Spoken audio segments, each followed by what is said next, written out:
Hello? Are you guys back on?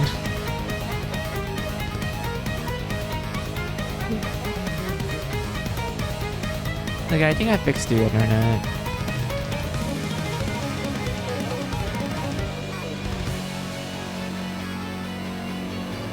Let's see, can I beat... Does this stream live again? Yeah, I think it is live now. So sorry about that, guys. I don't know why, but my internet's been wonky lately.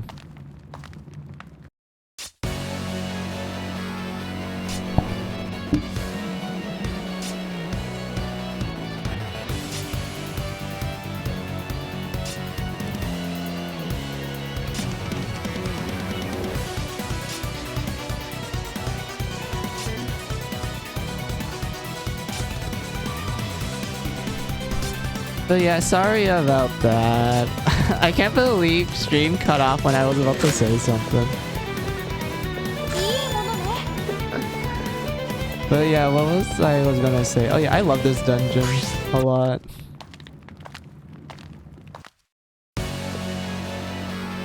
The fact that the game pretty much talks to you about it just makes you feel really hype about it. It's great. Like, it's an absolutely great hype fest.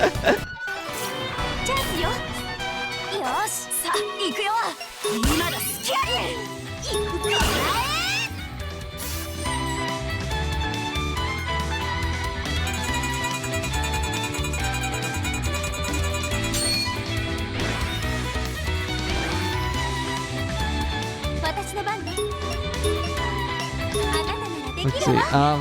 It might be because your net wants to leave and take a vacation. No, you cannot have a vacation, network. I need you because I actually need you for work, but still. You're not taking a break.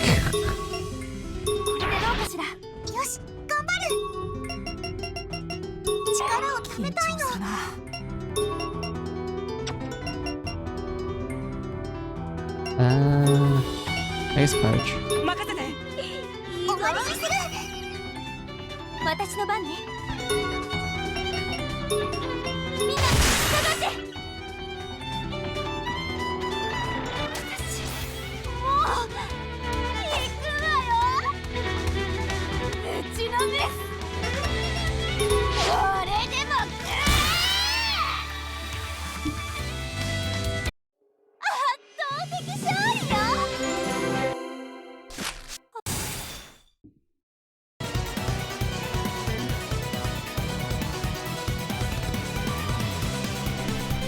Exactly. Told him, buddy. The net has a job to do. It has to finish what it started. Damn it. Indeed.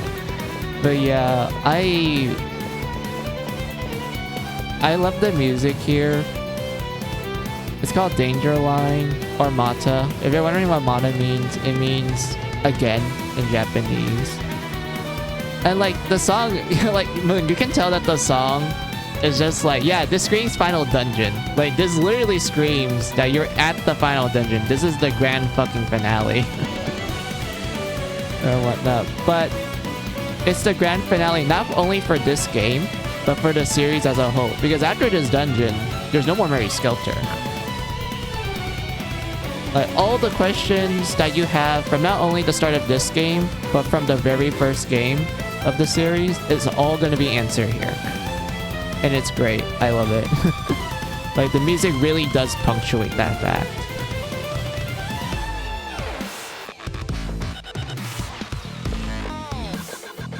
And then we get to the battle theme, Moon. Okay, the battle theme of this place is like my favorite track of this game. It's not my favorite track of the series. My favorite track of the series is Skelter, which you already heard a lot, Moon. you probably already heard about. You already heard the song throughout, you know, your Mary Skelter 2 playthrough. So yeah. But the battle theme here, the battle theme for the final dungeon, which is called Enigmatic Motion, is my favorite track of this game, and I love it to bits. It's such a good battle theme. And I'm pretty sure you already heard it already, but I'll just let you hear the full song by entering a battle.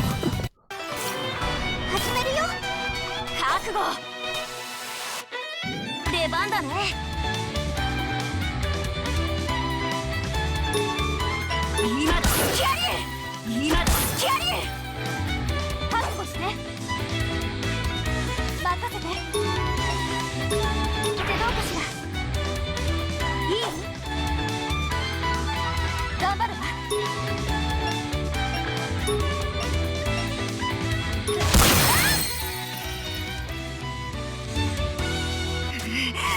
抑えられない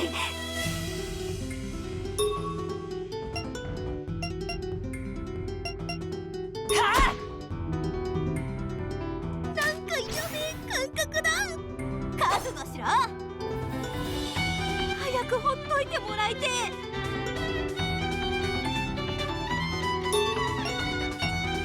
クソ誰が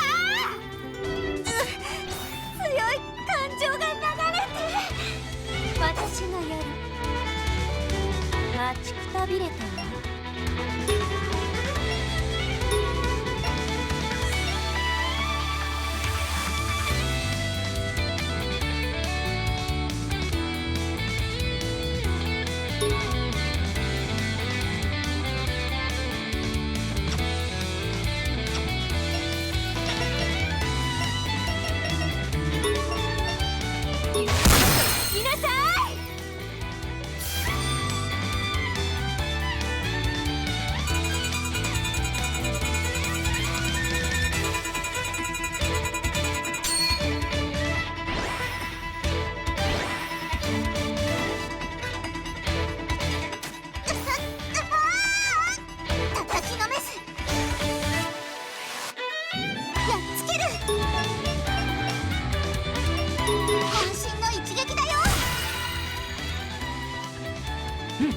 いつでも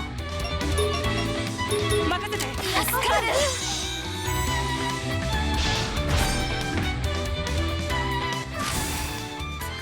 私の番だねこれでどうだ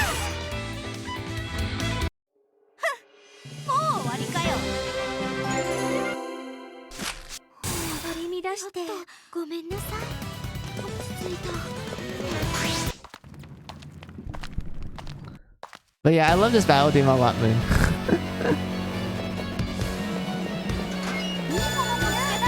Like, absolutely my favorite track of this game.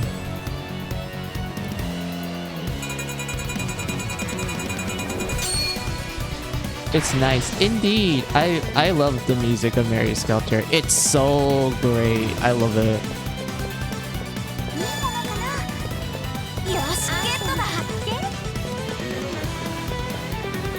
I guess I can like talk about the feeling of the battle theme. So Enigmatic Motion. It's a exciting song, but also it's quite soothing. Like it's pumping you up for the battle, but at the same time it's reassuring you that like, hey, you're gonna make it out alive, so don't worry about it. And there's like other meanings to it. Like one of them would be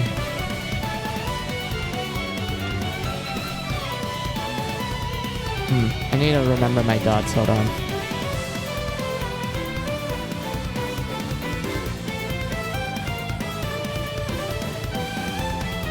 I guess you can say it's a similar feeling to the map theme of this place. Like it's telling you that, hey, like this is pretty much like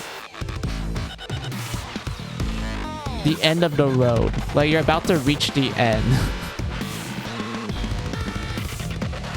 Like all these battles that you're gonna face, they're gonna be tough, but like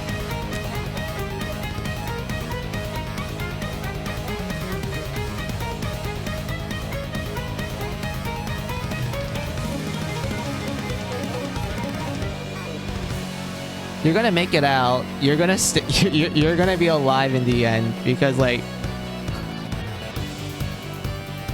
at this point you're pretty much like a pro in a sense.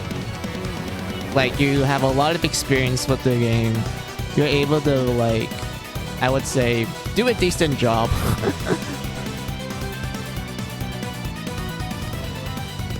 And everything. You just have to follow your motions and you will make it out.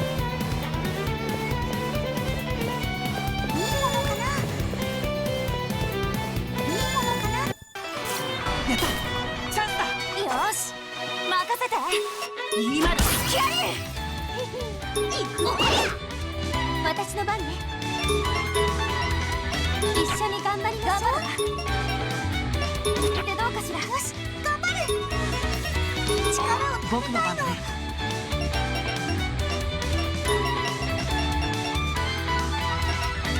それ逃がさないよ待ちきれない渾身の一撃だよ私の番ねみんな下がって許さないわこれでも勝てると思った、はあ、なれないわこの感じ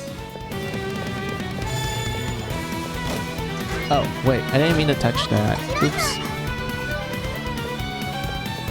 よし行こう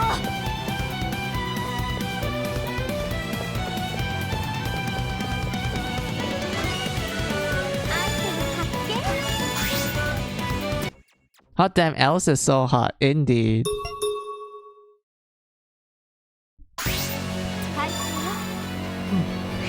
Alright.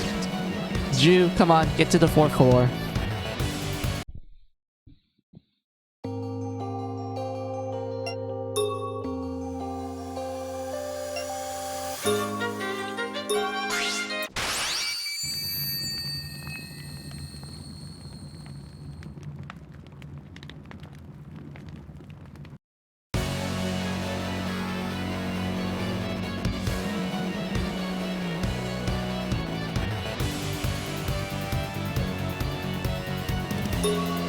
Oh wait, I want to change the BRB screen real quick. Hold on. Also, I saw someone comment, wait, the music is like how the music was in retro games but made today. Exactly, it's so great, I love it. Also, hey Lulu, how are ya? I'm just changing the background image for the BRB screen real quick.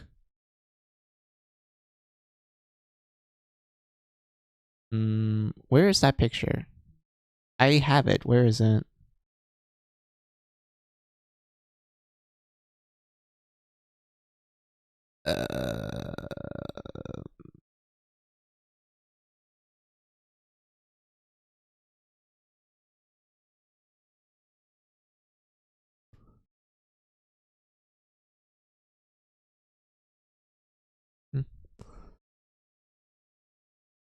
Let's see. I'm sleepy after I have 2 cups of coffee today, but also 2 teas. Damn, that's a lot of caffeine, my lord.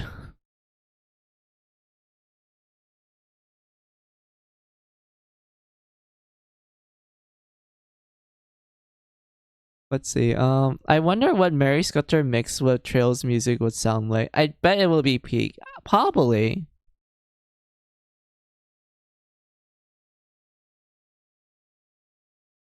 Let's see. Yeah, this is the image I want. Yep. This is Poggers.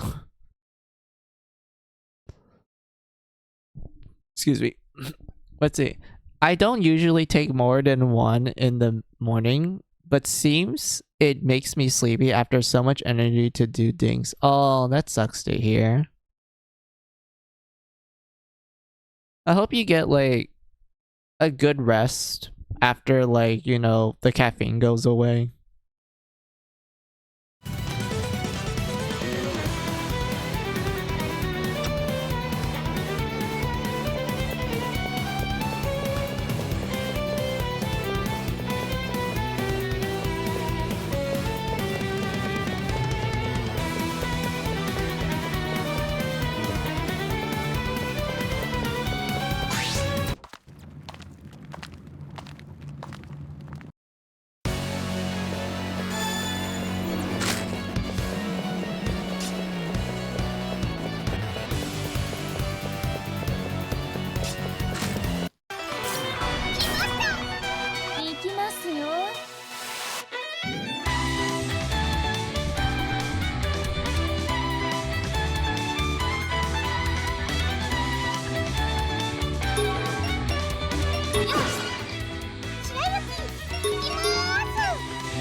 るいです。よし、待ってました。と任せなさい。これでも食らいなさい。これにしよう。ちょっと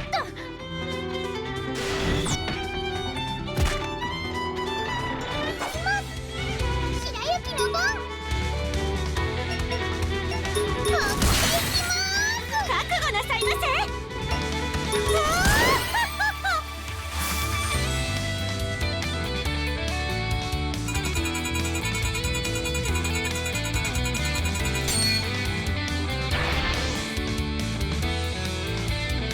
あらもう興奮してきましたね。倒してきます。これでも食らってください。 There we go. Easy. 勝った。だるいです。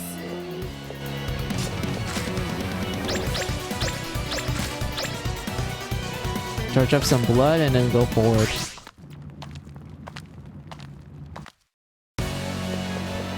Wait, yeah. This is the right direction.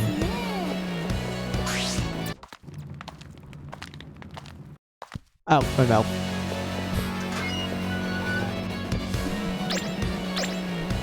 I don't mind cutting this. Hold on. いくぞいくぞいくぞ。ちょっき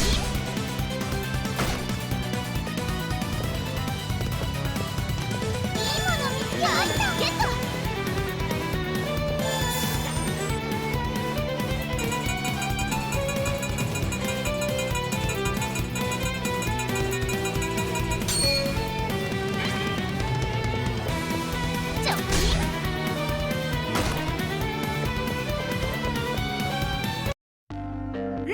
Hey, merchant, how are ya? We're gonna buy one of this, one of this.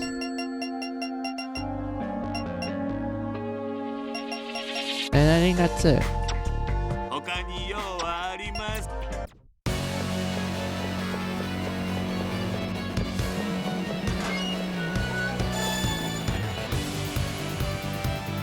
何か置いてあるわね。 I want to crossover with the Blood Mermaid and Shadow Garden, and I will love every moment of it. Yeah, I think that will fit.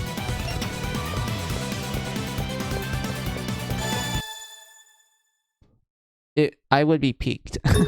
I'm glad to hear. Oh yeah, Moon and I guess Lulu, if Lulu doesn't know about this, so you remember Dumbelina's map skill? Tiny Princess, which lets you shrink things. So here's like a fun trick you can do in Finale. Also in the original Mary Skelter one, not the one that comes with the second game. Tiny Princess sucks in those two games, to be honest. Okay, granted, there's like one thing I remember from the remake of the first game that's actually good with Tiny Princess, but I'll get to that later.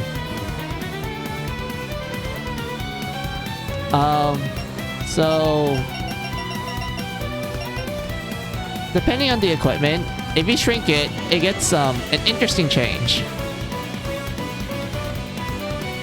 Take this unnamed sword. It has 51 attack and dirty agility.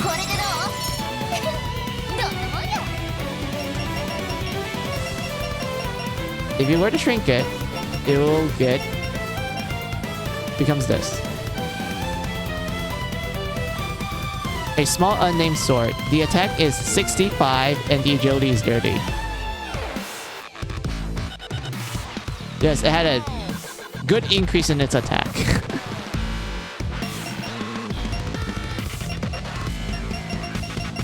And here's another one that is pretty good as well. See this gutsy sword As 11 attack. I'm sorry, 111 attack, negative 32 magic defense, and negative 33 agility. Watch what happens when we shrink it.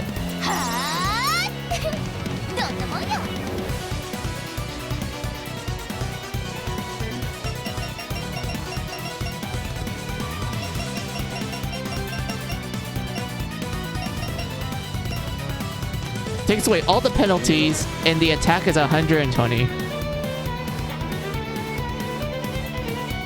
And boosts attack's blood amount. So if you're wondering what does that mean, basically all your attacks at that point will just make the enemy bleed more often. So in other words, pretty pog, right? That's pretty pog, right?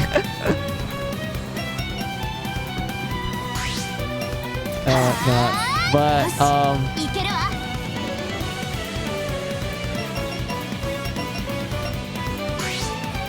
wait, I need to unshrink these so I can show.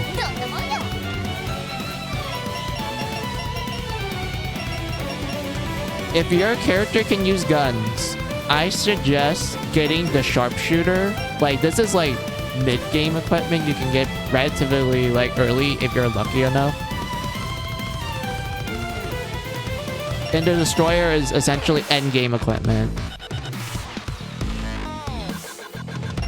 So we'll start with the sharpshooter. Okay, look at the stats. So the stats is negative 14 SP, plus 91 attack, negative 20 tech. So that means your magic attack is gonna suck. Negative 34 magic defense, which means you're gonna take more damage to magic. And 41 agility.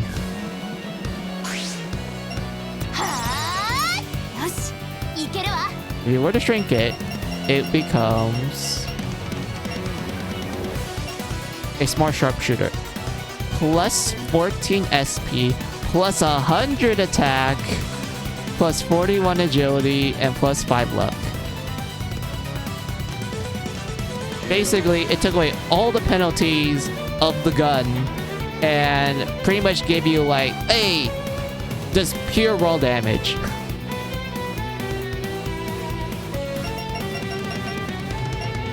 But then we get to the destroyer gun. This gun right here is considered the best gun in the game. This is considered like the ideal gun you want to give to your gun users. So look at the stats. It's negative 40 SP. The attack is 131. The tech is negative 42. The magic defense is negative 62. The agility is 61 and the luck is plus 9. If you were to shrink it,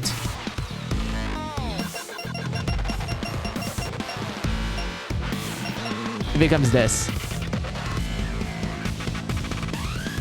Plus 40 SP, 141 attack, plus 61 agility, and plus 9 luck.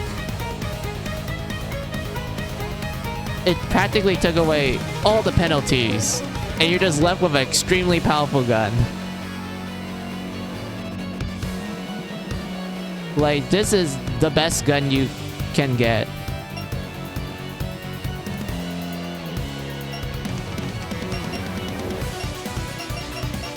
And whatnot. There's like other weapons you can shrink for like better benefits. Like we have the Desire Whip, which is like plus 47 tech, which is, you know, good for magic users. The agility is plus 64, which is pretty high. That's pretty good. And the luck is plus 48, which I would say luck is good if you're going with a build that's focusing on inflicting a lot of status effects, or you want your passive skills to hit more often.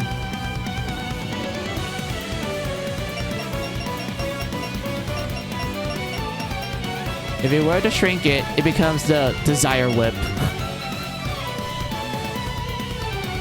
plus 15 SP, plus 55 magic attack, plus 75 agility. Holy damn, that's a lot of agility. And plus 60 luck. Like, my god. And of course you can upgrade it to like increase the stats even further beyond. Like, look at this. Plus 20 and like the stats are just insane.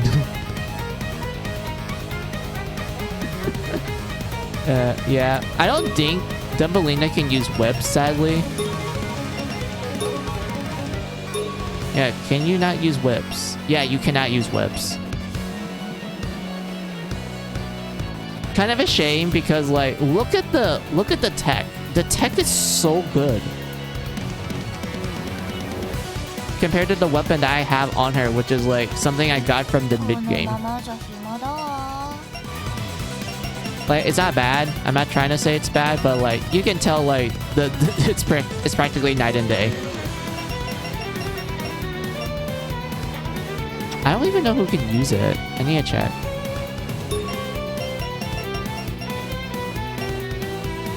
Okay, Red can use it, but I'm not using her as a magic user. She's my melee.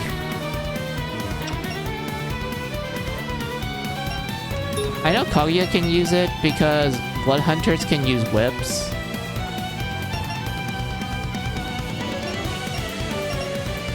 But she's my physical user. I'm not using her for magic.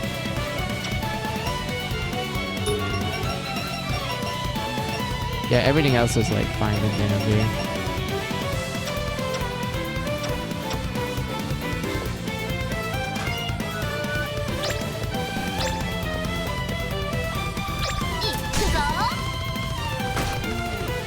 But yeah, like I said, Moon and Lulu, Tiny Princess, very great skill. Like the fact that you can get some very busted equipment just by shrinking it is great.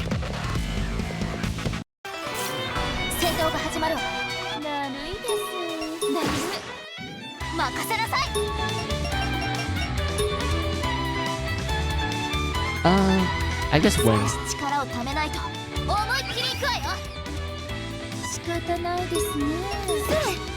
It's not flipping. Yes, it flipped.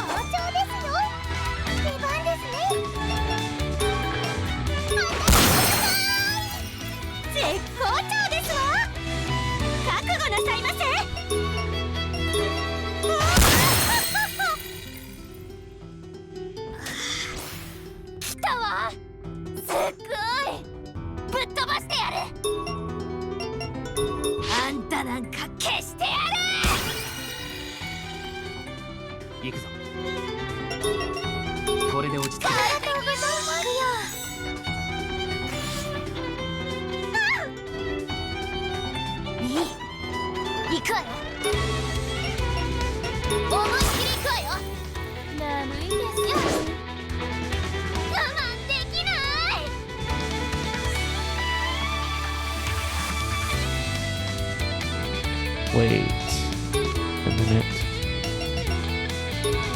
That is good.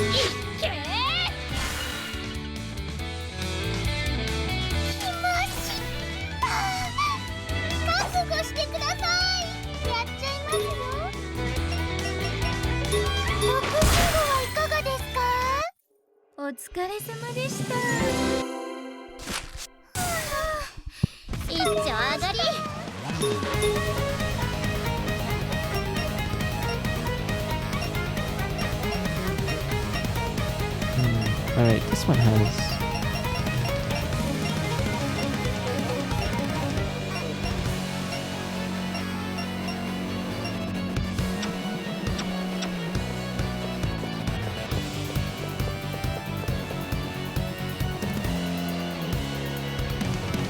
It is a good place.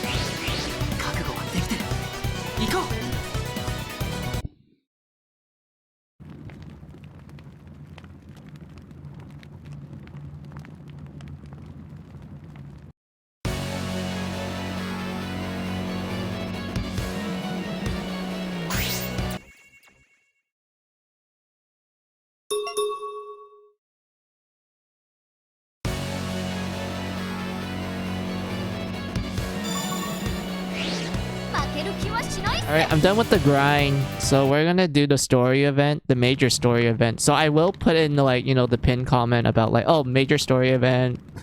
There will be huge spoilers and such.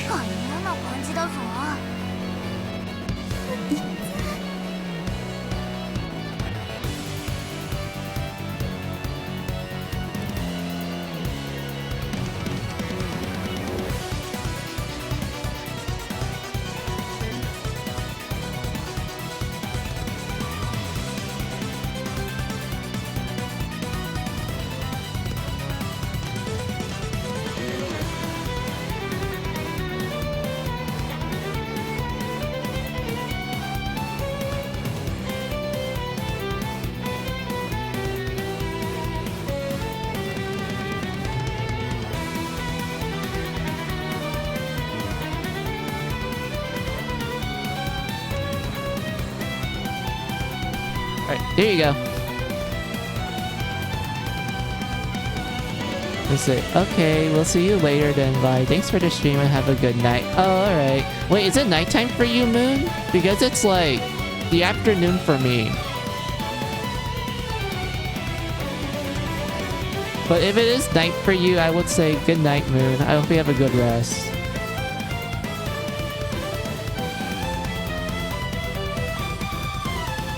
Thanks for stopping by and everything.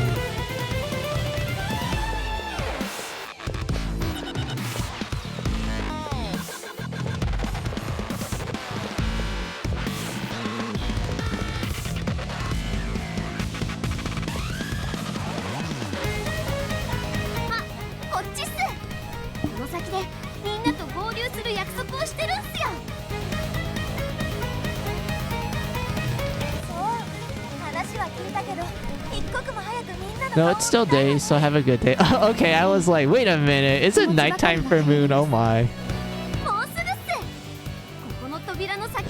But yeah, thank you. Happy... sorry, I hope you have a good day, Moon. See ya.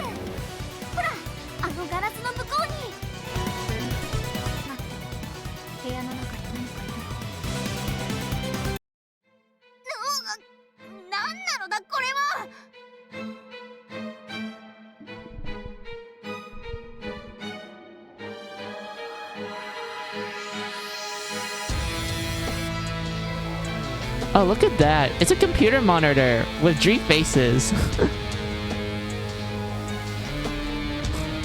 I mean, I know there's like more to it because they're just showing us like a picture of just the body. They don't show us the full thing, which it's a lot more interesting.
なあジャック、その待ち合わせ場所ってのはまだまだ先なの？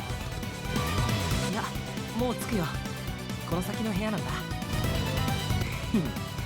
あいつらどんな顔すんだろうな。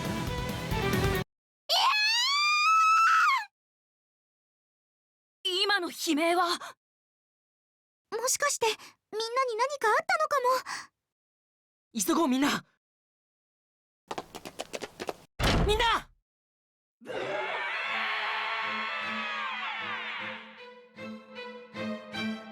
んてこと。クララたちが襲われてるわ。おいおい、なんだよあの黒い物体は。まさかナイトメアか。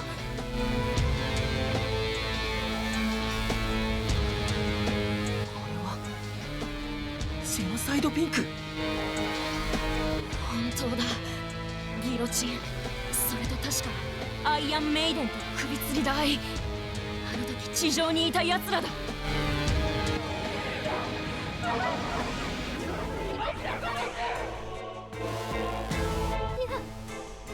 ギロチン姉さん、首吊り姉さん、姉さん、来ないでお願いだから。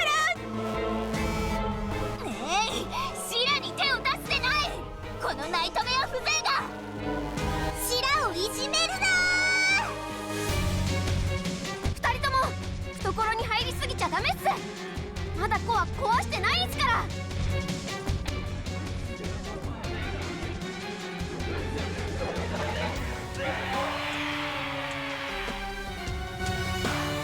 やだ、来ないで来ないでってばー。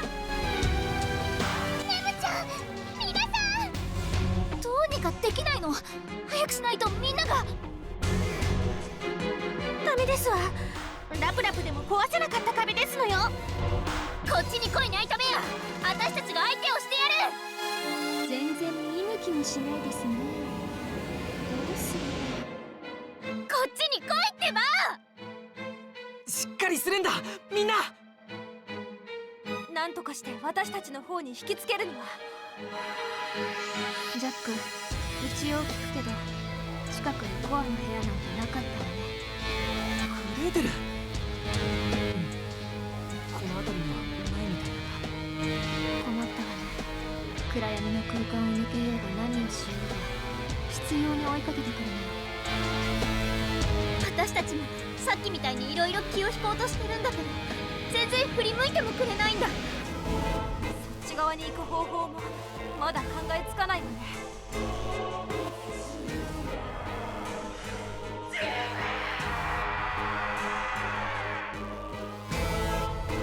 あんなナイトメアが来たらひとたまりもない。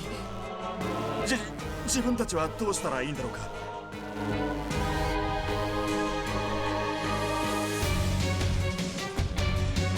分かった。私がみんなを安全な場所に連れて行くよ。頼んだよ人魚姫さん。じゃあキャンプ組はこの場を離れましょう。そうだい、助かるよ。ミコさんたちは避難させたけど問題はこっちよね。こうしている間にも戦ってるみんながどんどん疲弊してってる。なんとかしないと。いろいろ考えてるけどダメだ。いい手が思いつかない。みんなが危険な目に遭ってるっていうのに僕たちは何もできないなんて。くそ。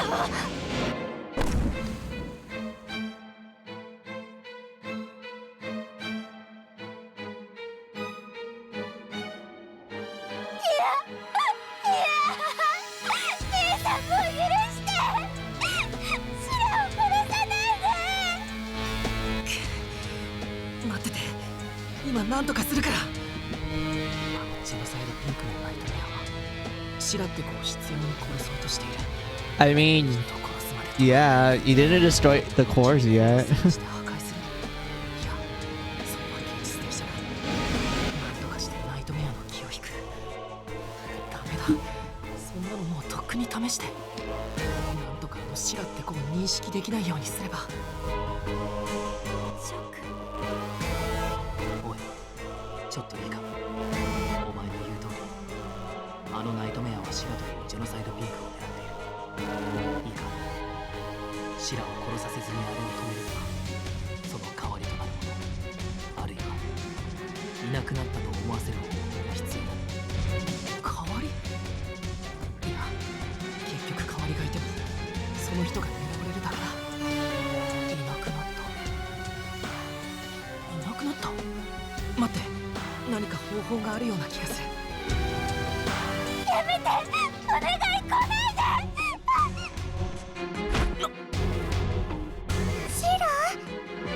シラさん、立ち上がるっす。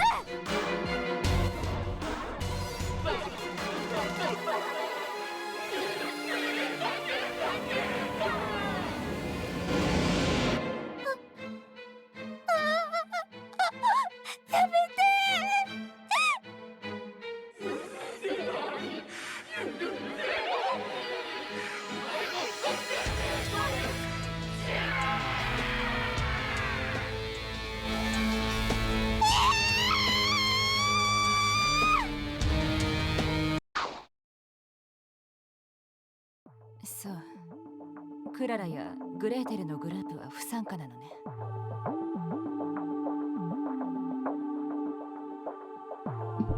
Oh, that was dramatic.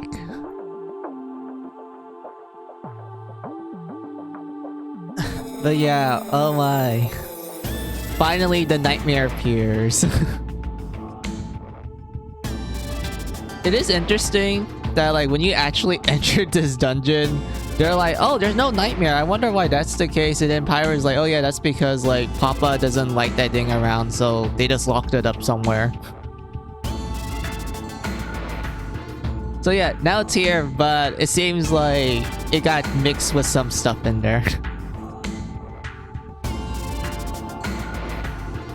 But let's go on.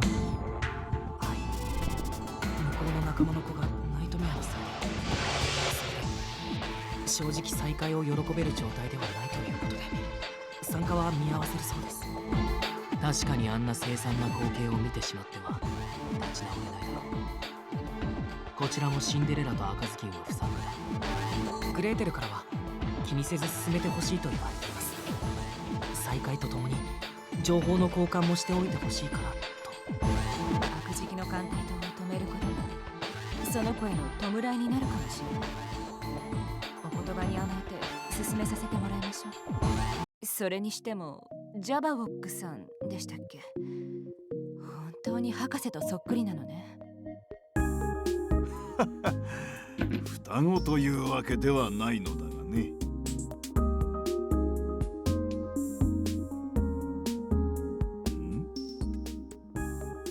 もしかして君はガトー君なのか。ああ、久しぶりジャバオック。君が生きててくれて嬉しいよ。面影があったからもしやと思ったが、やはりそうだったか。随分と雰囲気が変わったように見えるな。それほどに老けて大変な日々を過ごしてきたのだな。ええ、まあいろいろありましたからね。一気に老け込んでしまいましたが、こうして生きているだけでもマシです。よージャック、元気してたか。なんかしばらく見ねえうちに随分と頼もしい感じになりやがって。ハルさん、そうですか。僕なんてまだまだみんなに頼りっぱなしで。ああ、そういうところは変わってねえか。でもまあその方がお前らしくて安心するけどな。なあジャック。It's Uncle slash Papa Haru. Yep, he's here. Old man as ever. やっぱ柄じゃねえな。ま、とにかくお互い生き残ろうぜ。はい、絶対に。門脇くん、久しぶり。変わりないようでよかったわ。上島さん、ああ、久しぶりに普通の人間に会えた気がするよ。門脇さん、またそんなこと言って。この間みんなに歩み寄るって話をしたばっかりじゃないですか。ごめん、ドジっ子と話してたこと普通に忘れてた。ひどいです。もう門脇さんのご飯だけお肉抜きにしちゃいますよ。それは困る。食事が唯一の楽しみなんだ。なんかこじれてるみたいだけど、二人とも元気そうで何よりだわ。ああ、みんなガラス越しじゃなくってちゃんと合流できればな。あれ、そういえばここってちょっと前までナイトメアがいたんだろう。今は大丈夫なのかい。ちょっと門脇さん、ここでその話はいけませんって。そうか。だってちょっと怖いじゃないか。大丈夫ですよ。今はそのナイトメアは現れません。本当かい。あ、どうしてわかるんだ。それは少し前までいたジェノサイドピンクのナイトメア。その主人であるマスター、もしくはパパなる人物が今この場にいるからです。 Where's Mommy Miku, the OG mama? Kunai, good mama. Someone needs to be loved and protected. Mama Miku's here. I mean, she was been here for a while. 間違いないと思う。ジャック君と言それは一体どういうことだい？ナイトメアっていう Oh, guys, look! It's time! It's time to guess who the traitor 全力で is! 追いかけてくる。でも見失えば奴はまた巡回に戻ります。なのにシラという子を襲ったナイトメアは必要にその子を追い続けた。暗闇から逃れても部屋をまたいでも振り切れなかったみたいなんです。万人が人間たちじゃなく個人に執着するなんて聞いたこともありません。あまりにナイトメアらしくない。確かにそうね。奴らは人間をそういう風には見ていない。だから僕はこう考えたんです。悪食の艦隊島の管理者と思われるマスターがナイトメアに指示を送っていたんじゃないかって。なるほど。確かにマスターとやらが操ってるなら一人を必要に狙うことも今ここにナイトメアを出さないことも自由自在だな。だがなぜ君はマスターとやらがこの中にいると？僕たちが地上に出て I haven't seen her until now. You could always see her, Stella. ジェノサイドピンクたちはこちらの動向を In camp. 大まかに把握していました。 They should play Ace Attorney music here and have Jack do the thing. I know, right? にもかかわらずあいつらは僕らが一番無防備になるキャンプ地を襲ってこなかった。おそらくそれは僕らの中にマスターと呼ばれる人物がいたからです。だがジェノサイドピンクとは何度となく戦っただろう。そうですね。確かに戦いました。ただそれはジェノサイドピンクたちが独断で行動したようでした。あれは自分の縄張りを荒らされて怒っていたって感じだったね。確かにそんな風に見えたわね。それにジェノサイドピンクはいつも戦いの途中で引き上げていった。まるで Anyone want Jack Ace Attorney? No, just me. Okay. I mean, Ace Attorney spin-off of Mary Skelter would be 彼女た cool. ちはずっとアリスのことを特別気にかけていたんです。地上に出てすぐジェノサイドピンクに襲われました。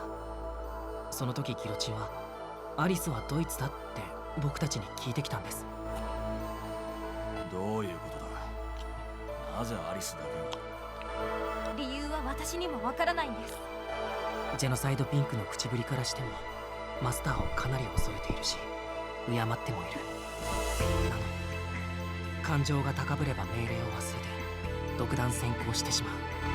マスターも部下として頭が痛い存在だったんじゃないかと思うんです。万が一にもアリスを殺してしまいかねない。だったらどうやってそれを止めるか。僕は実際にアリスの近くにいて監視をするんじゃないかと考えました。なるほど、理屈は通った。でも今私たちが知りたいのは黒幕であるマスターだかパパだかの正体だ。もしやジャック君には目星がついている。はい、そうなんです。それは本当かい？実はこの中で一人アリスの命を不自然に助けた人がいるんです。不自然に助けた？そう、あれは地上に出た時にアリスが僕を守るために瀕死になり光によってチリジリに飛ばされた後のことです。監獄島で倒れていたアリスを治療し、しかしその場を去るという行動を取った人物がいました。治療しながらも解放はしない。それは確かに監獄島においてはかなり不自然だね。アリスに生きててもらいたい。でも一緒にいるところを見られて変に勘ぐられたくないってところだと思います。で、実はその人物をメアリーが見ているんです。そうだよね、メアリー。そこで俺に振るのかよ。ジャックに話しかけるようにジャックと話すように。ああ、確かに俺はアリスを治療してすぐどこかに行っちまったやつをこの目でしっかりと見たぜ。で、それは一体誰なんだ？アリスを不自然に治療した人、それは加藤さんです。本当に？加藤さんが？おいおい、本気で言ってるのかい？ I love how instead of making us choose who we think the traitor is, Jack immediately knows who it is. He just points out like, yep, it's him. アリスさんとはまだ出会っていな I かった love んだよ。 that. それに仮に出会っていたとしたらちゃんと安全な場所まで連れて行ったよ。当たり前だろう。ガトーと言ったか。お前、今の弁解では何一つジャックの指摘に対して反証を挙げられていないことはわかるか。お前がそこの筆家とやらに出会う前にアリスを治療してないという証拠がない。そして何より目撃者がいるんだぞ。それはメアリーさんが見間違えたんだろう。誓って自分はそんな場所にはいなかったよ。いや、あの時ガトーさんは確かにいました。それを証明するものもここにあります。証明するもの？そんなものあるわけが。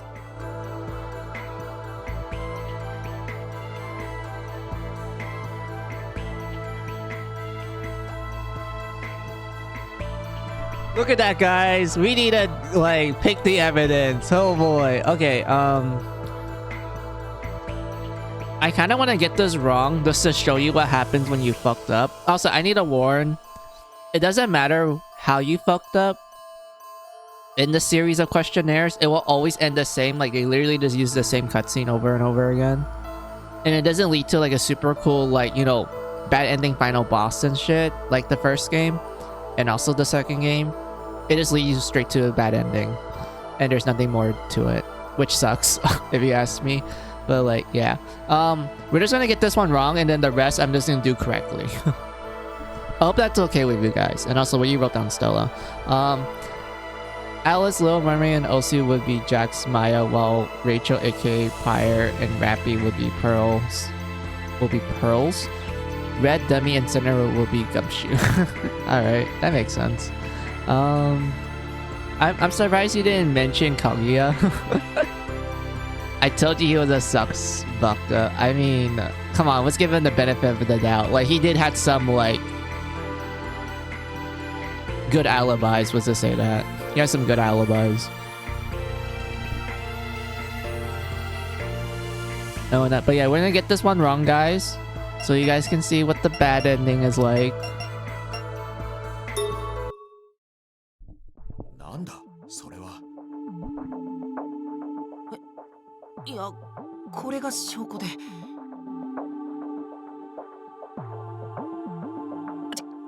うんです。証拠品はこれじゃなくて。何やってるのジャック。早くちゃんとした証拠品を出さないと。ですね。ジャック君、さすがにこれは許しがたいぞ。こんなせっかくの再会の場でまさかこんな大犯罪者として疑われるとは思わなかったよ。こんな侮辱は初めてだ。全く不愉快にも程がある。申し訳ないが自分は先に帰らせてもらうよ。ジャック君、君の顔は二度と見たくない。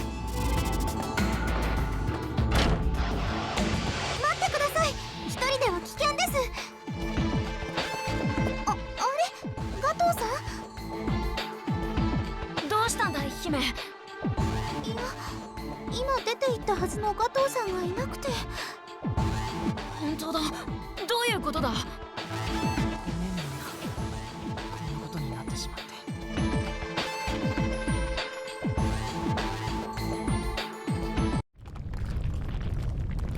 なんだ。地震。みんな落ち着いて。違う、地震じゃないわ。外を見て。幕敷の艦隊塔が崩れていってます。どんどん下に落ちていってるわ。一体どうしてこんなことに。このままじゃ地面に激突して大変なことになってしまう。しかしそう考えたのもつかの間、今まで感じたことのない衝撃が僕たちを襲った。僕たちの体はことごとく吹き飛ばされ、壁に激突し、そしてそのまま意識を失った。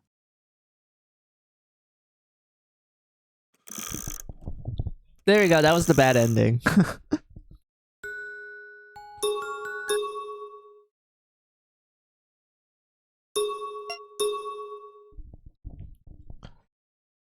We see Kage would be blamed for murder. Nah, buddy, he was sus. I called it. He's a vodka. I wish I could bitch slap. I mean, come on, Stella. Let's be real. Like, he is a scientist on the surface, so he's really intelligent. Good source of knowledge as well.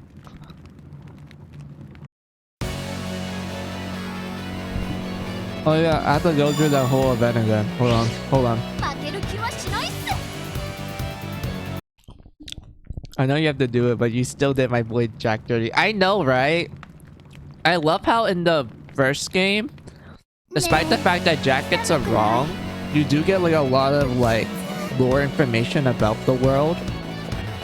And like, yeah, the game's like, oh yeah, you didn't do a good job. You got the wrong answer, but like here's some like cool bonus stuff. And that's why I like the first game a lot when it came to how it handled its like, you know, Ace Attorney moment, like the questionnaire. I love it so much. Like, it doesn't really treat you as a dumbass. It's like, oh, you made an error, don't worry. Like, here's some cool like lore detail and whatnot. And it's like, it's great. I loved it. And it also has like a cool like bad ending final boss, and it's like pretty pog and such. And I felt like the bad ending wasn't like too bad. I know like the whole Snorkel his wish and shit. But like it still didn't feel like it's a completely like, you know, bad ending. But yeah, there's some like creepy undertones to it though. Then we get to Mary Scudder 2, where I felt like the wrong answers are literally just the game telling you that you're a dumbass. Like for the second game, yeah, it really did felt like they're just saying like, oh man, you're a dumbass for thinking that. Like, cool final, like, bad ending final boss and sequence and shit, but, like, outside of that, like, yeah, I didn't really like how 2 handled it, because you don't really learn much. It doesn't really tell you too much. Other than, like, a possible hint of, like, who the nightmare is. But outside of that, it's like, oh yeah, bad ending because you were a dumbass for choosing the wrong answer.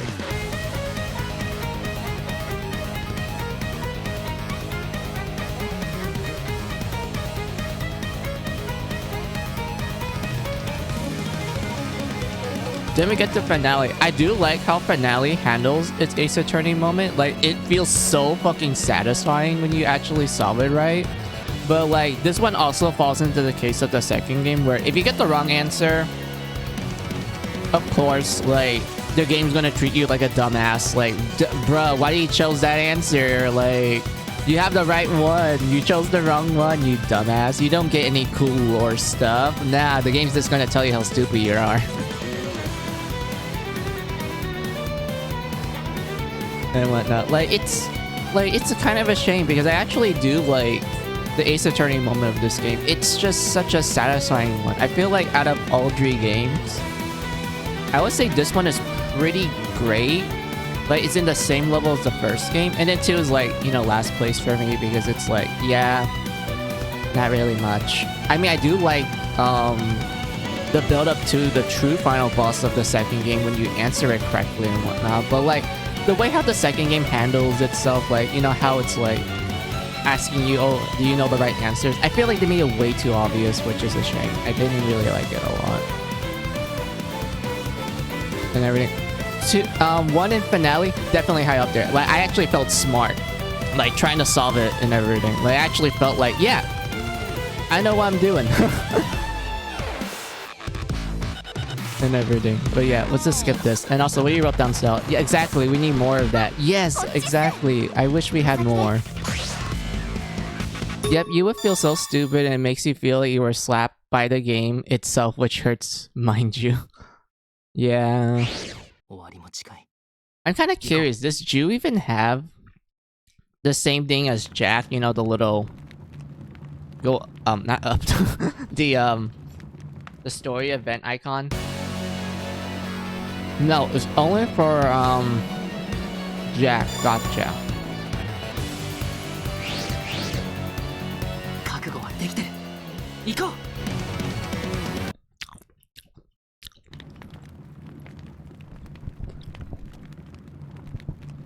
Because also isn't like Jack. If it was Jack, you would feel the Ace Attorney-ness. Exactly. Jack, he's a smart boy. Nope. Alright, gotcha. Here's this Ace Attorney Jack bitches indeed. So, Yeah, we can just skip these.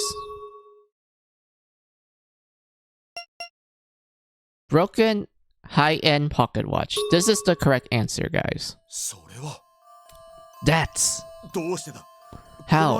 I thought you returned it to me the other day. すみません。この間お返ししたのはその偽物で、こっちが本物なんです。この懐中時計、実は前にメアリーが壊しちゃって、それでメアリーがマッチ棒で擬態化させたウリ二つのものをガトーさんに渡したんです。Honestly, 今のうちにマッチを出してと。何してんのメアリー？ I don't even understand why Mary did that. 黙ってろ。 Like, Stella, like, every time that I see this scene, my brain's like, why would Mary do this? Like, is she trying to be nice or something? Like, making a copy of the pocket watch that actually works? Because the real one's broken, like, it doesn't work anymore. まあそういうことで。 Like, それで what kind of logic is Mary この thinking 懐 of? 中時計 Like, はどこで拾ったんだい？ she was just like, oh, I found this pocket watch. Oh, it belongs to Gato. Okay, その時に since the real one broke, I might as well just use one of my matches to make a copy of it, which actually works. 誰かがアリスに近づいた時に落としでもしない限り、そんな場所にあるのはおかしい。 And whatnot, like, I don't know, like, I don't even know why Mary thought of that. Like, is that like her way of being nice? Is that like the Mary style of trying to be a nice person? マッチ棒まで使ったの？ But at the same time, it's like, you technically took something. 捨てていくのも違うと思ってさ。そうそう。いつか持ち主に返そうとだな。 Like, you know what I mean, right, Stella? Like, it's like, what kind of logic is that, Mary? ほら、その件はまた後でな。今いいとこなんだからよ。続き。この懐中時計ですが、ガトーさんは何かの賞を受賞した時にもらったもので、この色のものはこの世に一つしかないと。 Wait, did they ever give a reason why the suspect wanted to kidnap Alice and kill everyone? Yeah, they will. Like, once we finish this questionnaire, they will actually, like, Gato will actually explain it. すまない And also later on in the game as 結果 well. 的に嘘をついてしまったようだそれじゃあお前がジェノサイドピンクの。いやちょっと待ってほしいあの時はすぐそばにメルヘンの気配がしたんだだから治療は終わりかけだったが身の危険を感じて逃げてしまったんだアリスさんを置いていったのは本当に申し訳ないと思ってるどうしてそれを内緒にしてたんだ。救助したこと自体は胸張っていいことだ。別に隠す必要もねえことだ。内緒にしていたつもりはないんだあの時倒れてた子がアリスさんだと頭の中で一致しなかっただけなんだただ誰かが瀕死になっていて助けなければならないと必死になってしまいそれで気づかなかっただけなんだだから結果的に嘘をついてしまったということなんだ結果的にね。ではガトーさんがその場からいなくなったのはメルヘンの危険を感じたからと、そういうことなんですね。ああそうだそれは嘘です。なぜならガトーさんはメルヘンに襲われない方法を知っているからです。何以前メルヘンがキャンプを襲ってきた時、奴らはガトーさんだけは襲わなかった。あなただけ何の被害もなかったんです。それは言いがかりだ無理がありすぎる自分はただ運よく狙われなかっただけだよ実際メルヘンを目の前に襲われないなんて何か特別な力でもなければ不可能だそして自分にそんな能力はない確かに能力は持ってないと思いますけど、そういった道具を持っているんじゃないですか。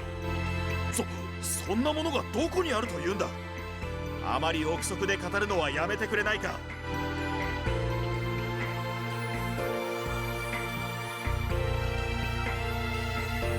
ガトーさんはその道具を。 Alright, so this is the part that I feel like most people will just slip up. Like, most people would just be like, wait, where should I choose? Like, what's the right answer?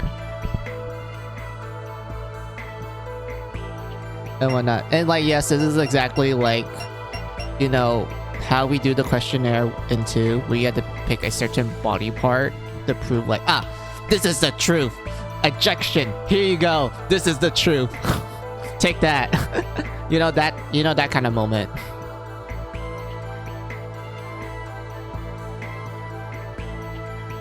And whatnot. The right answer is the right pocket. Right pocket? Yeah, it's the right pocket.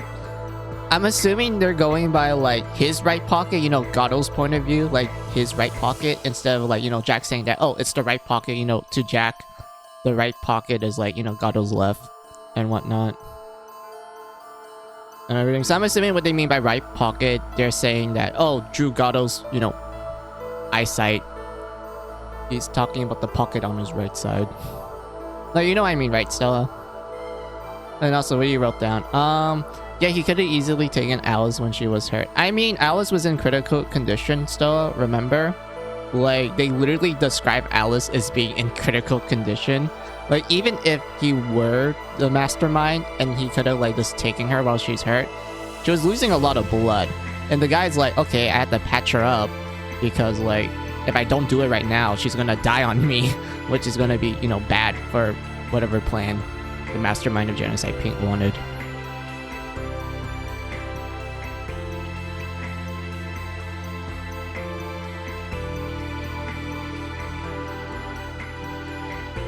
And whatnot. Also, oh,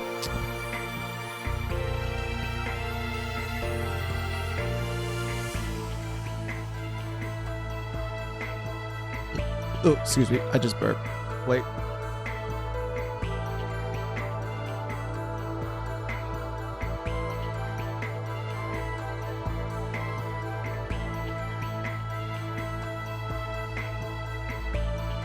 And whatnot. But yeah, I know a lot of people got confused with this because they're like, which body part looks the most suspicious? Like, how can anyone solve this? Like, on the first try and shit. I actually solved it on the first try. And how did I solve it on the first try? Was because I actually compare Gato's, like, portrait compared to everyone else's.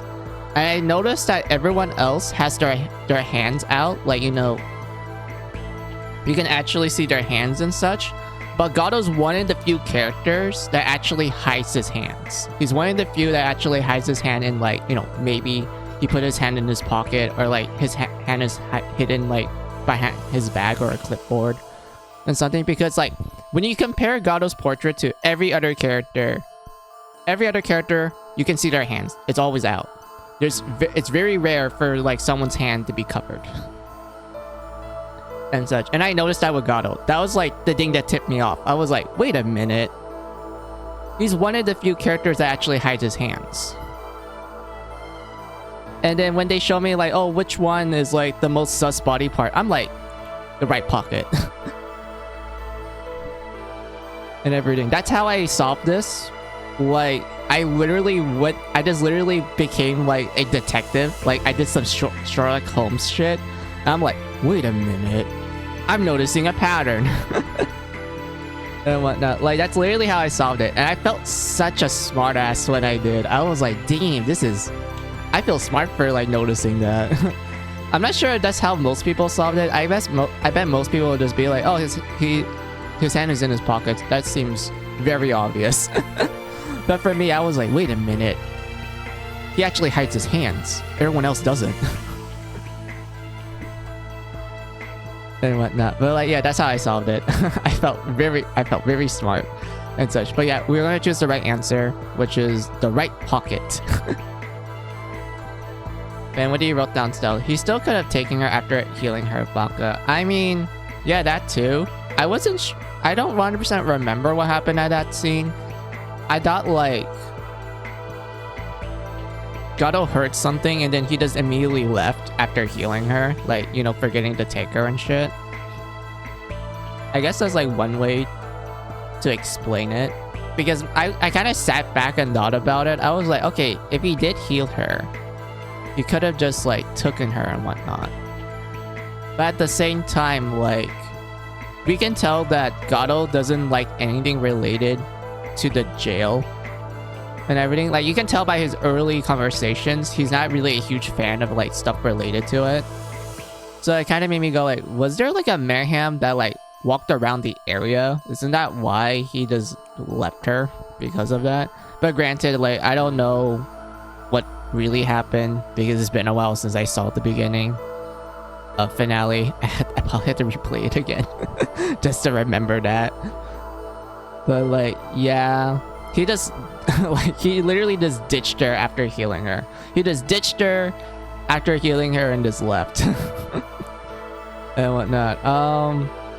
You could have tied her up tightly, tape her mouth so you couldn't scream for help and carry her away. It's kidnapping 101. I mean, not everyone's good at kidnapping, Stella. Like, Genocide Pink tried doing that, but that was not kidnapping, that was a genocide.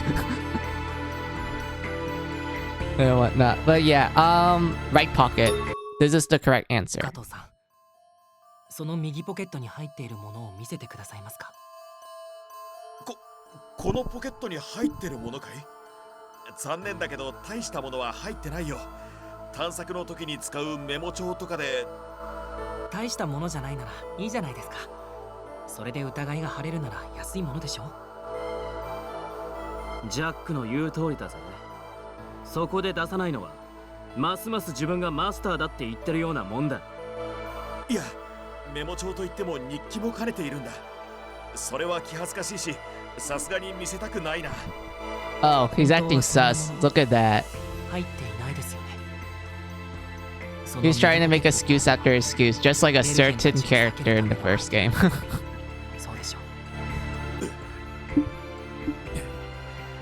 わかったよ。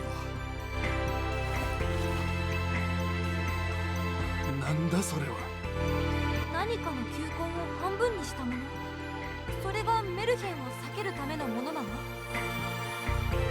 いや、これは別にただのお守りみたいなものでね。こんなのにすがっていたと思われるのが嫌で出しづらかったというか。それはお守りだから実際に効果はないと、そういうんですね。じゃあそれを証明するために今からこの悪食の艦隊島の中を歩いてみますか。おそらく誰もあなたを襲ってこないでしょう。ジャックさん、前に比べてなんだか大胆になりましたね。出会った頃のジャックからは考えられませんね。どうですか？メルヘンに会いに行けないんですか？それは。If he wanted Alice because she was the key for his plans, it wouldn't make sense. True, not everyone's good at kidnapping. Some are better at it. Looking at you, Gretel. Yeah. それらは地下の人間の間でしか使わない言葉だというのに、地上の人間ならメルヘンは汚染動物 See, this is why I like それに the questionnaire in this game. いろいろと疑わしいことが正直 The fact that Miko's like, wait a minute, ちょうどいい機会だわ。 you know the underground terms for mayhem and blood maidens. You're from the surface. You shouldn't only refer to them as Genocide Pink and the contaminated ones. 確かにメルヘンを退ける効果がある。ちょっと And 待って whatnot. Like at first when you play the game, you just have these new characters, like they know what the mayhems are and what blood maidens are and shit. But then you get to Ridley and Ellie's story where they talk about like, oh man, there's like contaminated beings and like this place got contaminated. And you're like, oh, what's contaminated being? Where are those? And then you get into a fight with one of them and you're like, wait a minute, that's a mayhem. And such. And as you're playing through the game, especially with like Carla's side of the story, you find a book that talks about the history of the surface. And in it, Gretel points out that, oh hey, it seems like Genocide Pink is the surface term for blood maidens. And then you get to that one event with Jabberwock where everyone's like sussing him out. They're like, oh my god, you want to try to contact your older brother who's dead.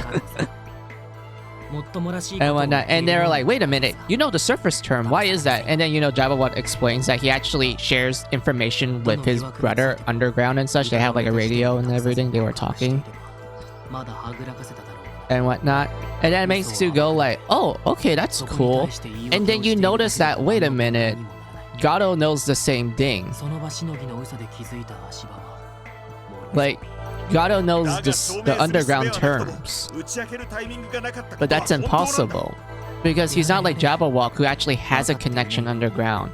And we all know that, like, you know, Gato is connected to Jabberwock because, you know, they were associates. Like, they actually help each other out on the surface. But I don't think Jabberwock will actually, like, tell Gato, like, oh, hey, there's an underground jail where there's mayhems and such. My older brother's stuck down there and such. I don't think Jabberwock will actually tell Gato that. So that makes you go like, wait, why is that? And then you get to this part, and you're like, oh, I get it now. I get it now. He's the sus one. He's the sussy one. しかしだ。だからといってそれがジェノサイドピンクのマスターやパパだという理由にはならない。 Also, I want to pause this real quick so I can talk about the female plant thing. Oh, oops.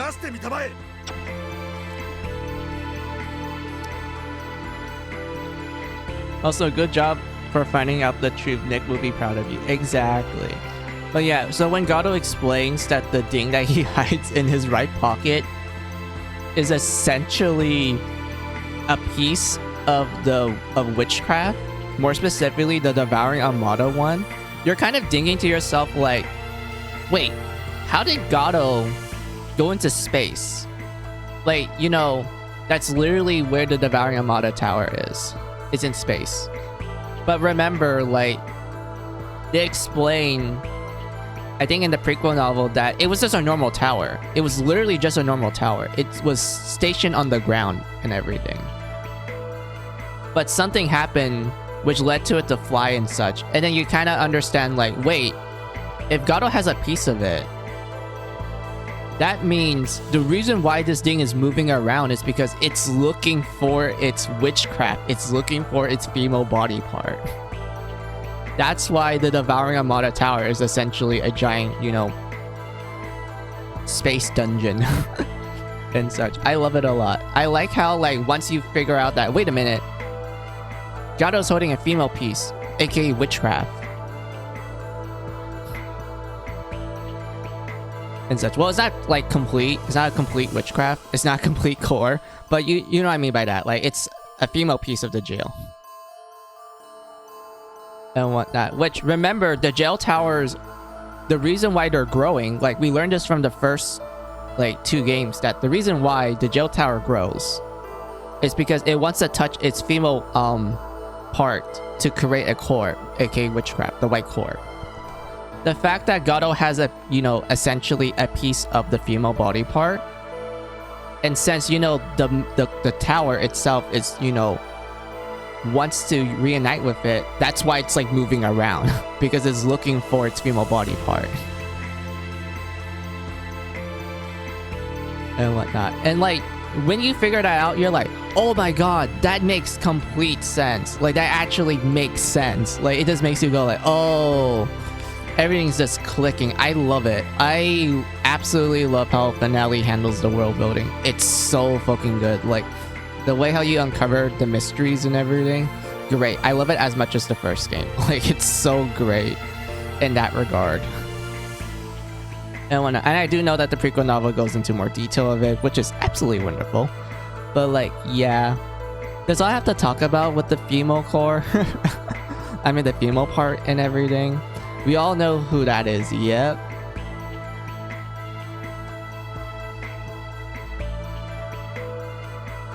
Like, overall, great. I love this.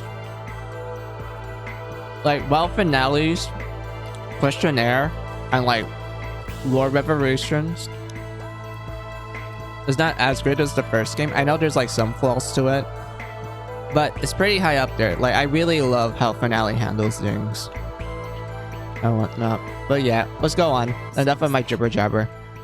少し前まで確かに証拠はあったんですが、今それはなくなってしまいました。なくなった。クララのグループにいたジェノサイドピンクのシガです。あの子ならきっとマスターの顔も声も知ってるし、それが決め手になったはずなんですが。確かにジェノサイドピンクがこの場にいてマスターだのパパだの呼べばそれは揺るぎない証拠になるだろう。だがそいつはもういないんだろう。ならそんな家庭の話をしても意味がない。ジャック君、今君が証明できないのであればその疑惑は一度取り下げてくれないか。疑わしいだけで罰するなどあってはならないよ。ほら出せないんだろう。ここは仕切り直そうじゃ。 Oh, he said it. He said the ding indeed. Look, counter. なぜだ。これ以上は何もないはず。パパ、 Oh, look, Pyre's alive. Oh my gosh, she's alive, guys. We all thought she died, but she's お alive. 前なんでここに。パパ、どういうことだ。ジェノサイドピンクのナイトメアは確かにこいつを殺したと言っていたのに。あらあら、聞き捨てならないセリフが聞こえてきたわね。 Oh, look at Gretel. She comes in smug. Look at that. The Gretel smile. You know things are gonna go down when Gretel smiles. それにみんな、これはどういうことなの？くそ、なぜだ。辛い思いをさせてごめんね、シラ。でも正直に答えてほしいんだ。ガトーさんが君のパパなんだね。はい、この人がシラのパパです。違う。自分はこんなやつを知らない。 Gretel with Neko ears, spitting. Hey, Tam. How are ya? 僕はできればあなた We're kind of in a major story event. 話し合いで Like, 平和的に解決 this した is like unraveling like major plot holes. I do apologize for that. 確かにこうしたという報告を受けたんだ。ありえない。 I will まさか just ナイ woke トメアが up. 嘘をついたとでも言うのか。そんなもの聞いたことがない。いや、あのナイトメアは Oh, not paying attention to the story. All right, good. Good to hear. Good, Tam, because this is honestly one of the best scenes in the series. Well, more specifically of this game and whatnot. And every time when I'm like thinking about it, I'm like, yeah, this is pog as fuck. But you know, I don't want to spoil it for people who are interested. Like, I know these playthroughs I'm doing, I already experienced the game already. And like, most of the people that I talk to, they already played the game as well. So we wouldn't really mind like talking about certain story stuff. But every now and then I do get like a new person where they're like, oh, I'm interested in playing because you make it seem really fun. And I'm like, oh, yeah, that's cool. And then I'm like, wait a minute, I'm in like heavy spoiler shit.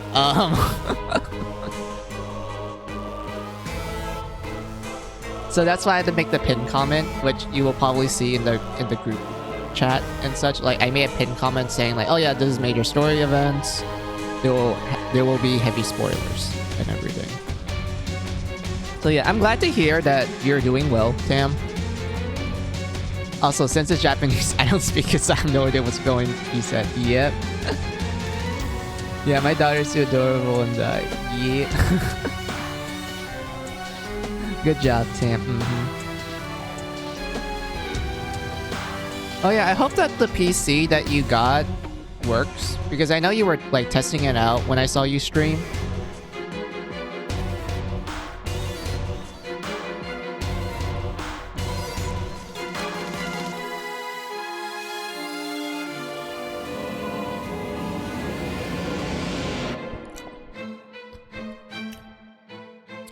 And whatnot.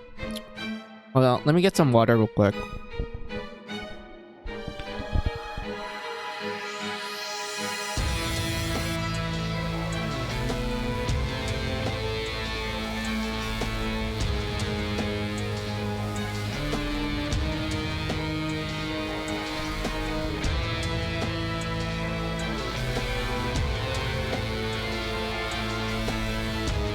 But yeah, alright, I'm gonna continue on. So, I do apologize for newcomers that this is like spoiler shit. But I hope you guys don't pay attention to it. シラさん、立ち上がるっす。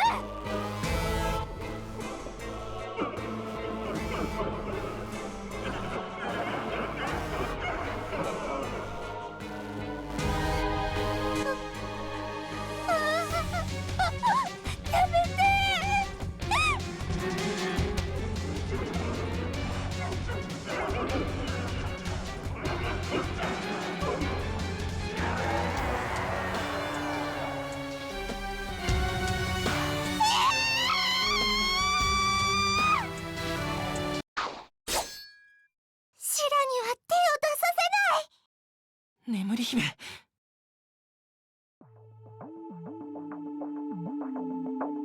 だけど、そう、何か巧妙のようなものが見えた気がするんだ。さっきの銃のことは、いなくなったことにする。もしくは死んだことにする。なんとかしてあの子を死んだことにする。そんな方法が。正直言って知らないやつのために使うのは気が進まねえけど、さすがにあんな光景見ちゃうな。メアリー。ジャック、ほれ、こいつの出番だろ。マッチ。そうか、そういうことか。人の命がかかってるんだ。一本もらっていいかな。もともとジャックに一本やろうと思ってたしな。ありがとうメアリー。 Oh, look at that. Mary's gonna give him a match. How cute. 今すぐ全力であのナイトメアのそばの壁を殴ってくれ。ダメだジャック。 And also Skelter, let's go. I fucking love when Skelter plays. This is great. ってしまうんだ。それでいいんだ。とにかくお願い、時間がないんだ。分かったよ。何をする気か知らないが行くぞ。穴が開いた。今だメアリー。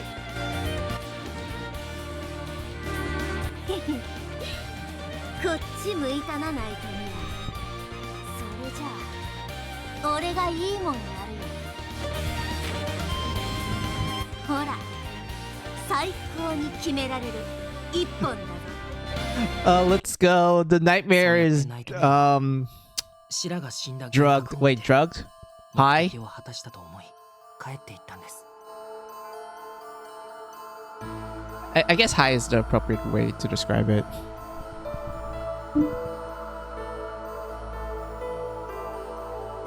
そうだったの。ごめんね姫。ジャックから誰にも言うなって釘を刺されてたんだ。ごめん、ガトーさんを追い詰めるのにどうしてもこの話題をしたくなかったから、その場にいなかった人魚姫さんには内緒にしたんだ。最後まで絶対にバレずに行う必要があったしだ。だから人数を限定して行動させてもらった。おい、もう入っていいぞ。やっと参加できるんだね。私たちは合図するまで入ってくるなって話でしたけど。悪いな、確実に黒幕をあぶり出したかったから、リアクションでバレそうな君たちには退席してもらってたんだ。みんな集まってきたわね。ではそろそろ真実を教えてもらいましょうか。ガトーさん、あなたはさっきナイトメアにシラを殺させようとしたことを自白しました。もう言い逃れはできませんよ。ジェノサイドピンクのマスターはあなたです。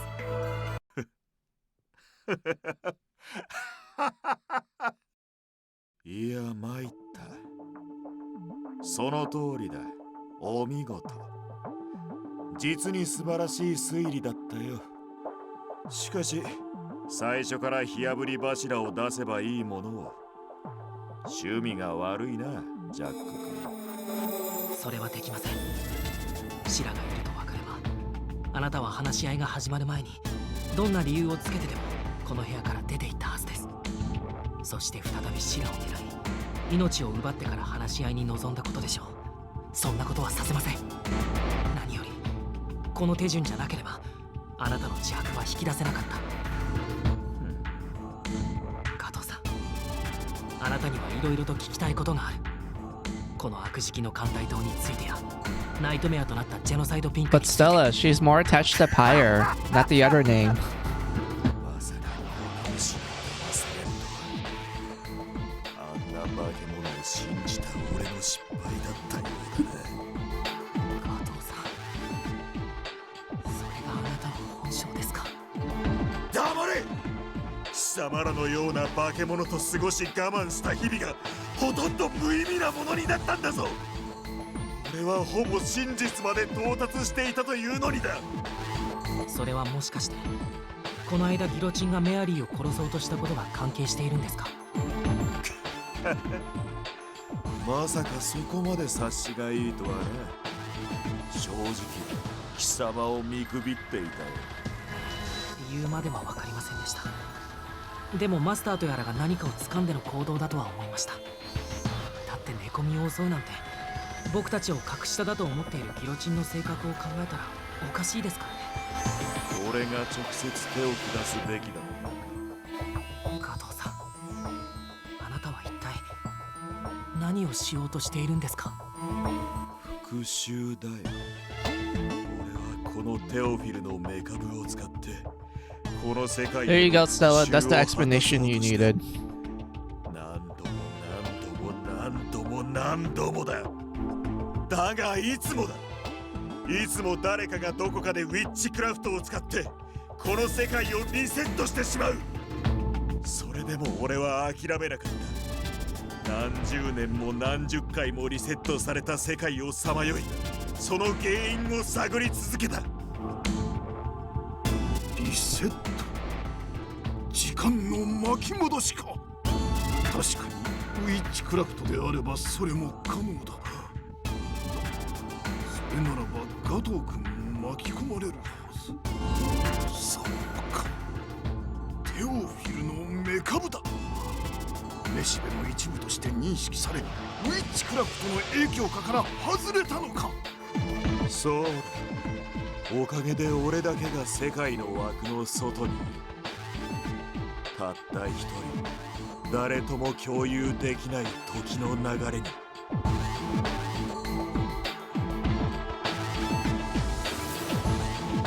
何度繰り返しても一向にリセットを行う者も回避する手立ても見つけられなかった。だがようやく見つけたのだ。繰り返すリセットの共通点を。それはアリスという女の死だ。まあそれはいわば引き金に過ぎん。そこから始まる一連の流れ。次はそう、そこのシャーロットが発狂する。私の発狂？そしてしばらく後にウィッチクラフトの力が発動する。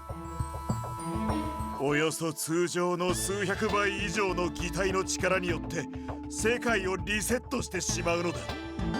なぜそんなことが起こる？一体誰の仕業だ？まるで姿が見えない幽霊の仕業のようだったよ。しかし少なくとも世界がリセットされる原因はアリスとシャーロットがいる地下監獄にある。そう睨んだ俺は貴様らを泳がせることにした。そして地上に出てきた貴様らのグループに入り、じっくりと観察した。そして見つけたのだ。お前を、メアリー。アリス、シャーロット、メアリーという3人の関係性、そしてメアリーの決識能力、マッチ棒。コアの力を最大限に使用できる力。これで全てがつながった。俺の推測は正しかった。やはりこいつらのせいだった。じゃあメアリーがウィッチクラフトで世界をリセットしている。俺リセットなんてしてねえよ。メアリー、お前の能力だけが世界をリセットできる可能性を持っている。そして実際に世界はリセットをし続けている。お前を放っておけば世界は永遠に同じ時間を巡り続ける。だから俺はお前を襲わせたんだ。そしてメアリーだけじゃない。真実さえ分かればあとは全員死んでよかった。皆殺しで終わるはずだった。ギロチンもアイアンメイデンも首吊り台も皆ことごとく単独行動に走り、そして失敗を繰り返した。頭に来たから無理やりナイトメアにしてやったが、それでも毛ほどの役にも立たなかったがな。本当にとんだゴミを生み出してしまったものだ。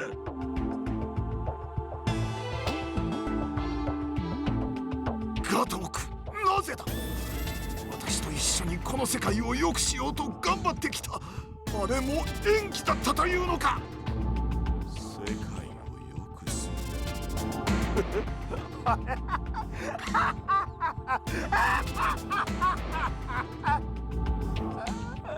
いや、ってすまない邪魔をだけどあまりにも滑稽で邪魔をこの世界は人間はもうダメだ。救いようがない。ガトー君、信じて尽くした最初から信じてはいけなかったんだ。まさかジェノサイドピンクか。そうだ。その名前を聞くだけで俺は何度でもこの世界を破壊したくなる。悪いけど話はそこまでにして。ガトーさん、一緒に来てもらうわよ。ゴミ虫や、もしかして勝った気でいるのか。今となっては貴様ももう用なしなんだぞアリス。あなたにとって用なしなら願ったりだわ。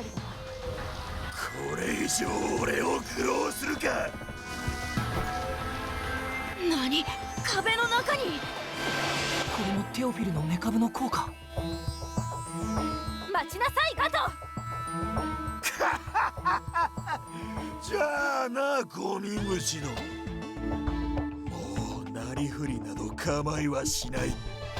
この I 世界が崩 swear. 壊するま I で feel like his voice, this voice actor, will actually say Zashu like good old Gilgamesh. I think he will fit. I think the word Zashu will fit. Don't you think so, Stella? Like this voice actor that's going like batshit crazy and shit. I can totally picture him saying Zashu. 言ってしまったか。ガトーがどこに逃げたかもわからないというのに。とにかく戻って体勢を立て直そう。話はそれからだ。待って、少しだけ待ってくださいっす。師クララ、無事でよかった。匠師匠、会いたかった。I love how like the tone went from like we found the sussy to emotional reunion 師匠が between 生きててくれればそれでいいっす Haru よ。 and バカ野郎。お前が怪我したら意味あるか。師匠、 Carla. 自分ここまで頑張ったっす。たくさん頑張ったっす。だから His voice actor is awesome as killing. Exactly. I don't know who his voice actor is. I want to know. I also like his English voice actor as well. はいっす。待ってみんな、あそこ暗闇が急に。またナイトメアっすか。師匠、クララ、師匠からバカ弟子へ命令だ。いいか、よく聞け。I want to search them up now.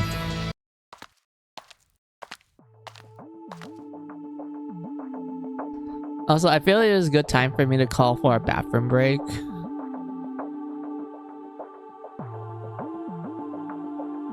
I actually do need to use the restroom. So I'll pull out the BRB screen and I will answer what you wrote down, Stella, real quick. Wait, so why did he kidnap Blink again besides messing up? Can we not? I want to see this bitch die. Oh, don't wait, we will get into that. Go ahead, thanks. Alright, I will be back, guys. It won't take me long.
Alright, I'm back.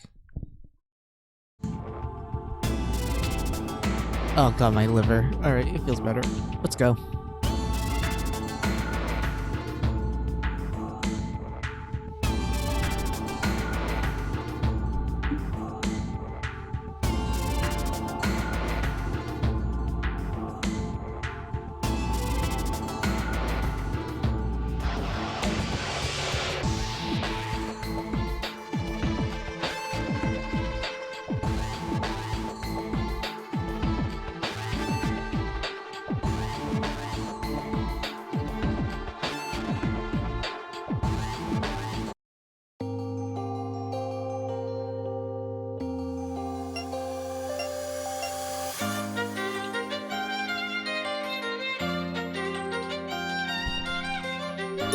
God, we went through a lot of cutscenes. My god. Many revelations and such.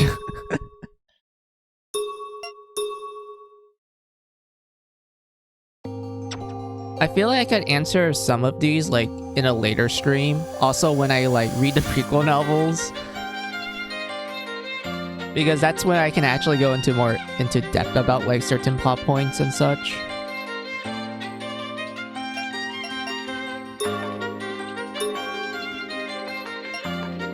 Let's see, this team looks fine.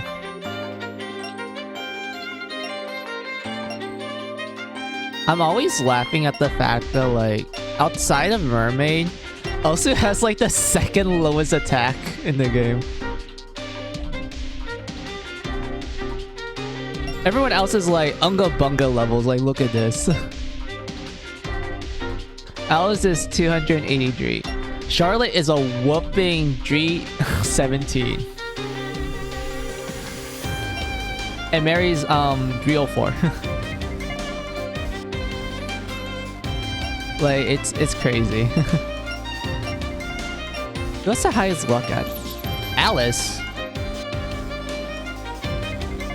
Alice, you don't need the luck. Mary needs it.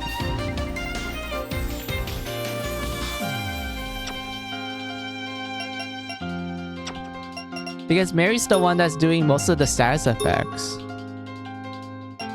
Outside of Osu.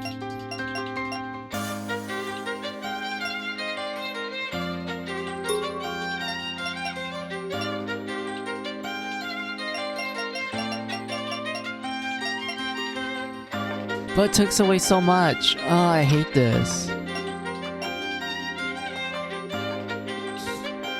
The only way I can probably increase the luck is through like other means.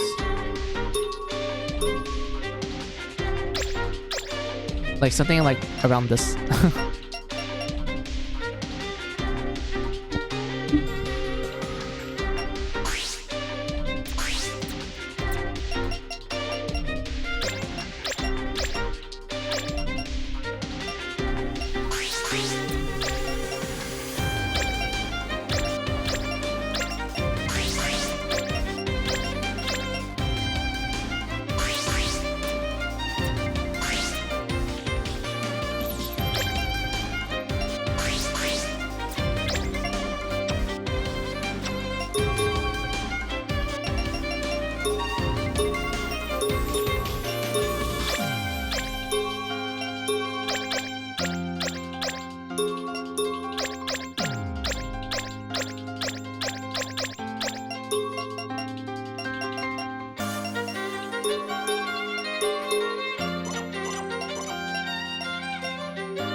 Huh. I think this is every skill I want. Yeah, these are good.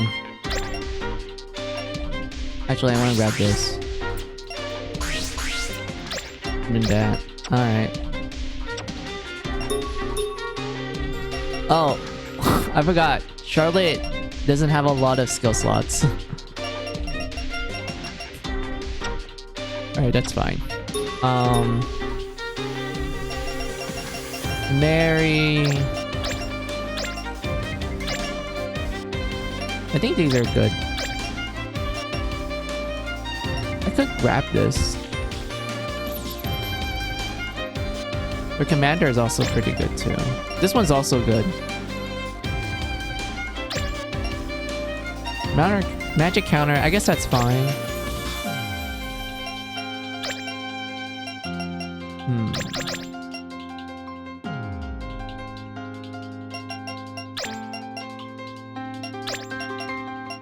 Just grab this. And then we're gonna save up.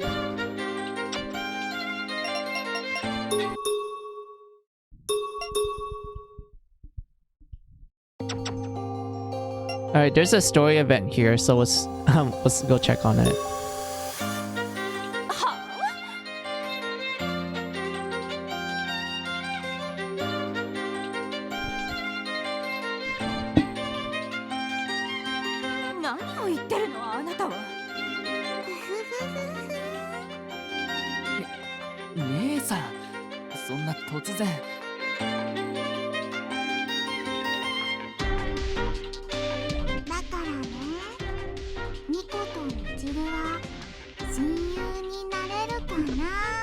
Good night. Alright, good night to you, Lulu. Thank you for stopping by. I hope you have a good night rest.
Look at that.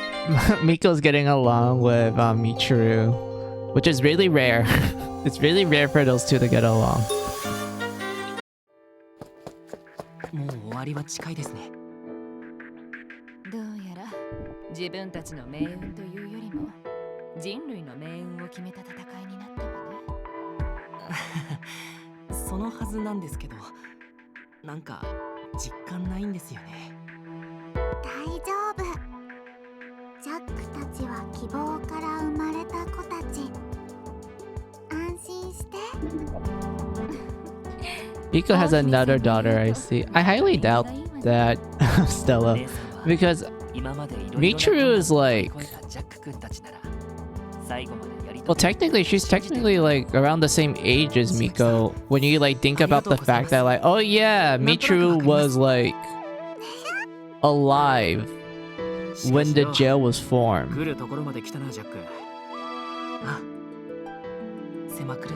And like, yes, I know like she instantly, like she and her brother instantly die when it crash landed and everything, but like remember, it like instantly mimicked both of them afterwards. Like it immediately did it and such, which makes me go like, wait, how old are they?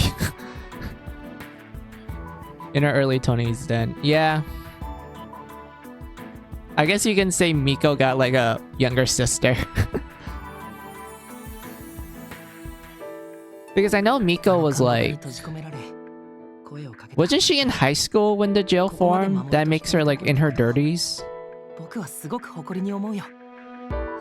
Or was she like in elementary, like Kade and Takumi and Isaki? Like they were elementary school people. And then 20 years later, they are like adults now. I said Takumi. I know Takumi was like a middle schooler and then he's in his early 30s. And Kade and Isaki, they're like, I guess early 20s. Or late 20s, like around that range.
Oh, look at that, Stella. Look at that, everyone. Everyone's getting excited for the grand finale of this game. That means we have to explore the second half of this dungeon.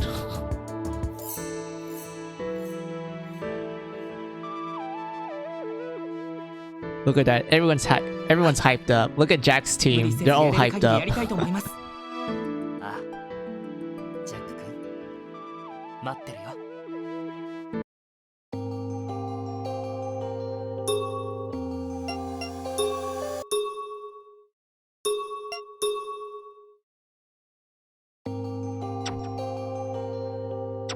Alright, we have to go to the other teams now so that we can like tackle their stories.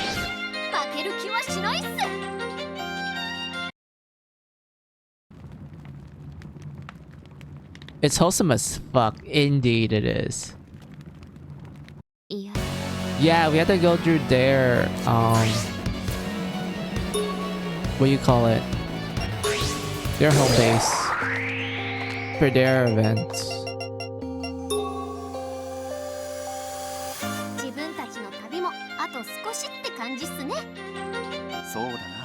It's wholesome as fuck, indeed. Now we're gonna see Carla's side of it.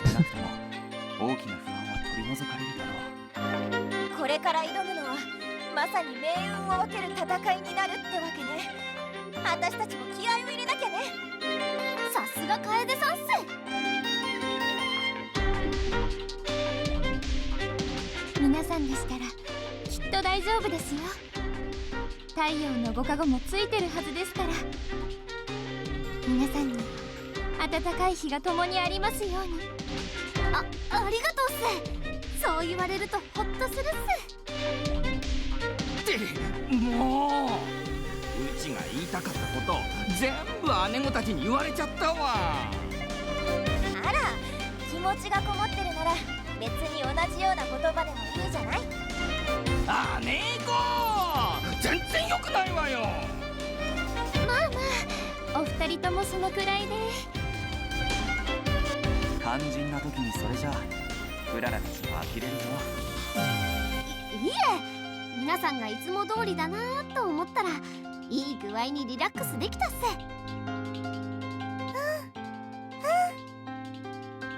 つも通りが一番。楓さんたちには自分たちの身の回りのこととか命がけでサポートしてもらって感謝してもしきれないっす。大したことはしてないわよ。私たちはあんたたちみたいに戦えないし、いつも危険なことばかりさせちゃってるしね。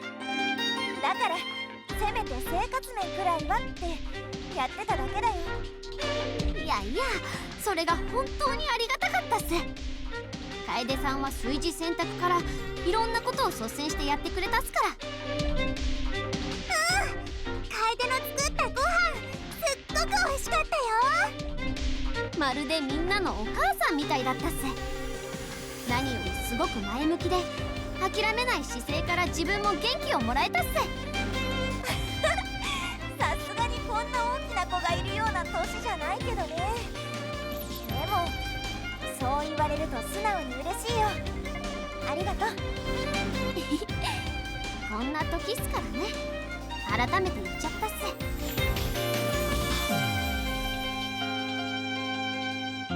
それに五木さんにも感謝してるっすよ。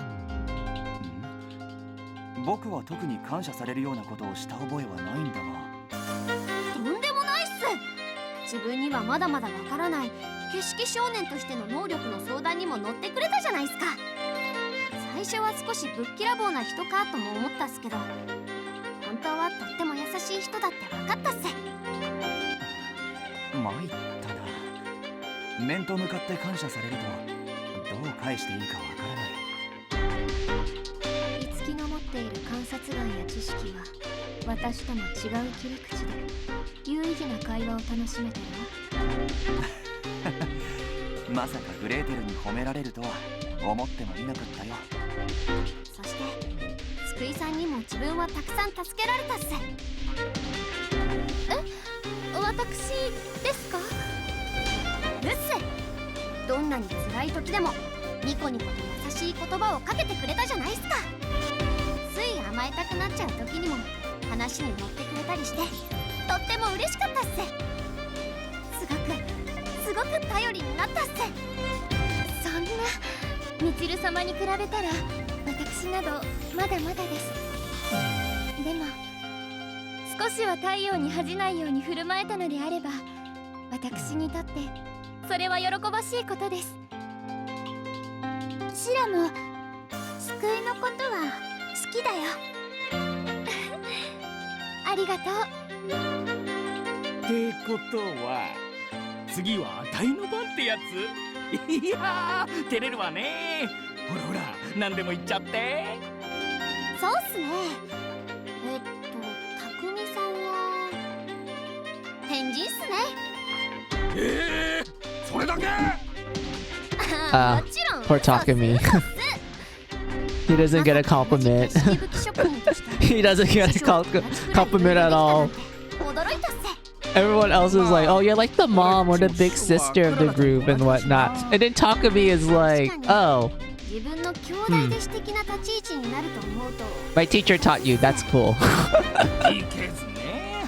Like, Isuki's called the dad. Like, that makes sense. He is dad material. But Takumi, よかったな。he doesn't get a compliment at all. アイスすごく頼りになるっす。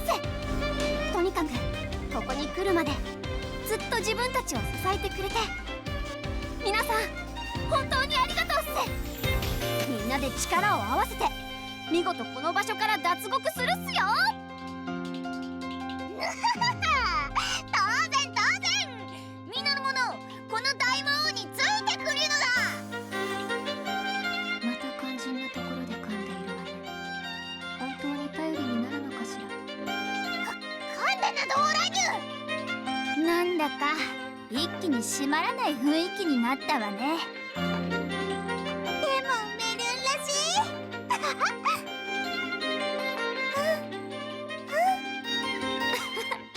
そうっすね。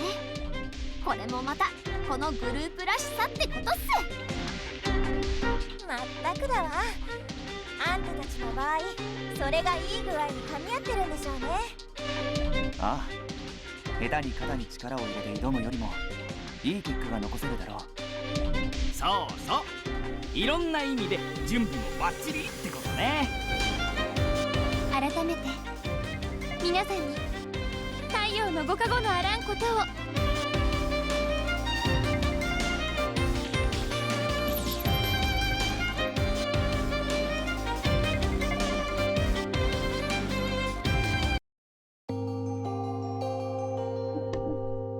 Oh, look at that.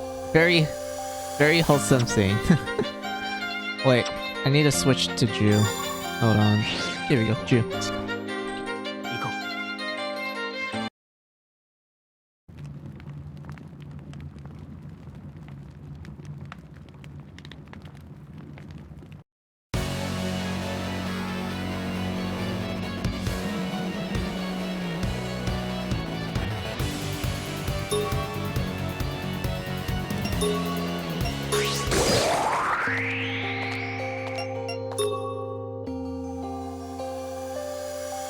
Alright, now Jew's final pep talk. ジャボーク、ハル、クナイ、門脇、いろいろあったがありがとう。突然どうした。ずいぶんらしくないことを言うんだな。確かに普段目的は一緒だからお互いウィンウィンの関係だと思ってる銃の言葉とは思えない。からかうんじゃない。本当の気持ちを言ったまでだ。みんなからかってるわけじゃない。意外だと思っているんだ。意外だが君の口からそう言われると嬉しいね。私もとっても嬉しいです。僕は赤ずきんのように流暢に言葉を重ねて礼を言えるような話術はない。だからこそ手短になってしまうが、君たちがいたからここまで来れた。これは紛れもない事実だ。感謝する。ありがとう。私もジュンさんと同じ気持ちです。Hi, hey, Eagle, how are ya? 私はここにいなかったと思います。ただ逆にクナイがいなければ。 How goes the game? Are we getting some spicy conversations? そんなことないですよ。 We're just having a final pep talk with every team. Each team is going back to home base to have a final pep talk, getting hyped for the grand conclusion. Like, we went through a lot of like story heavy stuff, and now everyone's like, hey, the rest of the dungeon is unlocked. That means we're gonna approach the final threshold. We're gonna get to the final boss areas. This is where the game really does ramp up in difficulty, and we're all like very excited. Like, everyone's getting hyped for it.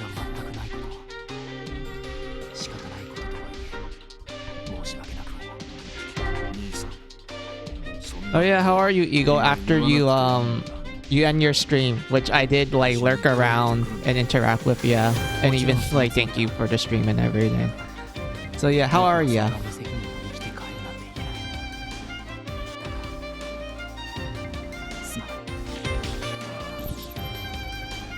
兄さんらしいよ。どこまで行ってもお前は不器用だな。その不器用な男についてきてくれたお前も十分。 Yeah, thanks for that. Just got back from Costco. Hey, the most popular store of every Asian person that I know. I'm not even kidding with that, Eagle. Like, I know most people be like, what do you mean by Asian? You're being racist, music. I'm like, bro, I'm Asian. I'm from my family's from Vietnam. And whatnot. And I live in an Asian neighborhood filled with a bunch of enemies, a little bit of Chinese and Koreans. We don't even have Japanese people, just zero Japanese. But yeah, every Asian in that neighborhood always goes to Costco. It's like essentially the great market for them, other than the Asian market. They always go to Costco. My grandparents literally forces me and my sister to take them to Costco like every Friday, because Friday, that's where we're like mostly available for the day. So because of that, my grandparents are like, hey, can you take us to Costco to buy essentially food for the army? Because I live in a kind of big family where everyone eats a lot, so we have to buy a lot of food.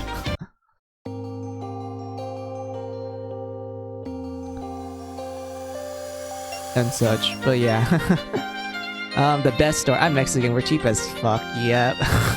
I can relate. My family also like not to spend a lot of money as well. They like to buy like stuff in bulks.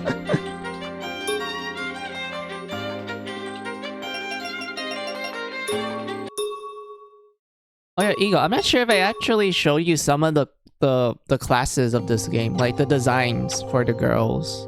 I'm not sure if I did or not. If I did, I apologize, but I'll just show you the ones that I'm doing right now. So we have Red Riding Hood in her default class, the Liberal class. This is a pretty good class because like it has a lot of HP, a lot of attack, a lot of defense, and pretty good luck. The only downside to it is that its agility is very low. Like, it's not good agility. The SP is also kind of not good as well because you kind of want to use a lot of skills in the game, but they cost SP. Anyway, I know nothing of this game. Alright. But yeah, this is her default. Like, this is what she always looks like. This is like what she usually looks like. My favorite character. I love her. She's my wife. I mean, you can tell by like my banner and my my stream layout. She's like my favorite character of the series.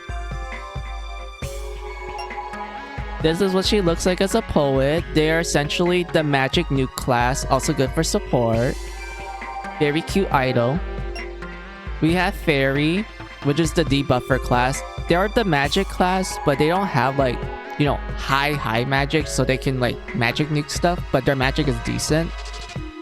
And they have pretty good agility. It's just everything else sucks. So yeah, we got the Fairy, the debuff class. We have Clown. This is the glass cannon class. Like, this class is literally designed just to go unga bunga, and it's great. And everything. Like, look at this. Very cute. Nice belly windows. Also the shorts. Like, excellent. I like this a lot. Also, I do like her hood, which is just like, you know, just a clown hat, but like, you know, repurposed as like a hood because, you know, Red Riding Hood.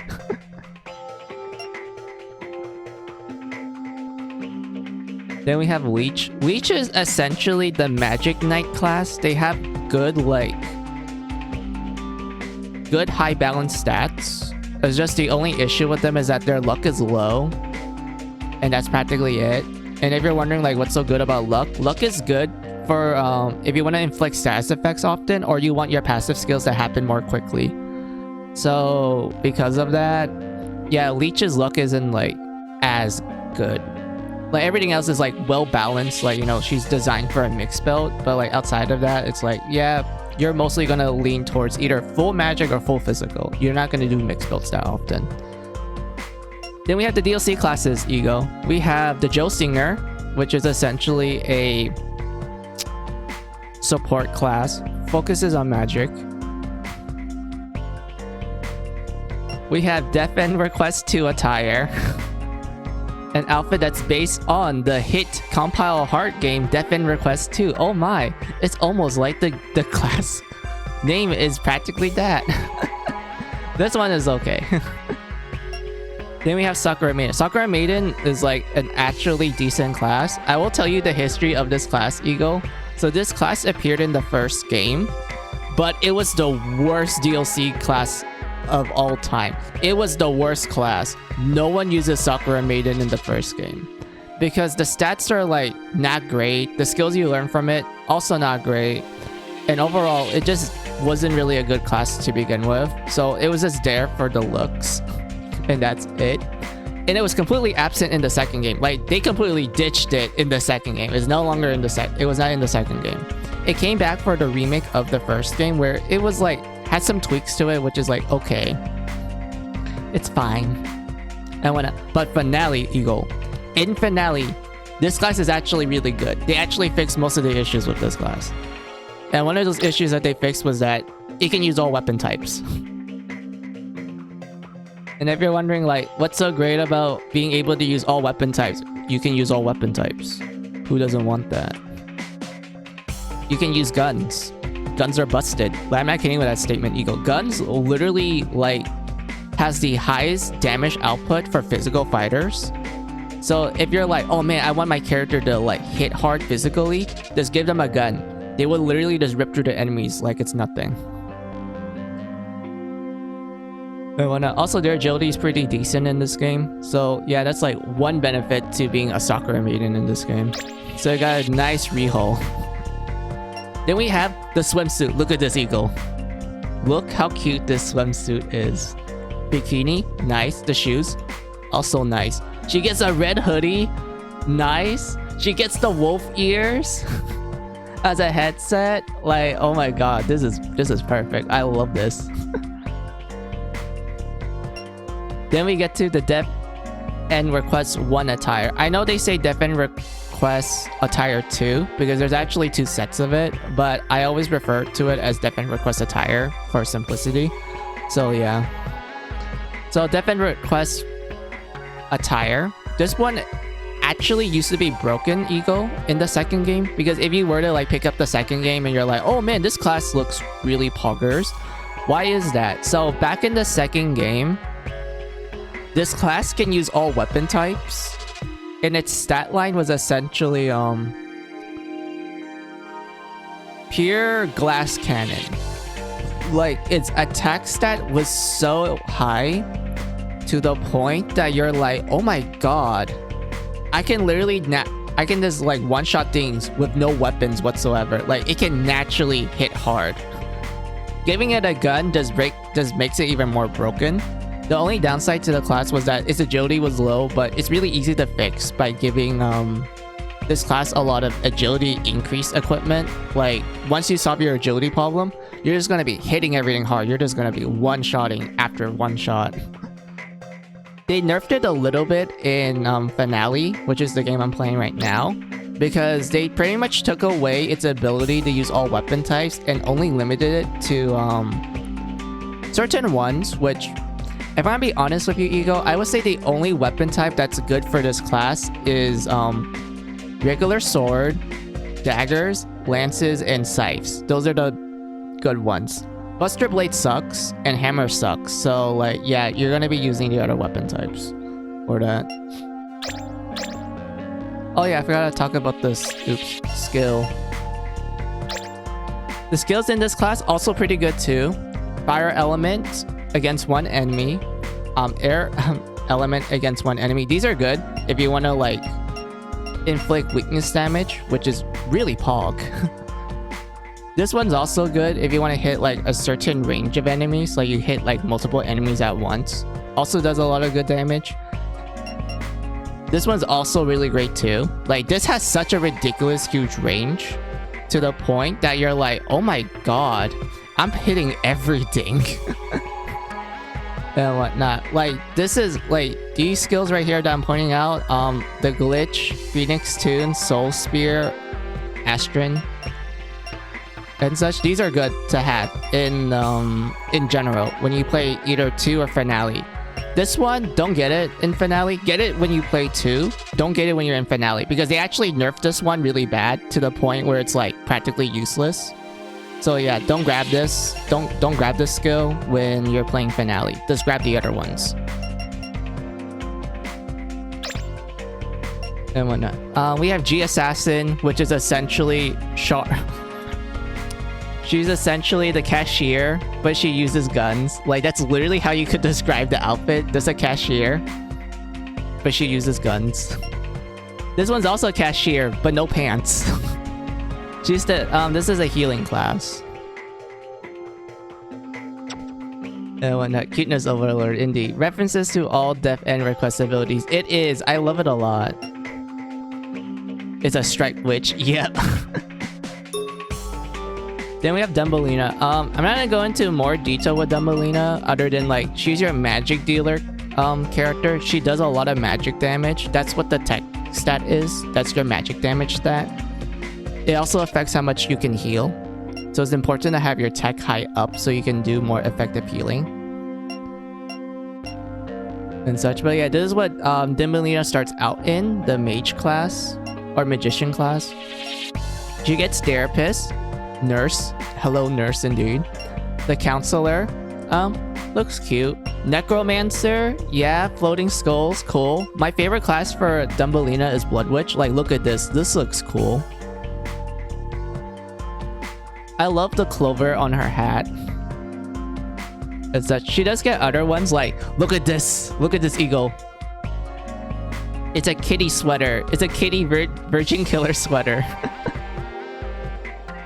Very cute. She even has the fang. If you like look up close to her mouth, she even has the little, you know, vampire fang.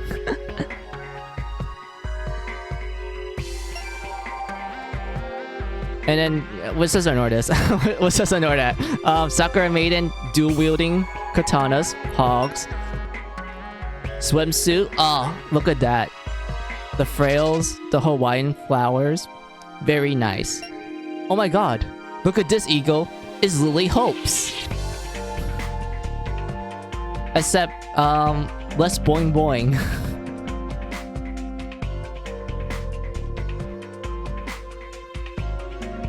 And whatnot, but yeah, then we have this we have the store clerk, the cashier, and then we have Joe Singer with the little mascot guy on our right, on our left arm. Lily, what happened to her booba? I don't know. Then we have Snow White. So Snow White, she starts out as a scientist, very cute. There's Item Meister. You know, she's just ready for an adventure. She's carrying like a lot of bags.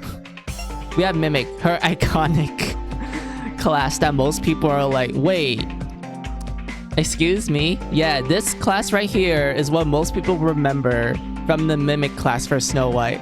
Like, most people are like, oh yeah, like Mimic is like a fine class and shit, but like the one design that people remember was this. This is like something people remember. They're like, oh yeah, Snow White's Mimic class. She has literally no pants. She has a cute hoodie, which I wish I could get. Like, the hoodie is so cute. I love it. But like, yeah, she has no pants. She literally has no pants. Oops, wrong button. We have Logic with her iPad. Very cute. She has headphones. Nice. Blood Chemist, glasses. Come on. Glasses are cool. Come on. Yeah, glasses. We have the R clown set. She's just a baseball angel. Like, it's cute. I like it. We're gonna ignore this. Sakura Maiden, cute. She has a rake. We have the swimsuit. Oh, look at the swimsuit. This looks very cool. I love the hat. I like the light jacket she has. I don't even know what you call that. I like the shawl. That's like she wears on her lower body. Like I like those. Those are cool. I love the Blood Chemist. Yeah, this swimsuit is my favorite. Look, Eagle. It's another character from Death End Request. It's the secretary from the game company. I always find this funny, Eagle, because like they look the same. This is just the same character. What's even more hilarious is that Snow White came out first, because Mary Skelter came out in 2016 to 2017. Well, 2016 in Japan, 2017 for the West. Mary Skelter, I mean, Death End Request came out in 2018. And such. So you could argue that Snow White came first, and then the secretary in Death End Request came second. They are practically the same person. Like, look, their design is the same. It's funny. And then we have Kitty Sweater. Look at this. Kitty Sweater Pog. I actually keep her in this class, Ego, because she can use guns. Lots of guns. We need the gun. We need to, like, unga bunga the enemies. And then she gets Joe Singer. Cute. Then we have Kaguya. Oh, yes. Princess Lazy. Oh, oops. So Kaguya starts out as a sniper, which is like, okay, she looks very traditional Japanese. Very cool. Very pog. She's like on her Bamboo 1, which is the name of the chair. If you're wondering why does she like ride on it, it's because she's lazy. I'm not even kidding with that statement. That's literally why she has a floating chair. Why she made it to begin with. It's because she's so lazy to the point that she doesn't want to walk. So she dedicated practically a good chunk of her time just to make a floating chair. And she uses it to like walk around and everything, even in battle. That's like the funny thing about it. It's like, yeah, she literally made it because she's lazy as fuck. But yeah, there's the archer, you know. Very cool archer design. Speed gunner. I mean, I like the twin revolvers. Those are cool. We have Dark Seekers with the bunny hoodie and whatnot, and like the knives that are on her legs and such. You know, also the very nice, like, I guess tights. Yeah, tights. Yeah, that's the best way to describe it. The tights. Nice. Wait a minute. Where is the... Oh yeah, right here. Blood Hunter. This is the class that I keep her in because Blood Hunter is essentially the HP/agility tank of the game. Like, you can tell by like the other classes, they're like, oh, they offer more like, you know, a certain specialty and whatnot. Blood Hunter is like balanced in a sense, but it has really low agility. I mean, really low luck. Everything else is like good.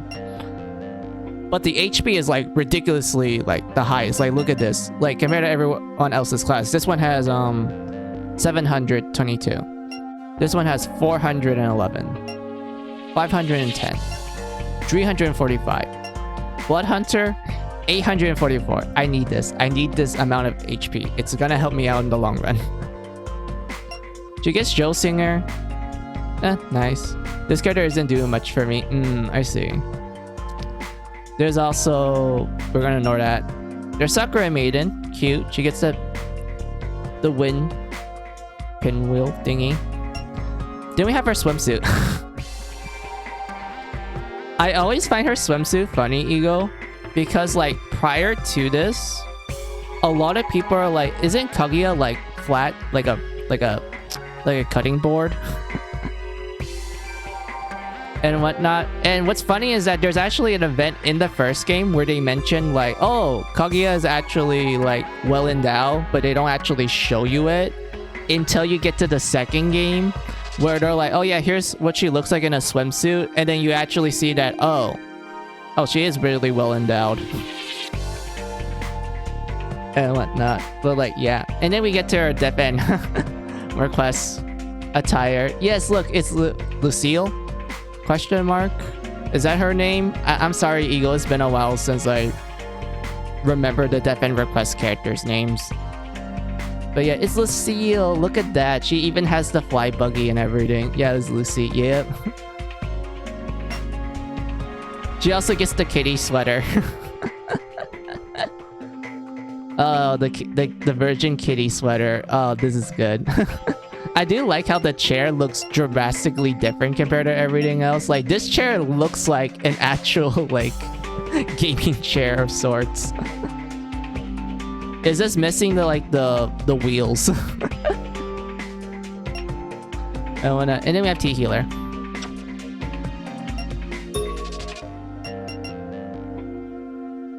And then we have Cinderella.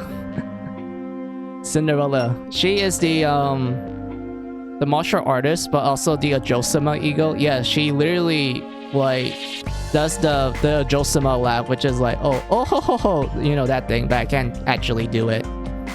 I can't like actually I can't actually do that voice. But yeah, she's the Ojosama. She starts out as martial, which is the martial arts class. High agility, everything else not that great.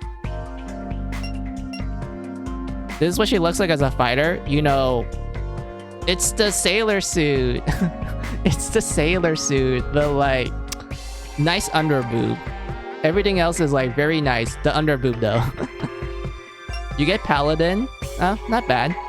Very pog. I like her leg up. We have her as destroyer, which is the class I like her to be in because it does so much damage. But she gets like a nice dress. She gets a nice like dress. She gets a cool looking sword. I like the hairpin, which is like a black rose and some like frails question mark. I guess that's how you would describe it. But yeah, I like this one a lot. Then we have Blood Hunter. Blood Hunter is unironically like my favorite like design for Cinderella. Because like look how edgy this looks. Look at the boots. Look how sharp those boots look. She gets like a blood katana. She gets spikes everywhere. She's literally wearing just like a very short leather jacket. Like a very short one. She also gets a cute red ribbon as well on her hair. Like, I just like this. This honestly cracks me up. I could see Kei-san in this outfit. I can too. Then we have our clown.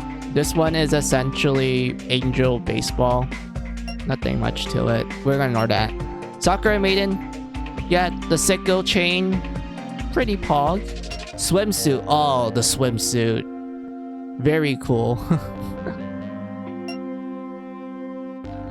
Then we get Defen attire. She gets to dress up as the fellow weeb. The fellow weeb. Lydia. Yeah, Lydia. It's Lydia. Yeah, the weeb.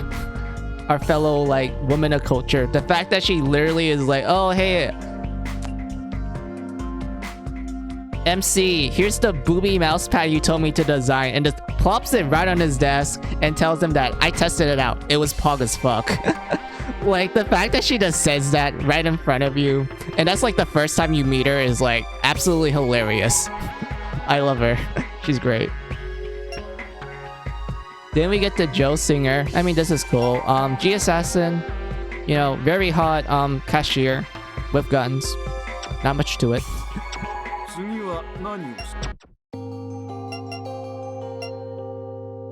But with extra boost, indeed, she's hot as fuck. Indeed.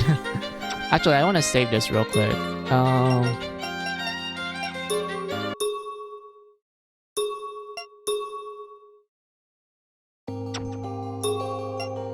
Alright, Ego, I want to show you something. Hold on.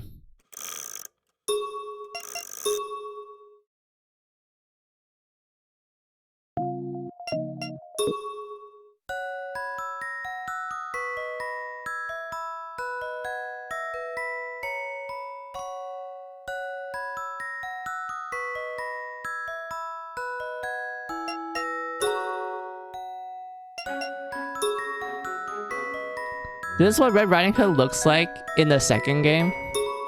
She gets long hair. I love it. Like, look at this long hair. Very, very nice. I know, like, there's not much change to her design other than, like, you know, the hood being blue and white. But the red part of her name is literally from the dry blood that's on the hoodie. That's why she's still called Red Riding Hood.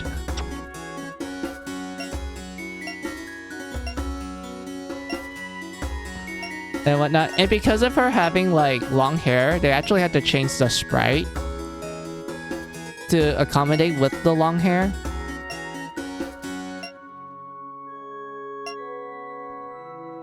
And the long hair fits really well with the Death End Request DLC class. Like, this fits her really well.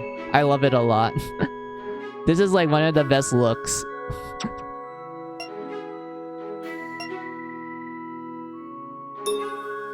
And everything. Like, I love it. I love the hair design. She has the hair of Duff, buddy. No, it ain't. You're not gonna convince me otherwise, Stella. They even changed it for our Blood Sculptor design too. For it to have the long hair as well.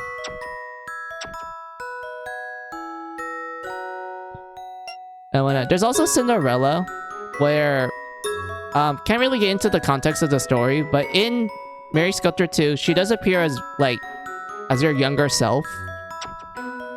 So because of that, they actually have to change the design to like fit the younger Cinderella look. And so far, I don't think it's bad. Like you can kind of tell they're like, oh yeah, we had to like make sure it fits. Like it actually needs to fit. And whatnot. And so far, it's not bad. Like you can tell that it's still technically the original design from the older Cinderella, but they had to modify it so that it can fit the younger one. And so far, it doesn't look that bad.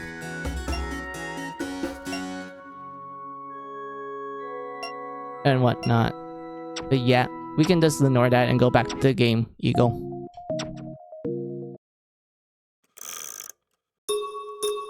Continue. Alright.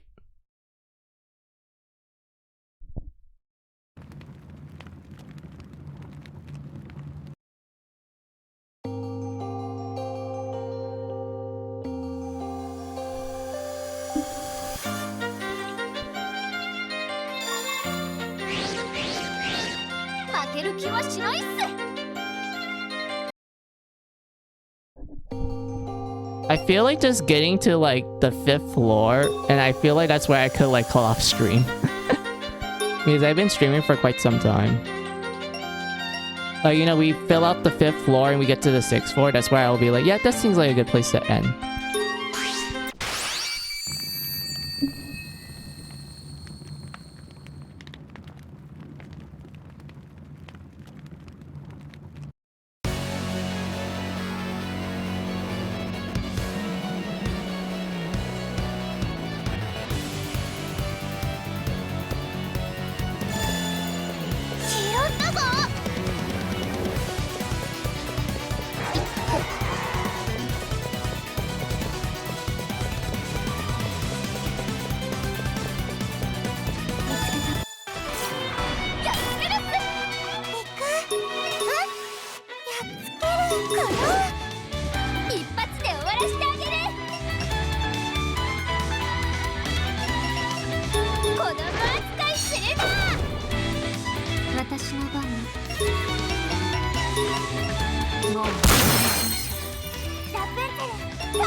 It'd be 3,000 years before we reach the end. I highly doubt that, Stella. I could actually like rush myself if that's the case.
ちだ。いい判断だわ。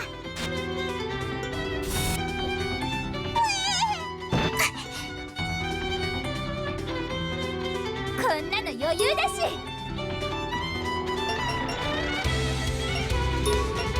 子供扱いする。倒す。出直していらっしゃい。強くなった。Nah, buddy, I know, yeah. Yeah, knowing me, I could actually just go straight to like the finale part of the game. Because I feel like I am strong enough to actually like, you know, take a hit and like kill everything rather quickly.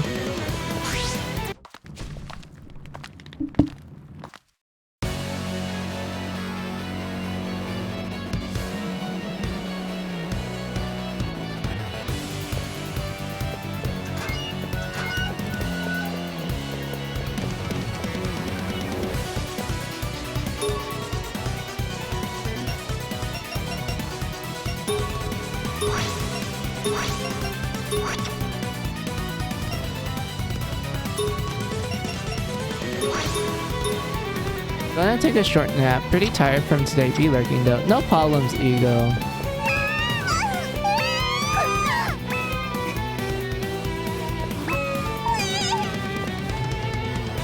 Oh, Rapunzel died. Oops.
Thank you, Pyre. Thank you for being such a great, like, buffer, my lord. The damage. The damage.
Honestly, Stella, because of me just like deciding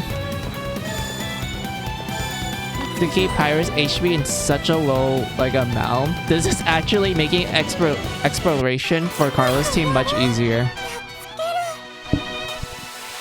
Like, that's the funny thing about it, Stella. Like, I remember like when I first played the game, I was like, oh, Carla's team is kind of not that great. I don't really like exploring too much with them. But like after I decided, you know what, I'm just gonna go like full passion with Pyre. They're just killing everything. They're just like absolutely wrecking shit.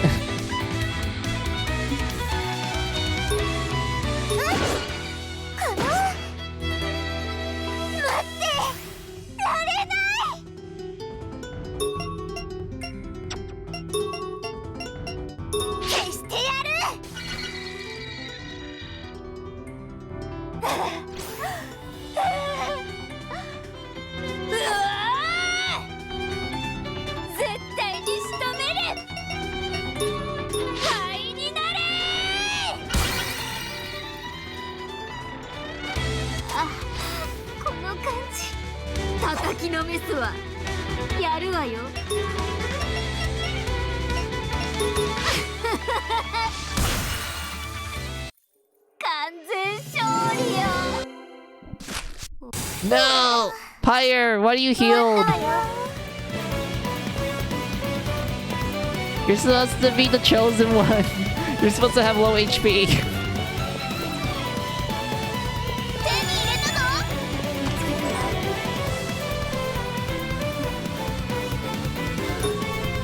Great. I need to go punch in the calculator now to see what's 5% of her current like maximum HP.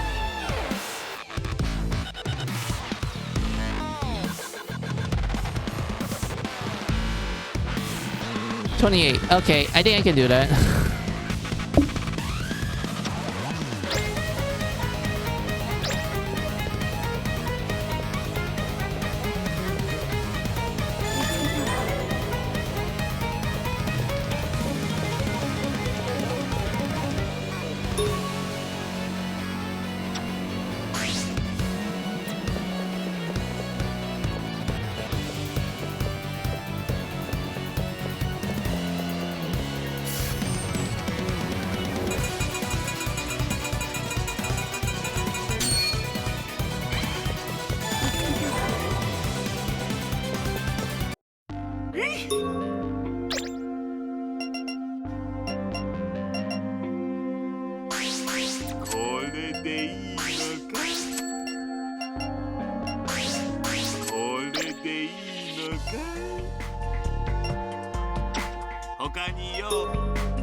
倒す。消してやる。勝った。我をたたえろ。おはよう。見つけたわ。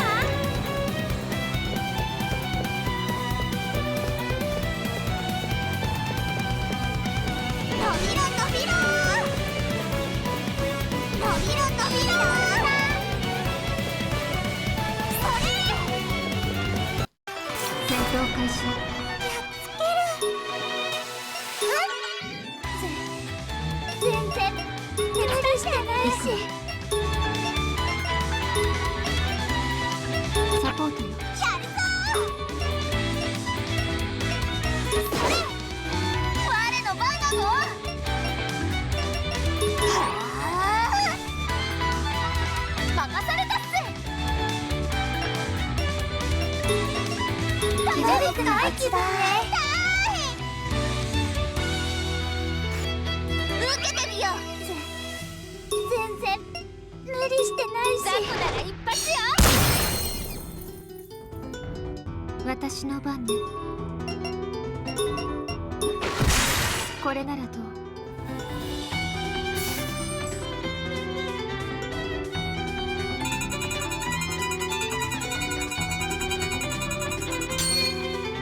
いけるよ。やっつける。熱い体。力もりもり。おいしそう。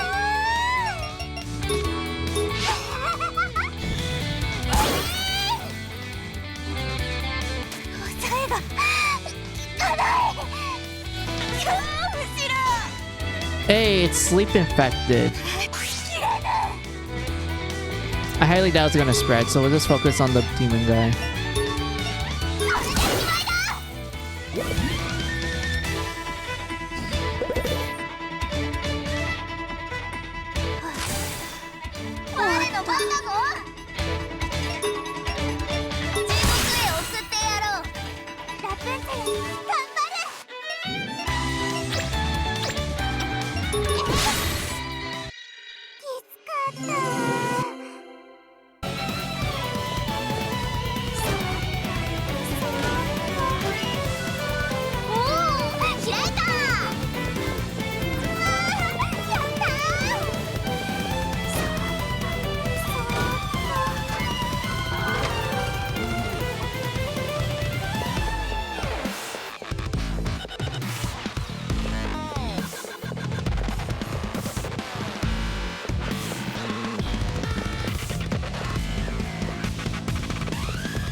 Wait, how much damage was it?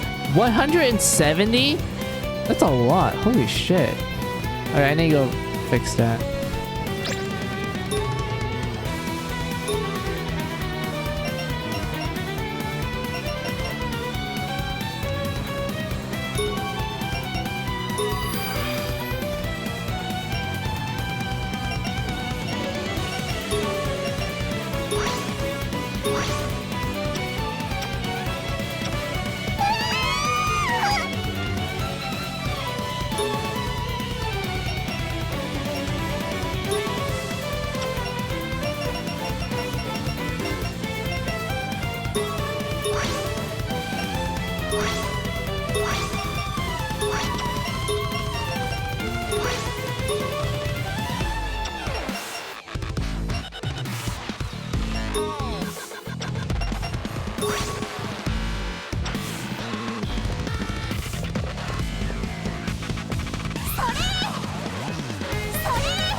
Oh, hold on a minute. My phone's about to die. Let me get a charger.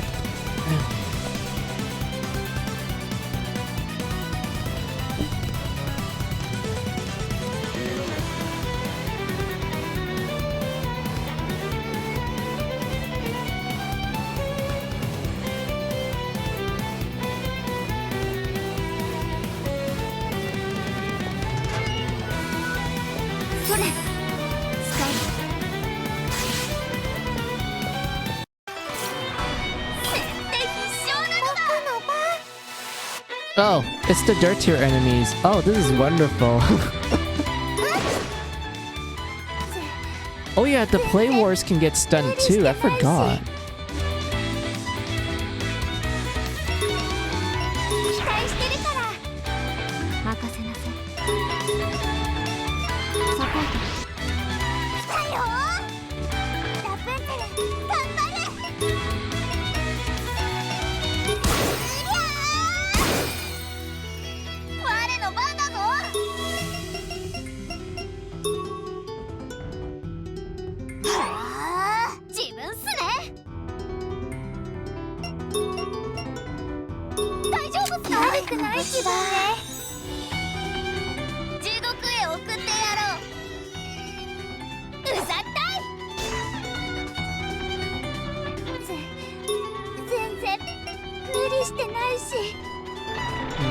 Pyre, can you one-shot it? Yeah, you can. Thank you, Pyre.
Wait, what was that?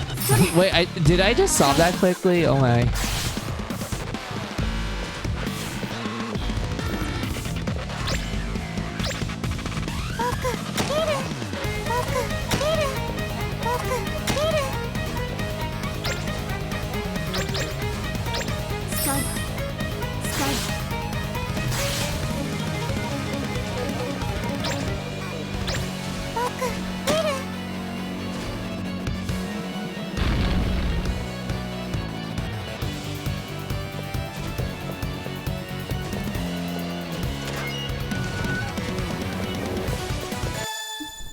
Yay, we got the shortcut. Wonderful.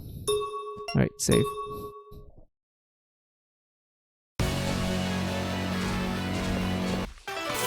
戦闘開始。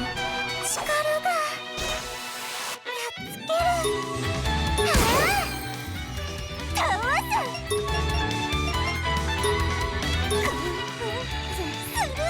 全然無理してないし。ザッとだが一発よ。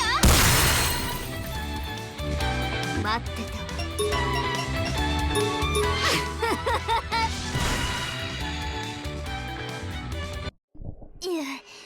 油断しただけよ。 Yeah, this team's damage output is insane. They're killing so much. I'm loving this. Thank you. Thank you, Pyre. Thank you for being such a great buffer.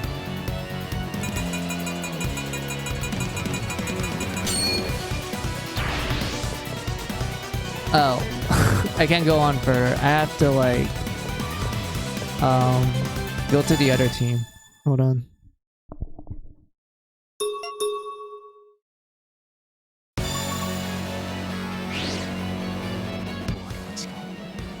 Alright. Let's go, my waifu team. Alright.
Oh, it's the nightmare. Yeah, we're just gonna run. めちゃくちゃ嫌な気。よか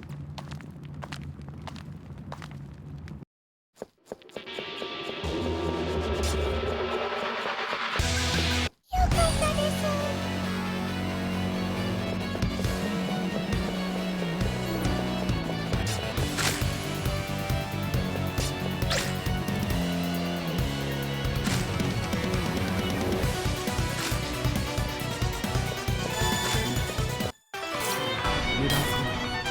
行きますよ。すぐ。白雪の番。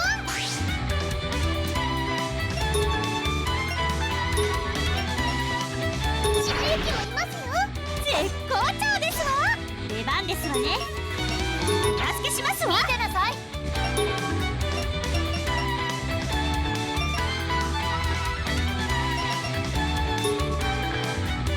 少し力をためないと。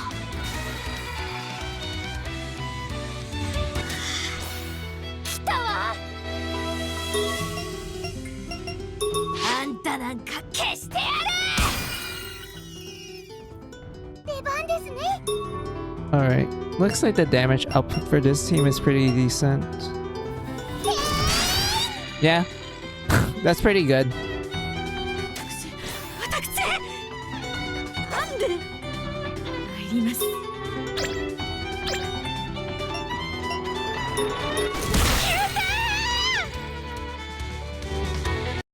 勝ちましたわね。すっきりしましたわ。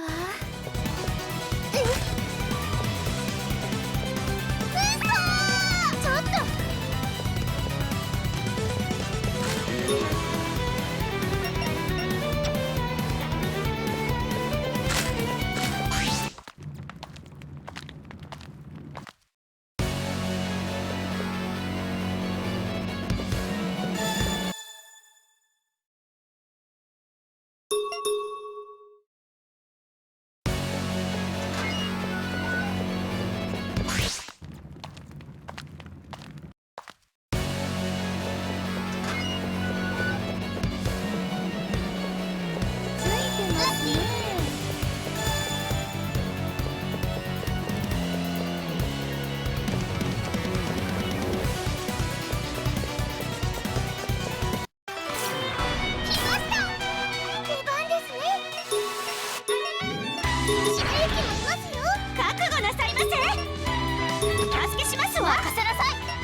There.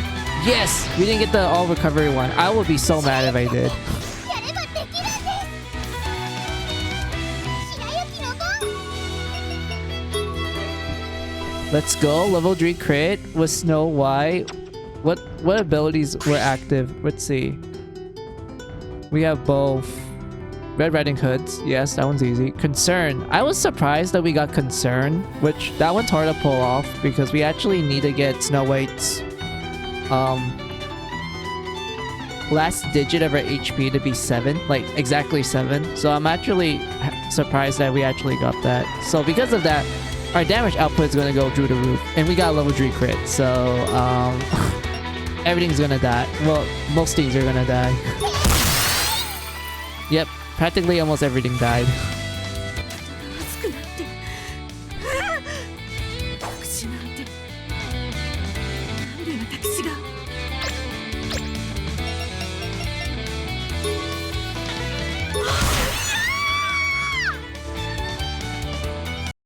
どうにか勝ったわねすっきりしましたわ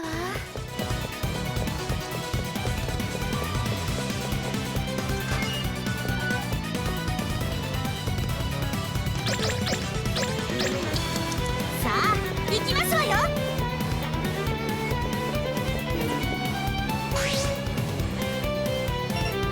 楽ちんですね後ろガラキュ乗ってきました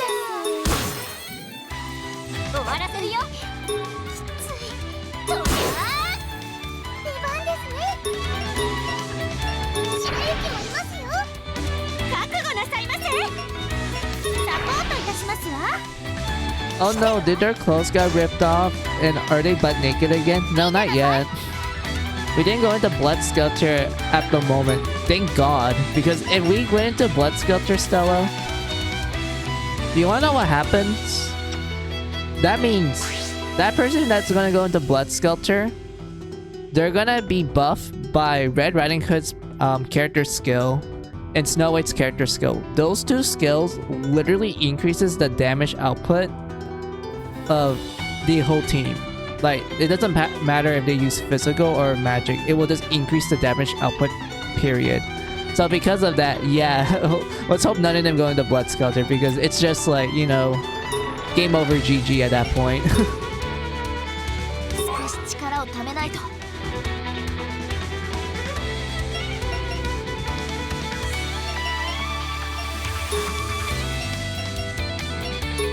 これでどうだすっきりしました思いっきりいくわよ出番ですね本気でいきまーす力が覚悟なさいませいただきなさい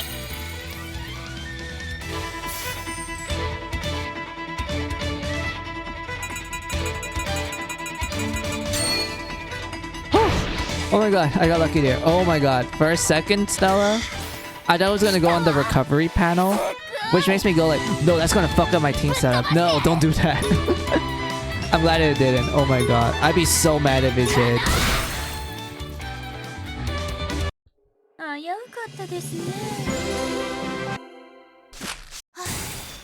おしまいっと到着です Though I heard one of the girls screams Kia. If I remember my anime, that means their clothes is ripped down, their panties are showing. Oh no, that's just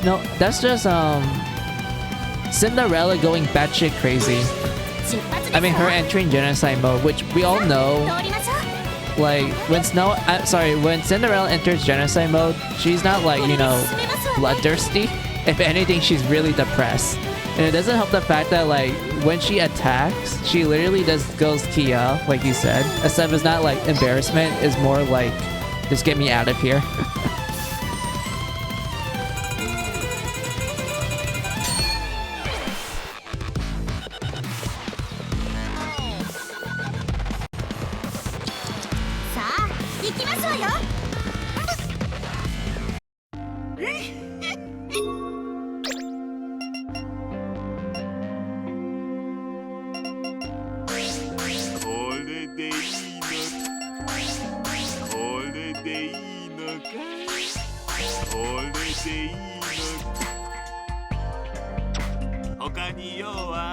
ますかい。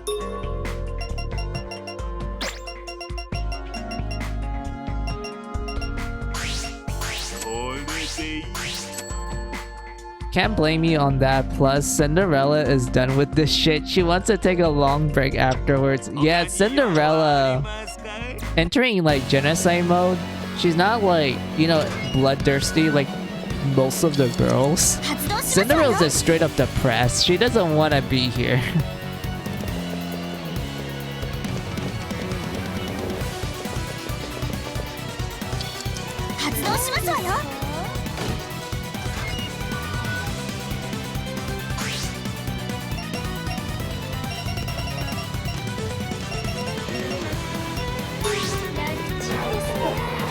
Oh, I hear the nightmare.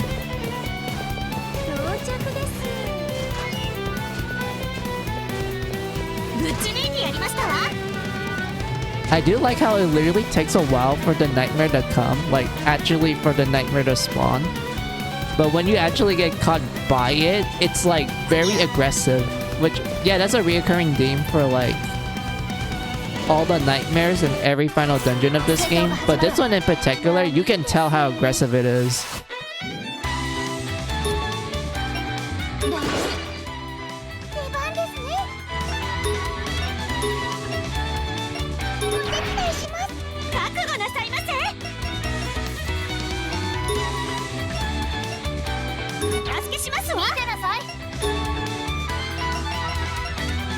Wait. Water. No elemental weakness. Wind, wind, and fire. Okay, let's use wind instead. How do you miss? How do you fucking miss the rare enemy? Dumbelina, I believe in you. How you missed it?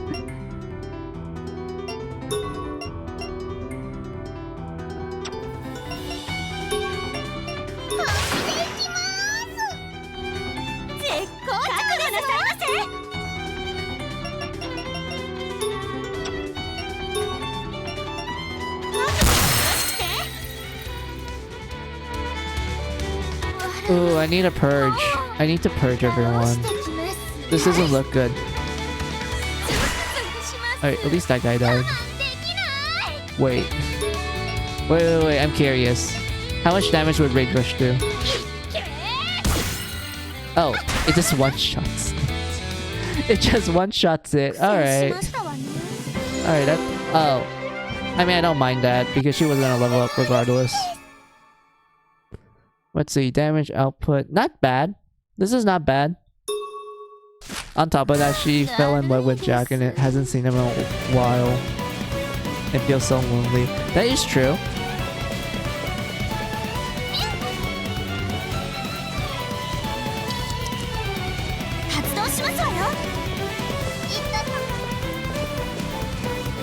Honestly... Oh, that one I have to like open it. Got it. I had to flip the switch. I mean, she did technically reunite with Jack and the rest earlier in the story. Remember, Stella? Everyone got into the glass room and they're like, "Oh, everyone's here! Hooray!" And then everyone chats up, and then you know, the nightmare appeared, and it caused a lot of problems. I mean, at least they were able to, like, talk for a little bit before being separated again. Also, I'm surprised that they didn't, like, exchange, like, radios of sorts. Like, you know what I mean, right, Stella? Like, I know, like, every team has a radio, but I'm surprised that they don't know, like, each other's frequencies. Like, wouldn't that be kind of the first thing to, like, to exchange? So that, you know, everyone can keep tabs on each other? Like, that was like the one thing I noticed. I was like, wait a minute. Everyone, like every single character, like each team has their own radio. That they could possibly, like, you know, connect to one another to like talk and shit. And it's not like the radio's never used in the series. Like, the radio plays a major role in the first game. And like, it appears again in finale for like Jabberwock and Ridley and Ellie. Like, they have radios too and which does play like very important role later on. So I like kind of thought like, wait, wouldn't they like, you know, exchange information with each other, like exchange like, oh hey, here's the frequency for the radios that we use, so we like can like, you know, exchange information and whatnot. Like, wouldn't that seem like be a good idea? I'm not saying like this is like a big plot hole and shit, but it's like, wait a minute, how come they didn't think of this?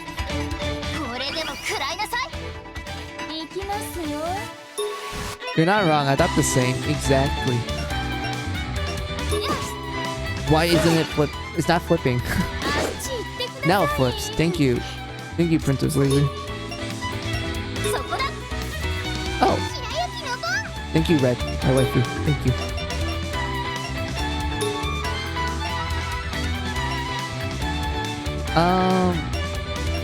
I guess this group. Yeah, this group looks good. Hold on.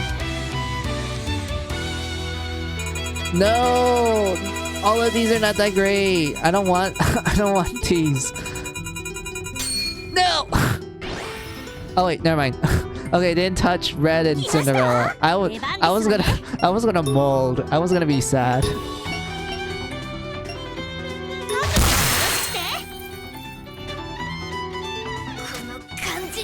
Wow.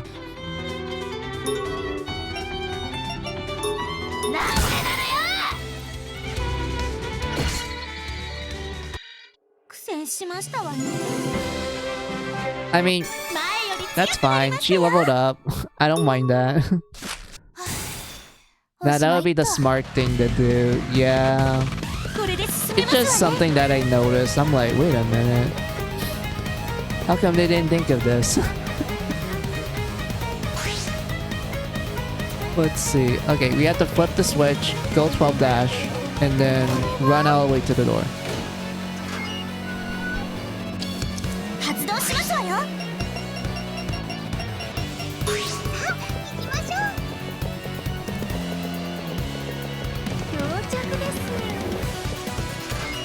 So I wouldn't be surprised if she's like, if Alice hasn't made her move yet, when all this is done, I'll rock Jack's world. I mean, yeah, that's true, because like, I feel like out of all the other girls, especially with Alice and shit, I do feel like Cinderella's like the closest thing to like another love interest. Maybe Sleepy, and also Thumbelina, and Snow White, but I do feel like out of all the other girls, I do feel like Cinderella's like the closest thing to like a second love interest, other than Alice.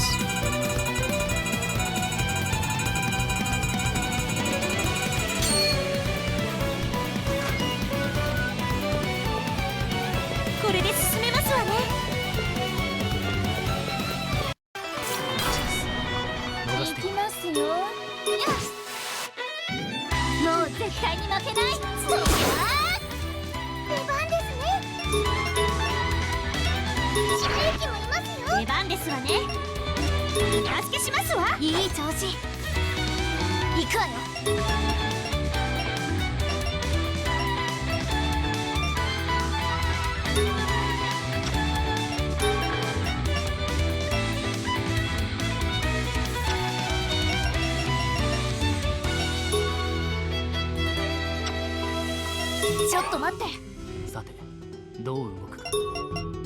大丈夫か。いい感じ。現れてく。これでも食らいなさい。好調ですよ。白雪の番。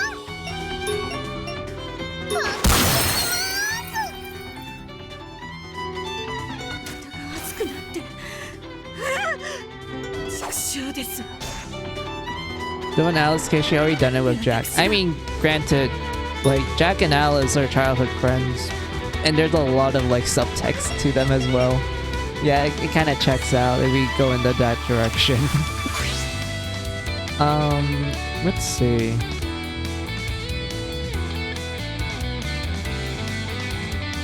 Yeah, that looks good. All right. I know he can't get stunned. He can only get sleep. So let's just hypno burst this bitch. Or just kill them all.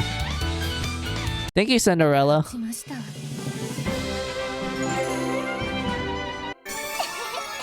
たね。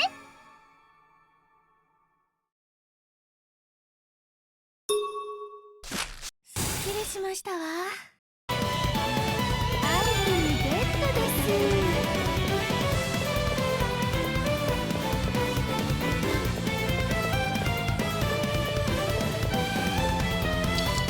発動しますわよ。アイテムゲット。さあ行きましょう。着いたわ。ぶち抜いてやりましたわ。行くよ。さあ行きますわよ。出発進行。戦闘開始です。悪いです。行きます。白雪行きます。白雪もいますよ。溢れてきますわ。覚悟なさいませ。サポートいたしますよ。白雪の番。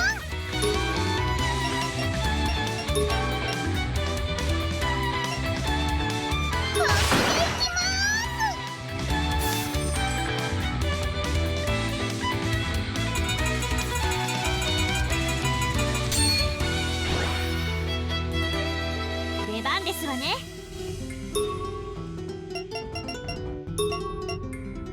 ひざまずきなさい。わらわ、もう覚悟してください。仕方ないですね。これでも食らってください。Let's see. Exactly. Alice's orders set the candle mover for Jack. Cinderella's the second go. Alice could end up with. Nah, Jack and Alice passed the whole childhood friend stage thing since both know exactly how much they mean to each other. Hell, Alice in this very game full of rentals and stay night. Yeah, that is true. I'm not gonna deny that fact. I know, like in the first game, it's kind of like, you know, you can technically make Jack end up with any girl. Like, I know Alice gets like the most like romantic subtext, if I want to be honest with you, along with Cinderella and Sleepy. But I felt like for them, yeah, there is a lot of romantic subtext for them in the first game. But the second game and finale, they ship Jack and Alice hard. Like, they just shipped them hard. Like, the devs knew what they were doing. Like, we can't deny the fact about the events of 2. Like, Stella, you know, like, how 2 handled their relationship. Like, 2 just makes it seem like, yeah, they are a ding. Like, they are an absolute ding. And then we get the finale where it's like, you know, oh yes, Charlotte Onesan, please tease them. We need them to get teased.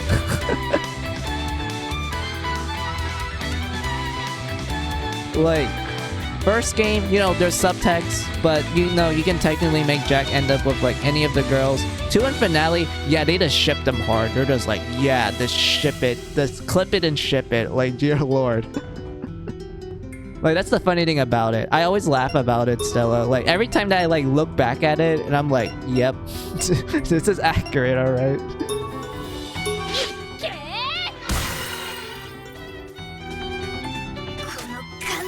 Wow. I kind of not want to kill it yet because I want to purge everyone. You fucking resisted. Of course you resisted because, like, I'm not great with these status effect stuff.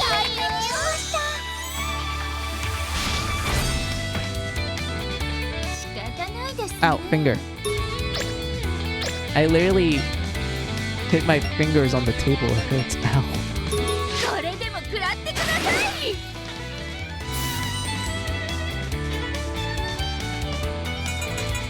Let's see. I guess XP up. I'm kind of curious. Did I actually got a jail piece that does that? I don't think I have. Maybe the other teams got it.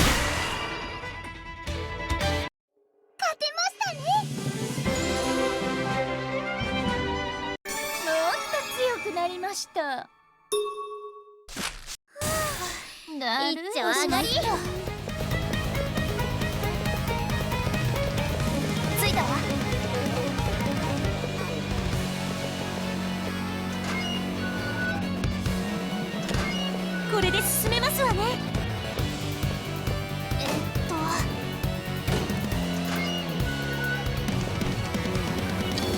発動しますわよ。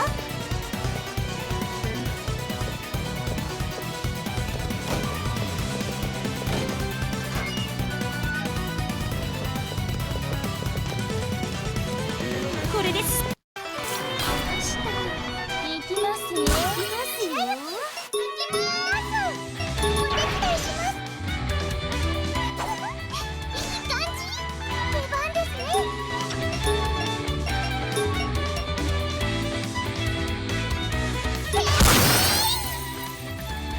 だるいです。だるい。私の番だね。と出番ですわね。覚悟はよろしくて任せなさい。少し力をためないと。 Let's see, like the top 3 girls who can and will end up with Jack is 1 Alice, 2 Cinderella, and 3 Sleepy. Second game, 1 Alice and nothing more. Finale is wait, nothing more. Finale Alice all the way, bitches. Yeah. これでも食らいなさい。来てるわ。見てなさい。 Hold on. I guess fire. これでも食らいなさい。 Yeah, fuck the demon 思いっきり guy. 行くわよ。 Hey, thank you, Dumbledina. 来ました出番です。 And then orbit up. Just orbit up. 行きました。行きますよ。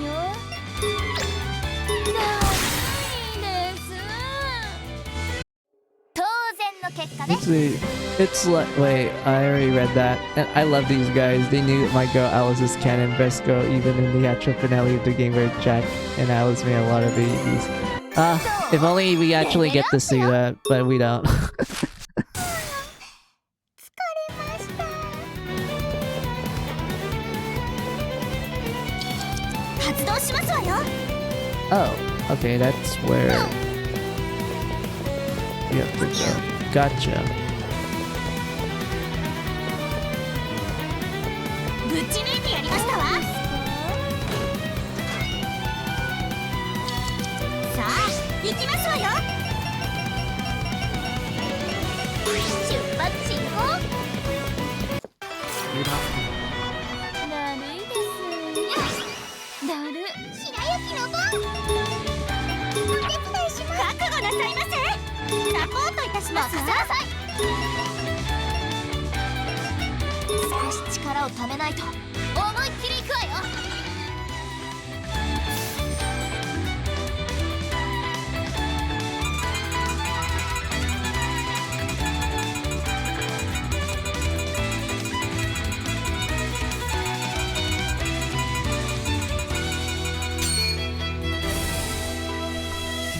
That's fine. We can make Dumbledina do Unga Bunga magic at that point. Let's see, there's more water enemies, so it's better to use that. Boom. 覚悟なさいませ。痛ましきなさい。来たわ。あんたなんか消してやる。この感じ、いい感じです。倒してきます。これでも食らってください。圧勝ね。 Alright, good job, team. When you wrote that. When you find out about the twist, it makes sense and it's like damn, it makes sense. Yeah, I do agree with that. And yeah, I wish we could have seen it.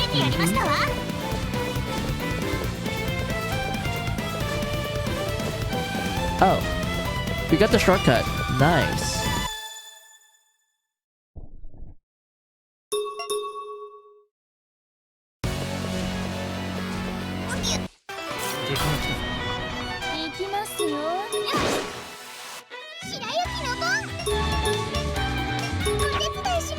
ですわね。お助けしますわ。出番ですね。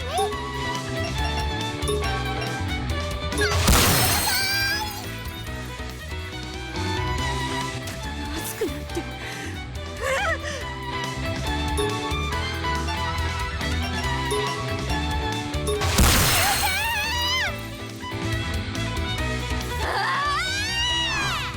Oh. Oh no.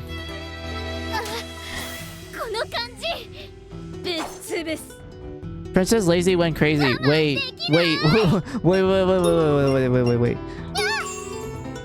任せろ。絶好調よ。任せなさい。 Wait. Wait. Wait. 手を貸すわ。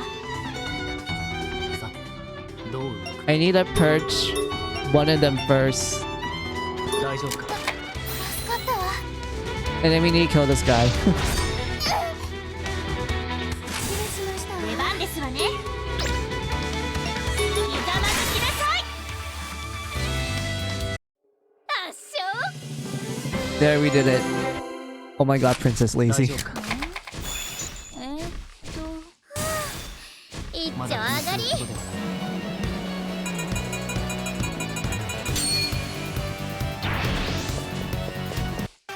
戦闘開始ですわ。思いっきりいきますよ。いきますよ。乗ってきてます。出番ですね。白雪もいますよ。来ましたわ。行きましたよ。サポートいたしますわ。任せなさい。ちょっと待って。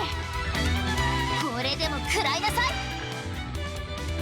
好調ですよ。白雪の番。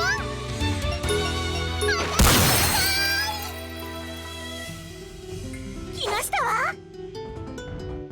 出番ですわね。覚悟はよろしくて。The damage. Beautiful, the damage. I love charge. Charge makes everything fun. なんでなのよ。この感じ。倒してきます。 I love overwhelming my enemies. これでも食らってください。皆さんのおかげです。だるいです。おしまいっと。まだ気にするほどではない。 It's the best feeling in the world.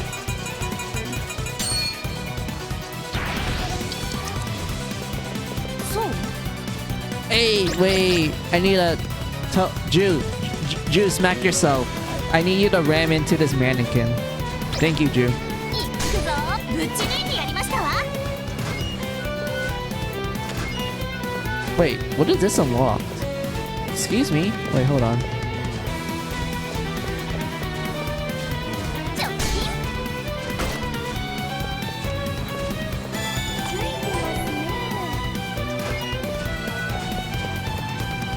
ちょっぴん。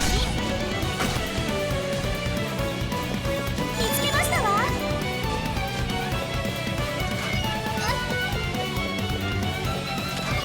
さっさと終わらせよう。覚悟なさいませ。サポートいたしますわ。いい調子。見てなさい。少し力をためないと。これは痛いわよ。出番ですわね。ひざまずきなさい。任せなさい。これでも食らいなさい。みなぎってます。だるいです。いきますよ。出番だ。 It's not flipping. Wait. そこだ。 Flip. No, it's not flipping. 白雪の番。Snow White. Hypno burst, please. 本気でいきます。 Did it fell asleep? It didn't fall asleep. I hate this. Okay. Hear me out, guys. I think I can survive this. これでどうだ？ いい感じ。 We need to do this. And just pray that Yeah, thank you, Cinderella. Counter these bitches.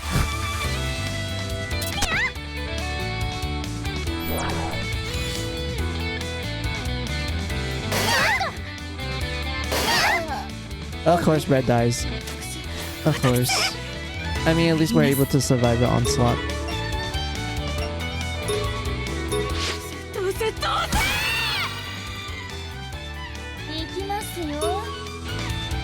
We need to flip this.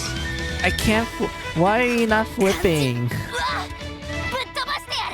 I hate this. None of them sleep.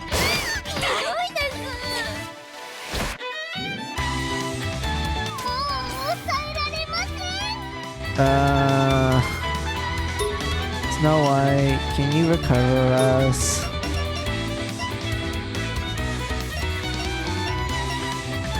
I was so close. I'm not even lying about that. I'm very close.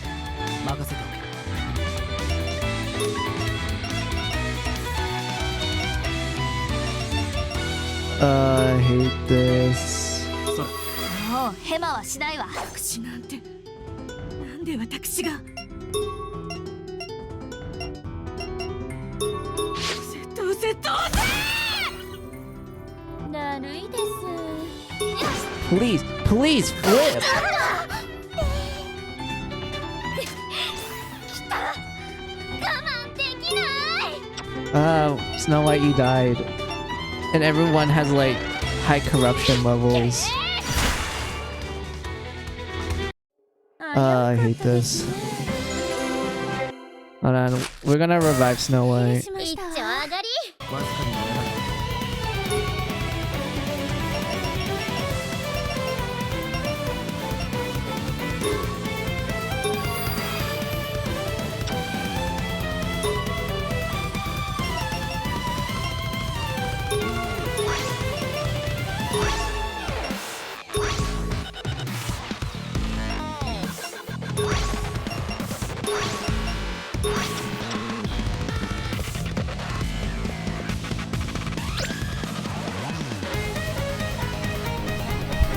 Alright, at least this mannequin's alive so we can ram into it.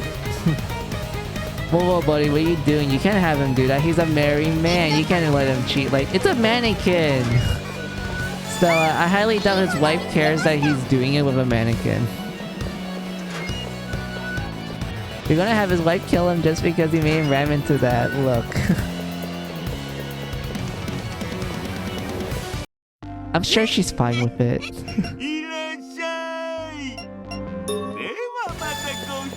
I don't need a binding from you, merchant. Mostly because I already bought all the things I want. I could sell you stuff when I get more, like, sell items. Great. Now I need to, like, purge everyone now because, like, everyone's skating on the danger line. Just like the theme of this place, it's the danger line.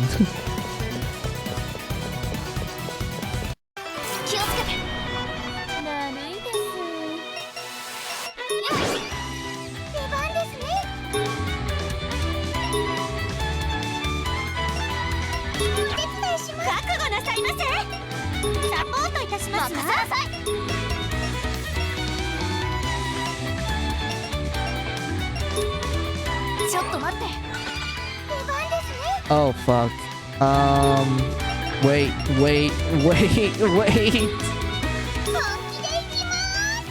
None of them sleep. Okay, that's fine. I can work with this. I can work with this. I can work with this.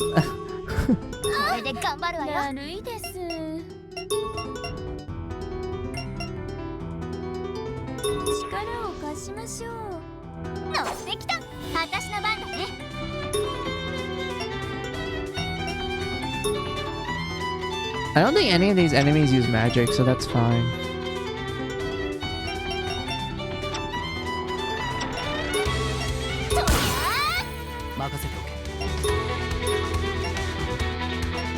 Let's go by danger level. Dumbleina's the dangerous one.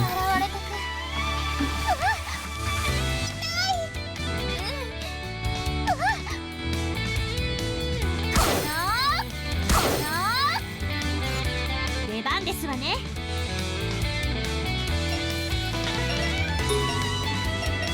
サポートいたしますわ。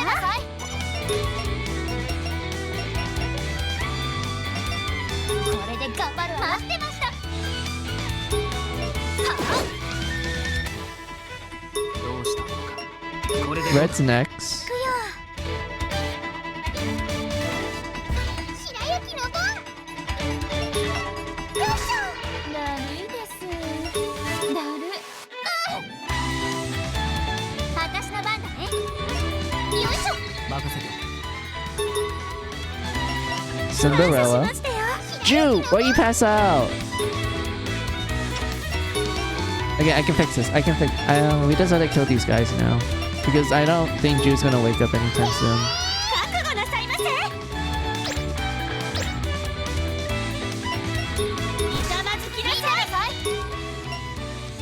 これは痛いわよ。片付いたわ。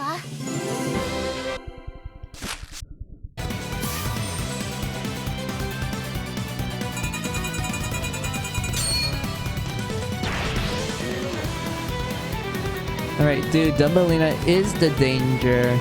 She would rip their heads off with 0 fucks be given. Yep, pretty much. Dumbelina will just murder everything. That's why we have to purge her first. She's the one that I know for a fact that she's gonna kill everything. We just have to do Snow White and Kaguya, and then we will continue on with exploration. 出番ですわね。お助けしますわ。出番ですわね。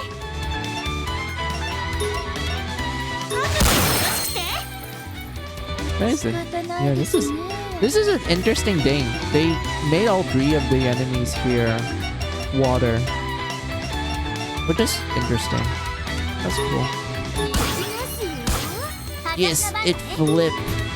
Get wrecked.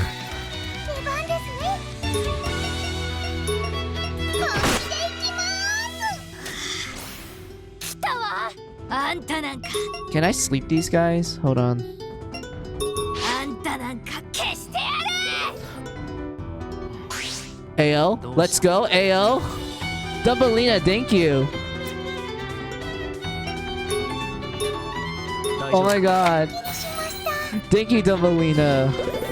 You made these bitches sleep. This is great. Now we need to go purge Kaguya and then we can just murder them. これで頑張るわよ。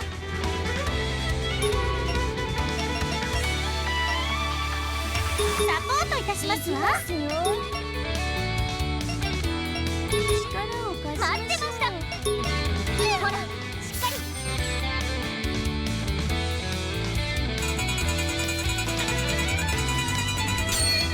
Oh.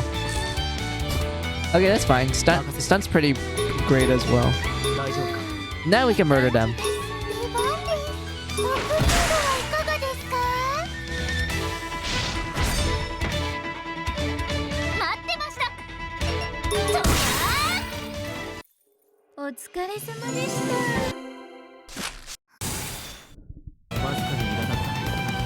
た。 Alright. One last ram. And now, we must say goodbye.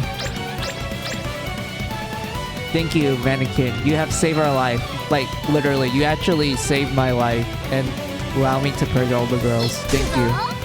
Your sacrifice will be remembered.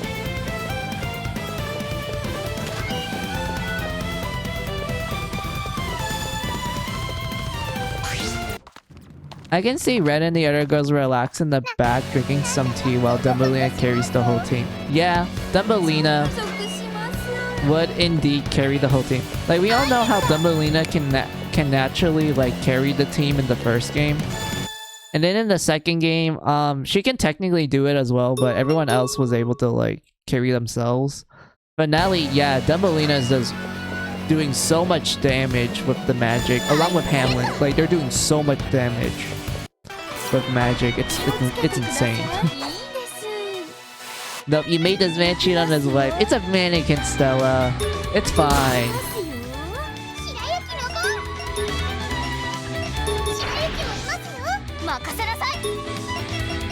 Ju's wife will be fine if he has to do it for the sake of humanity.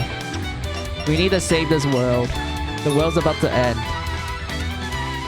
少し力をためないと思いっきりいくわよ。 Hell yeah. AoE water. Thank you, game. 出番ですね。 Ooh, wait a minute. Yeah, so I had to target the lips so it hits everyone. この感じ。 Kanji, wow. いい調子よ。ぶっ飛ばしてやる。あんたなんか消してやる。行きますよ。よし。待ってました。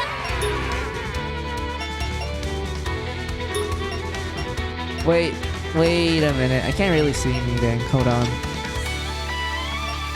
I think I can do blast it.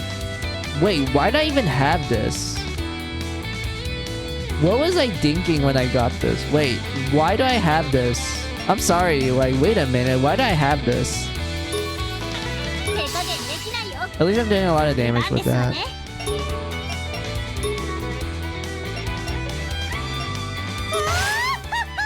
Ooh, that's not good. Okay, Ju, my man, my dude. You need to kill all of these. Thank you, Ju. 任せなさい。これでも食らいなさい。片付きましたわね。 Now you made this man right into one, and now what was wife think? She wouldn't really think of anything. Now humanity's dead. Nothing will save him from his wife. Look! This is for the sake of humanity. Any sacrifice counts, okay? Wait a minute. I just remember something, Stella. This is the, kind of the short side for Ju. Oh my god. Oh my god, look, guys, look. Sorry, wait. Let me charge. You heard of Heaven Sheet. You have... Wait. wait, Stella, they actually translate this right. It's a guilty chair. It's not a guilty sheet. They actually translate it right. It's a chair. Oh my god. Oh my god, they did it. Yeah, oh my god. I saw way too many, like... Yo, them spelling seat as sheet. But now they actually translate it correctly. It's a guilty chair. It's not a guilty gear. It's a guilty chair.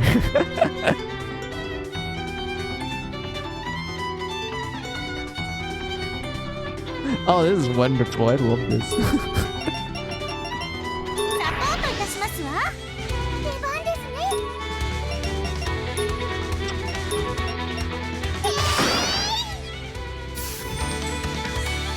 I think everyone should get recovery out. Yeah, that one's... Nope. I mean... They can do more damage, I guess. 出番ですわね。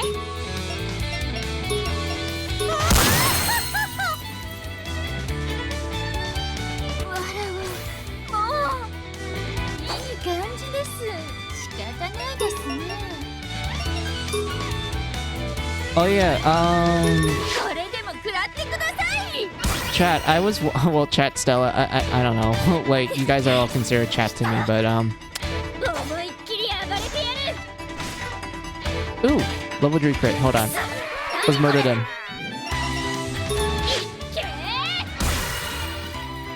Wait, counting stars. Oh.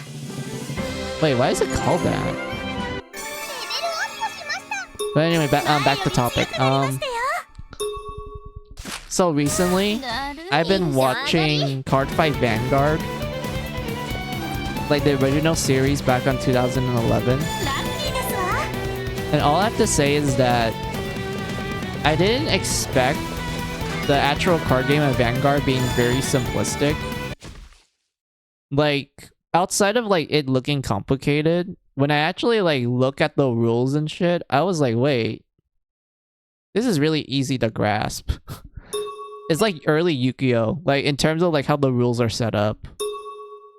Like it was really easy for me to understand it. I was like, wait a minute. I can see why people would be into this.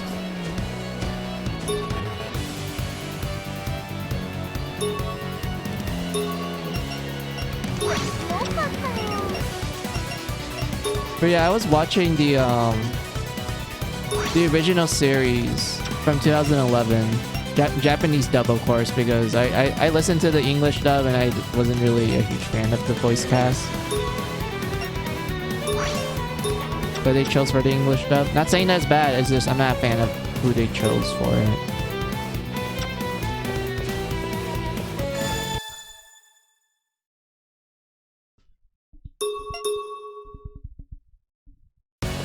Okay, so it's not Jew. It has to be Jack. Alright, Jack, my boy. We're gonna go see your Alice, Stella. Let's go. the dub is trash. I said it.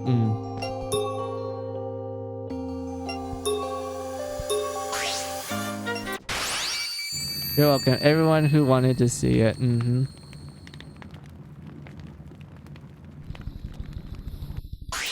Wait, wrong button. I did not mean to go back to home base.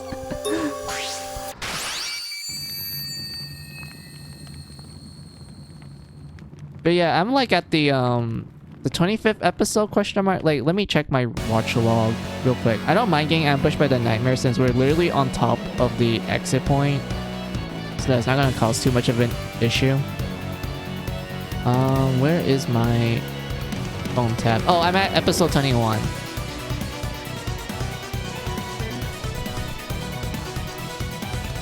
And if I'm gonna be honest with you, when I was watching like the first few episodes, I immediately pick up like BL vibes, like Yaoi vibes with the main guy and his childhood friend slash rival.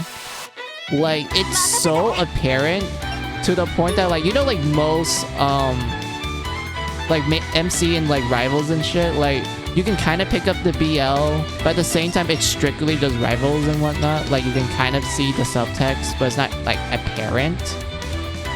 Card Fight Vanguard, I can't help but feel like it's like very yaoi.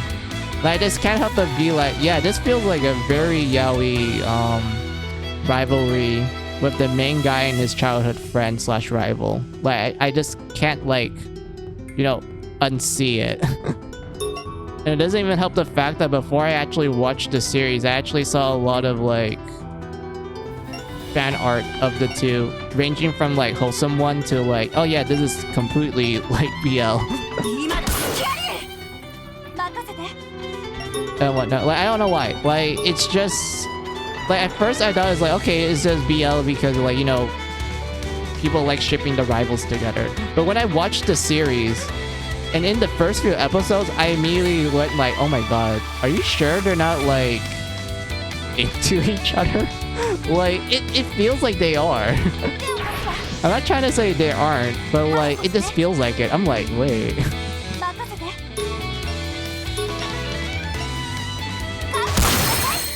Also, we killed the guy in the back, thank god.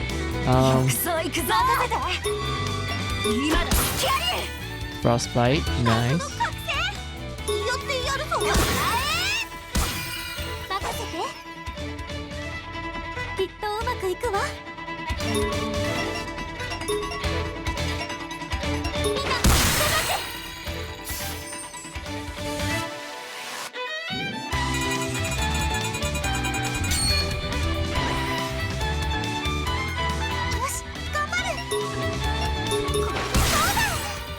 Oh yeah, it's Yaoi. Yeah, wait, yeah, he's hot? Wait, yet he's hot? Some hot girls go after him, including his own sister, but he's like, nope, I want my rebels. Exactly! That's like the vibes that I felt. Like, every time the main guy, fuck, how do you pronounce his name again? Hold on, let me search it up real quick.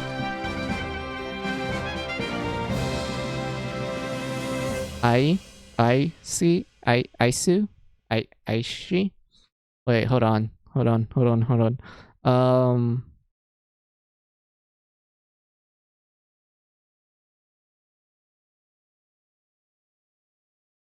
Oh, Aichi.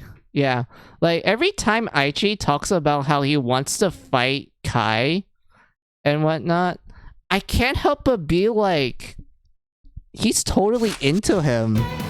Like, he's like 100% into this guy. And then Kai is just like, you know, the fucking Tsundere rival who's a little edgy.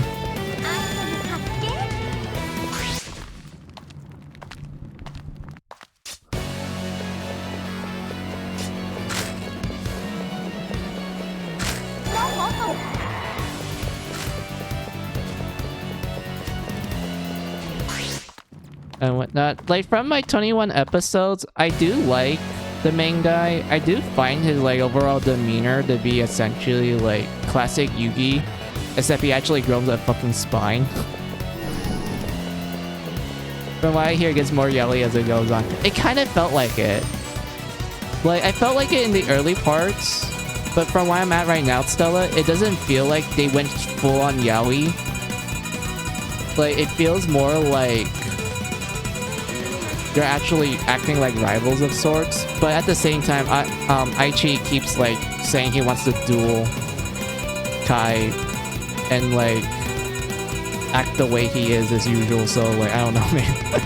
I haven't felt the Yaoi vibes too much since like the first few episodes. I feel like you said, it's probably gonna come back in like full force later.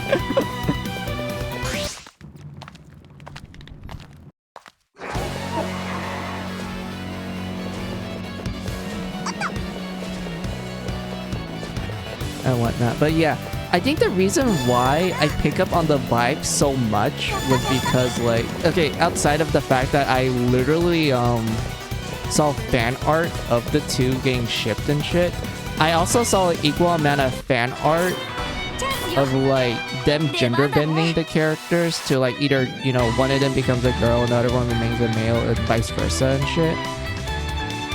For some reason, I noticed that they always made Aichi, like, the girl, which I don't blame them for, like, doing that, because, like, when I first saw the guy, I thought he was a girl. And I think it's because he has such a gentle voice. Like, he talks so gentle, to the point where I was like, are you sure this is a guy? Like, he talks really nice. Like, he has such a nice and gentle voice. To the point where I just had a hard time, like at first, like being like, wait, male? Question mark? I thought he was female. And then, you know, they proved that, yeah, Aichi is a male, not female, male, and such. Which I'm like, okay, that makes sense. But like, still, like, his voice was so like kind and gentle to the point where I was like, oh my god, no guy talks like this. Like, not like the way how he talks, but more like the voice, like how he presents itself. I'm like, oh my god, he sounds more like a female than like, you know, a male. It's almost like he should have been a girl from the start. I know, right? It's like, it threw me off a little bit, but now I know that Aichi is a girl. I mean, guy, not girl. Oh, oops. I made oopsies. Ignore that. Please ignore that. But yes, I know Aichi is a guy and everything. I do feel like he is getting a lot of confidence from each of the duels. And I do like how he actually loses often, but he actually takes it with stride. Like, he's like, yeah, I know he's like a little disappointed that he lost some duels, but like, he actually takes it to heart and actually improves on his deck afterwards. And you actually get to see that growth reflected quite well from like the early episodes. And I know that reminds me of Zaxo, which they did the same thing. They both came out around the same time. But I feel like Card Fight Vanguard did it much better, because I actually do feel like Aichi is actually growing as a Vanguard fighter. I actually did felt like, hey, he's actually taking the loss to heart and is actually improving himself from it. It is very visible, and I like it a lot.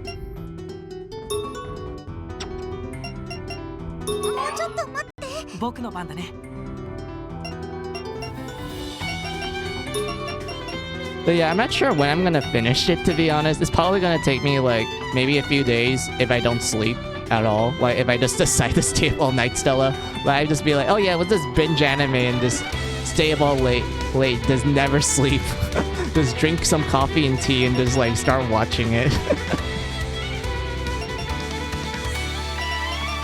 But I'm not gonna do that because I actually like my sleep, Stella. I need my sleep. If I don't sleep, I'm not gonna be functioning.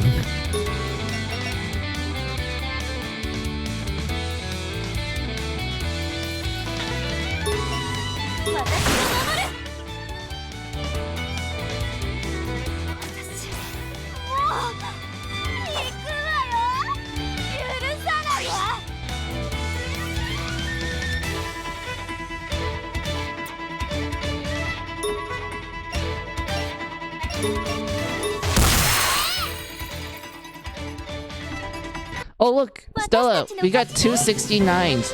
Alice recover 169 HP. She recover 69 SP. Oh, beautiful, perfect. The perfect number.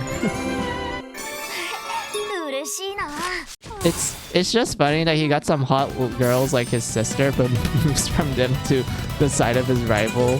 Which, let's be real, if Gretel saw that show, she will love it. Yeah, I totally can see Gretel being into shows that has a bit of a yaoi vibe to it.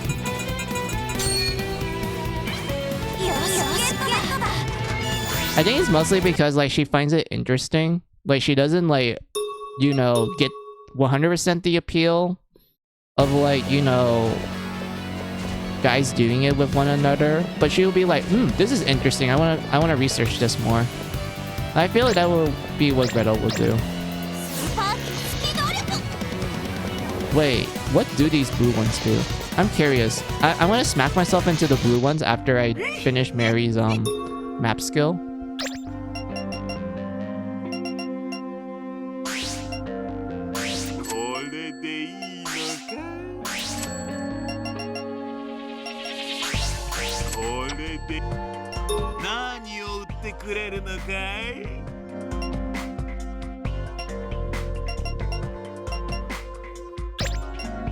Stella, I think Hanlon will 100% watch it because there's a bunch of like chuny shit in it. Like, you know, the cool dragon and demon lord.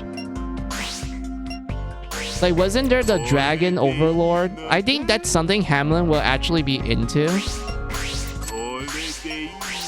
But yeah, Kai's like iconic card, the dragon overlord. Yeah, like Hamlin will just be totally into it. Like, it looks like it fits her part. Like, it looks like it fits her aesthetic that she likes, which is like, you know, Demon King stuff. Wait. What does this do? This does nothing. It didn't give me an instant, like, encounter. What the heck? What was the point of that game?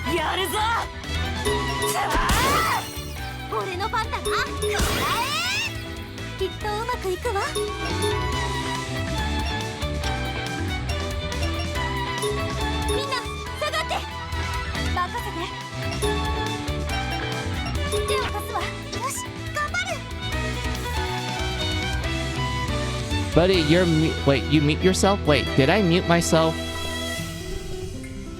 I don't think I did. I didn't touch any of my settings. Or did I like peek the mic? That's why it's like, yeah, I peeked the mic.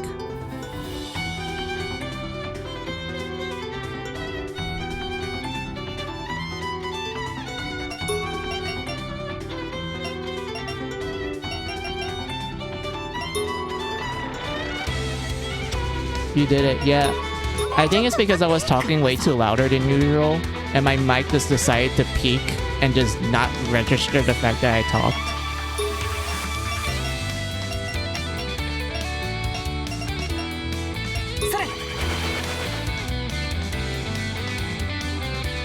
Oh my god, these bastards are stunned. Thank god.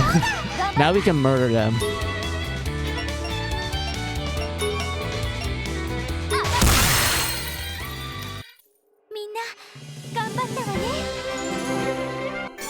I can see Mermaid being into Yaoi. Yeah, I can see that too, to be honest.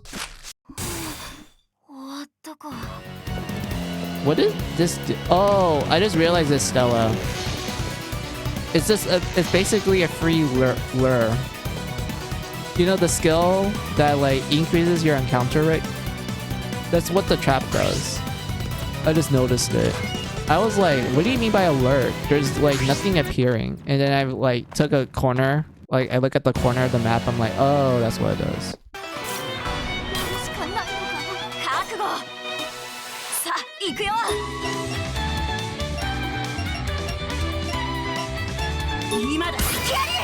Osu, you did it! You hit everything!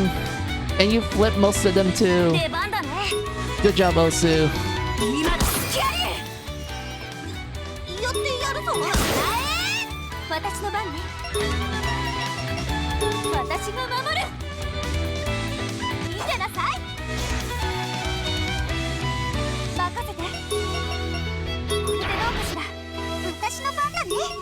We're gonna use fire on these guys. And then Jack. Rapture. He's asleep. He's asleep. He's asleep. He's asleep. He recovered.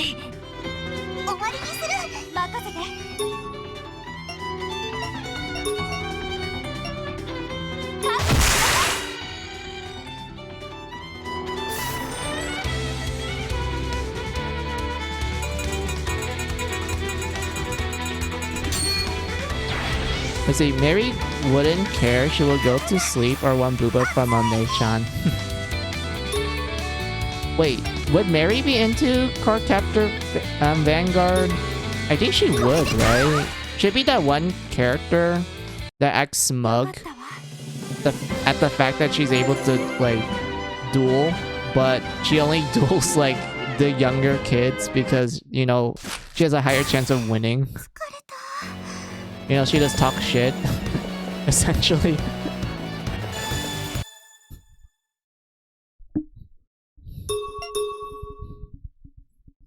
Yeah, but she wouldn't let you know. Yeah, she would duel kids. Yeah, that is true. That's honestly, yeah, I feel like, yeah, Mary would do that. Mary would 100% do that. Oh wait, we're at the 5th floor. I just realized that. We can get some like pretty good jail pieces now. Hey, good job, Alice. Wait a minute. Oh my god.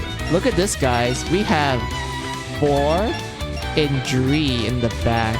So that makes 7. So this is a 7th enemy encounter, which means more XP.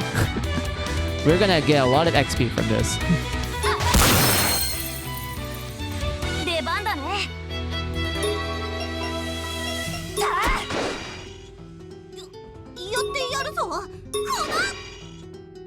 Hell yeah, we flipped everything.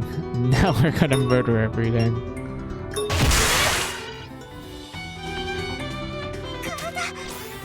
Let's see.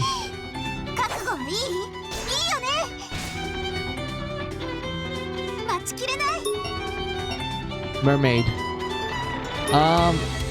None of these enemies will actually take damage from fire. They mostly resist it, so we're gonna stunt them to bits.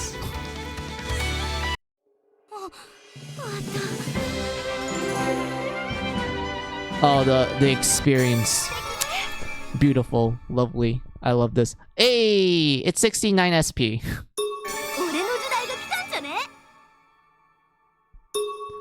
Let's see, Alice wouldn't be into it. Jack watch it only if someone asks to watch it with them. I do feel like Jack would actually watch a lot of shonen shows, to be honest. Because he seems like that type of character that will just like watch it because like, oh, he finds it interesting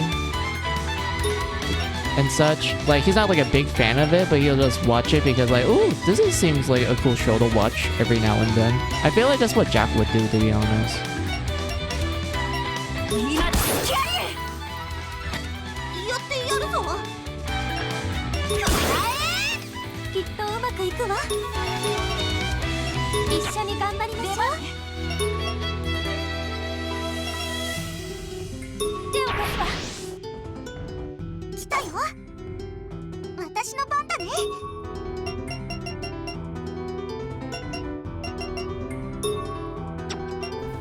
Oh yeah, like Dragon Ball, Naruto, and a few others. Yeah, exactly. Like Jack would just be like the casual like anime person. ありがとうジャック。 Yay, Jack is passed out. I need that. 逃がさないよ。任せて。 I actually need Jack to be passed out. 行くわ。任せてちょうだい。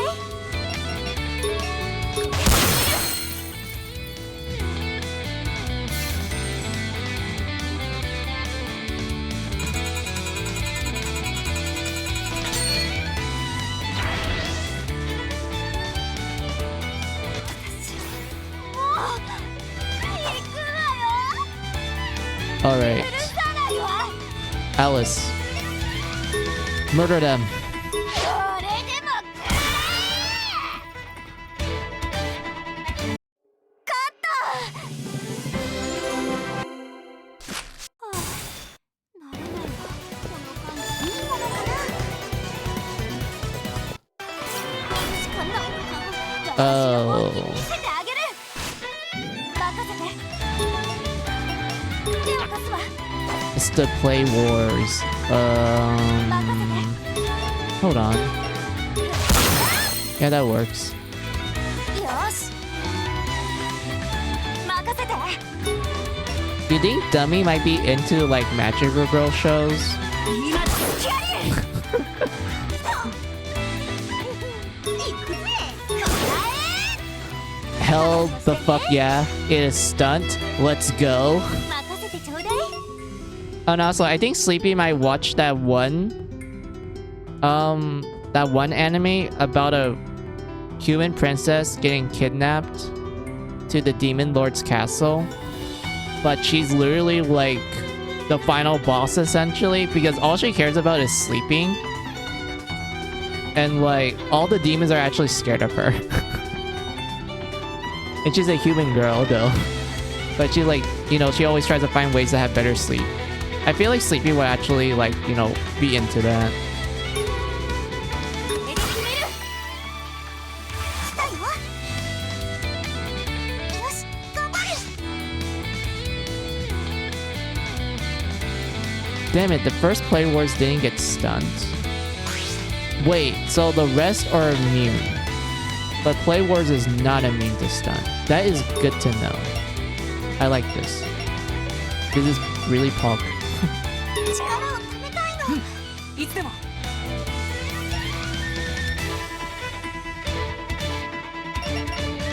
We're going to use some attack items.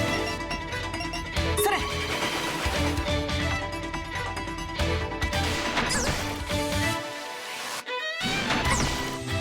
Counter, please. Yes! Thank you, Alice. Counter these bitches. He's looking around. He's stunned. 終わりにする。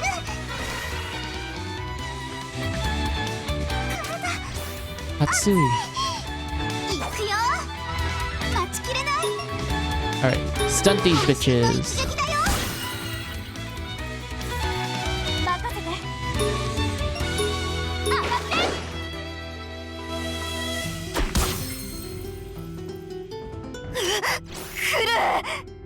やるぞ。逃がさない。 Oh my god, they're both stunned. Thank you, Mary. 早くほっといても。 Mary MVP right now. You stunt both enemies. Wonderful. Yeah, let's kill this one first. Oh my lord. いつでも。 She did so much damage. Jack is stunned. I don't mind that. やっと来たわね。 And then Charlotte will just end it here. とっておきをあげる。 Ah, the damage. まあこんなものよね。レベルアップ。What you wrote down, Stella? Hold on. 取り乱して。 Dummy, Pyre, Cinderella, and Rappy will love magical girls like Nahoha and Prisma Ilya. Yeah, totally. I can see that. I can actually see them watch that when I think about it. Or Pure Cure. Sleepy would love that one show and would forever keep it as their top 5. Yeah, I would. Yeah, like Sleepy would definitely love that show a lot.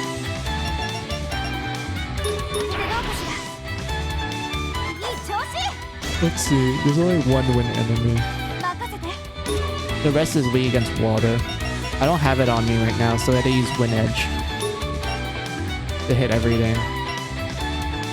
Wait, can I actually hit? No, wait. Can I actually hit everything? No, I can't. I can hit the bat seed in the back. Also, Stella, you know how to like repeat the one that you wrote down earlier? Since I actually read that one. I just forgot to answer it.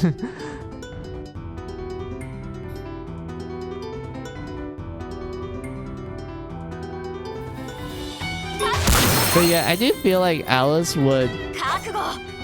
Yeah, I would see Alice be not into it at first, but be kind of into it later on, after like being exposed to it a little bit.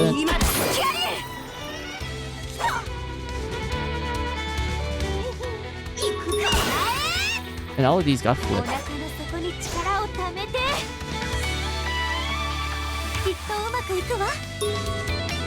Charlotte, murder them. Onesama, please. Yes, thank you, Onesama.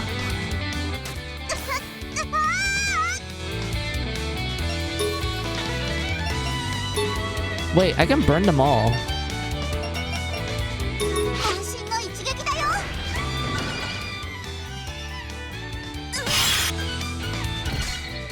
Yay, Charlotte. Wait, what the fuck does Charlotte did?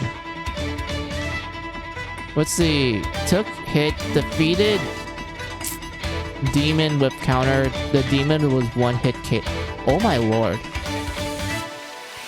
I just remember now, Stella. I made Charlotte equip the death counter, which essentially means that if she gets hit, there's a chance that she will counter the enemy with an instant death spell. And it actually hit. It actually hit the enemy, and that guy just like plopped dead. He couldn't handle the Ara Nesan. He just instantly died the moment Charlotte just said Ara.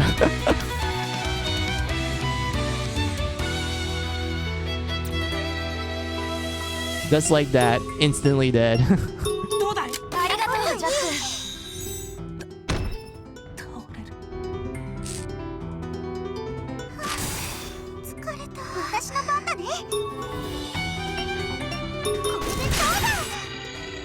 Charlotte beat the Onesan from Yuri.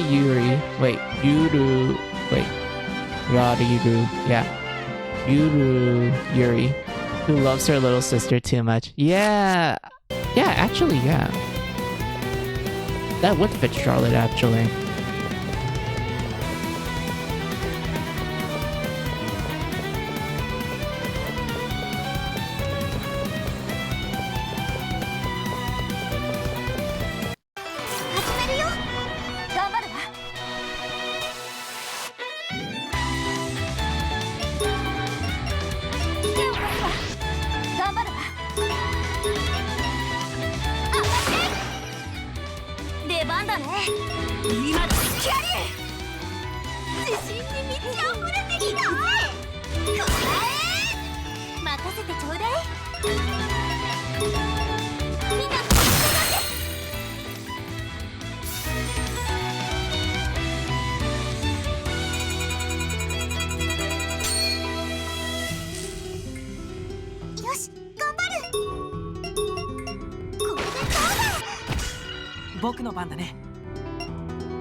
Let's see, given how she is around Alice, I can't help but feel like she has those vibes. Yeah, that is true. That is very true, let's be real.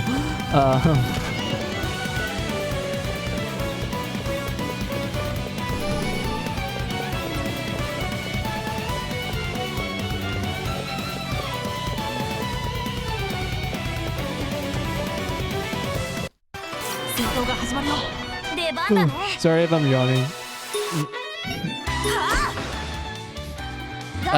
We need to flip this guy. We need to flip this guy. We're not letting this guy attack. いい調子。頑張るわ。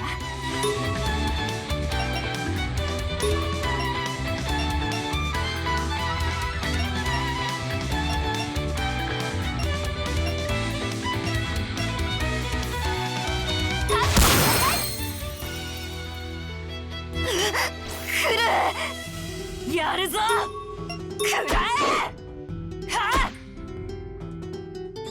やってやるぞ。おりゃ。この。行くわ。私の Thank you, Mary. You are MVP. Wait, thank you, Mary. You literally stunned like practically all the enemies.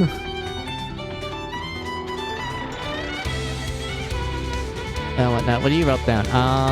She would have a body pillow of Alice and wear her panties anytime Alice is away. Oh my god. That kind of reminds me of Castor from Carnival Phantasm. I think that's how it's called. Yeah, it reminds me of that. More specifically with Castor. Like, she will definitely act like Castor. You know, just make a bunch of Alice merch.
Wait, YouTube link, this would be Charlotte in a nutshell to Alice. Hold on.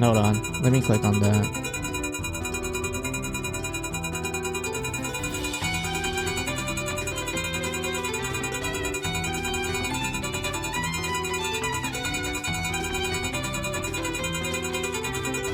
Pause. Pause. Wait, why aren't you pausing?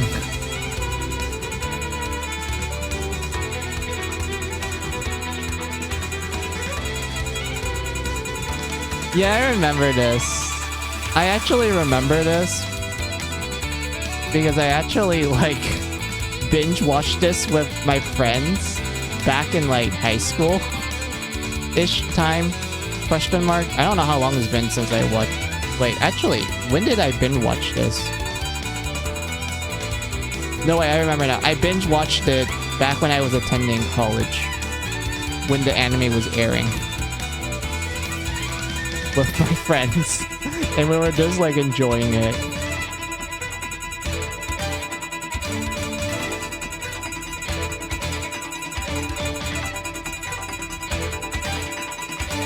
And whatnot. But yeah, what you said, Stella, pretty accurate. That is very accurate.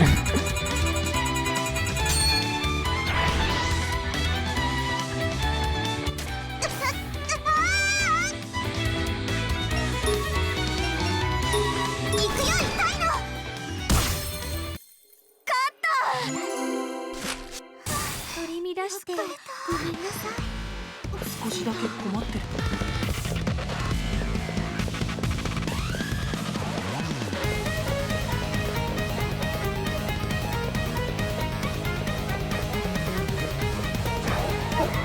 Oh, I hear the nightmare. Hold on. なんかあったの？ It'd be funny if Jaxar did that. Knowing Jack, he would definitely see it. Because Jack is the master of perfect timing, according to the games. He always comes at the right time. 今だスキャリやってやるぞ。任せてちょうだい。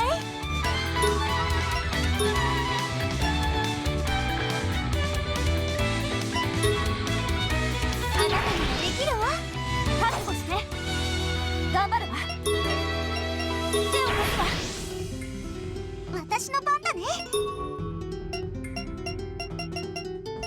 力をためたいの。僕の番だね。任せて。ありがとうジャック。安心する。意識がこれでどうだ。行くわ。私の番ね。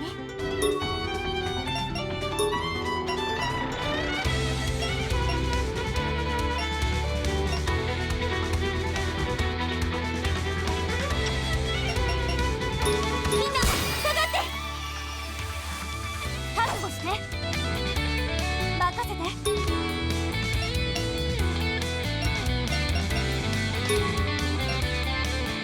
覚悟しなさい。よし頑張る。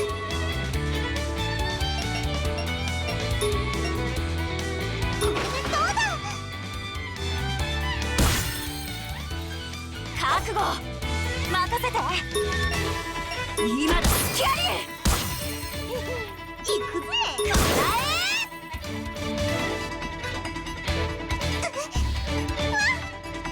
出番だね。今だスキャリ許さないわ。みんな頑張ったわね。嬉しいな。レベルアップ。はあ、出ないわこの感じ。うわあうわあ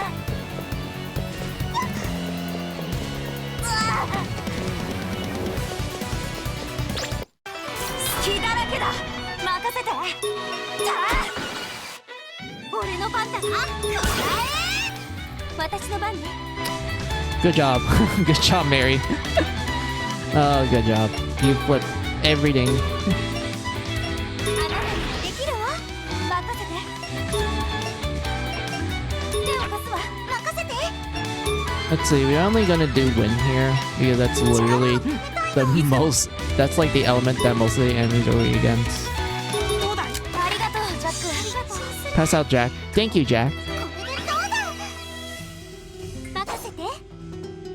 きっとうまくいくわ。 We can always rely on Jack being the meat shield, the best item boy, and passing out all the time.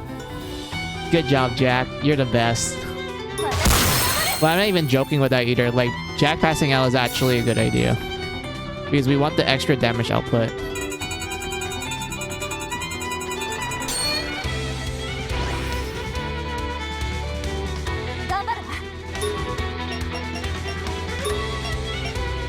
Are you kidding me? I can't reach that guy over there? Fine. Jack being good brother, he will not tell on Charlotte, which is nice. Yeah, Jack wouldn't really tell.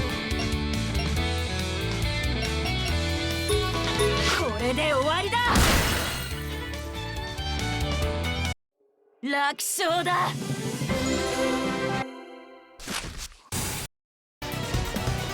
いいもんね。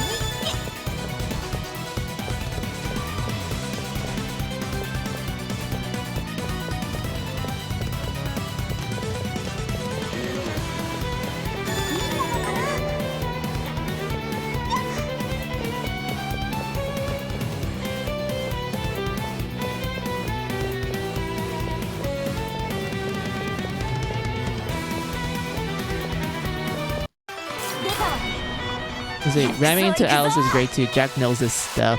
出番だね。今だスキャリー。 Didn't flip. Why you did not flip, my man? でどうかしら。出番ね。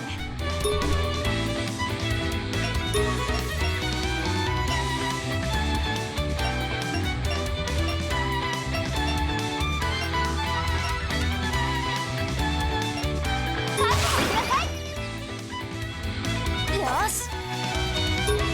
今だスキャリー。俺の番だな。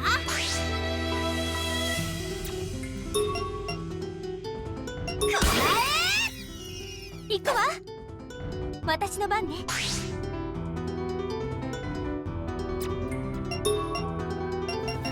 れで決める。体熱い。叩きのめす。待ちきれない。渾身の一撃だよ。いい気分。僕の番だね。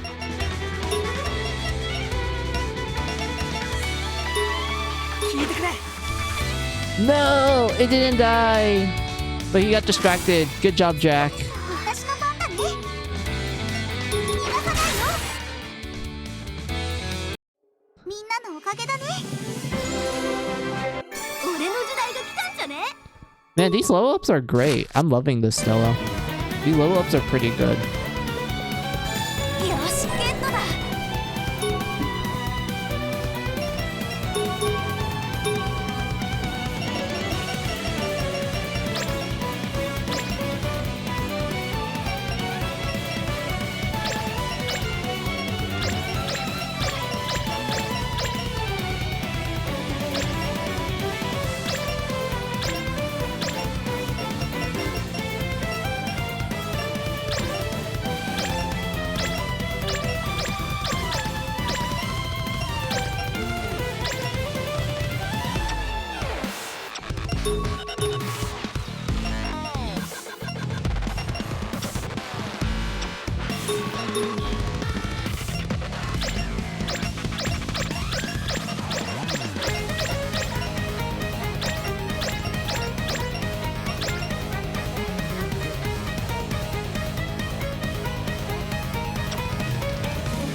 覚悟。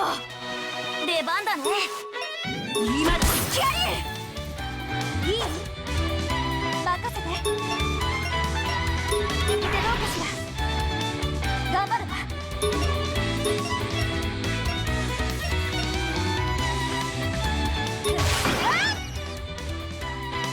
調子いいぞ。さあ行くよ。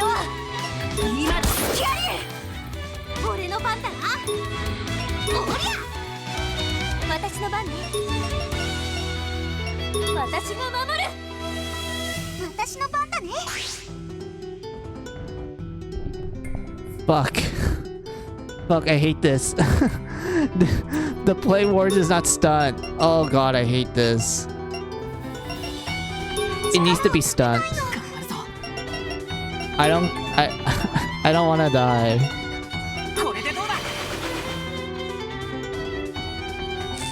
Like, that's stunned. That guy's not stunned. This guy can't get stunned at all. Same with that guy. Fuck. Fuck.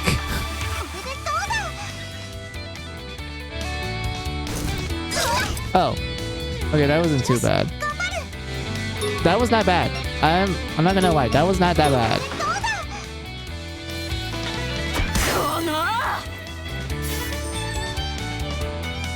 I can actually recover from that now that I think about it. Yeah, I can. Never mind. Never mind. Never mind. Never mind. Alice is gonna murder us. She's gonna murder everyone. Yep, she's murdering herself.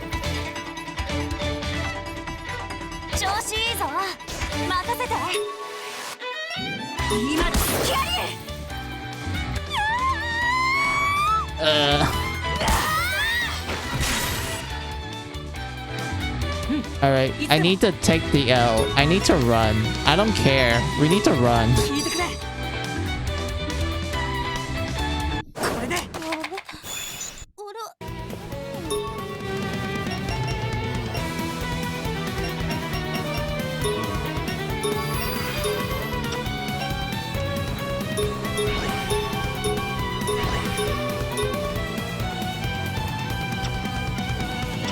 Alice has a lot of things going on, buddy. Being best item boy, protecting his wife Alice, sisters, him passing out ramming to Alice to get his blood back, and other things are great. Jack is the only one I can't. Let's be real. If it was just Jack and all the girls, even Pirate aka Rachel would fall.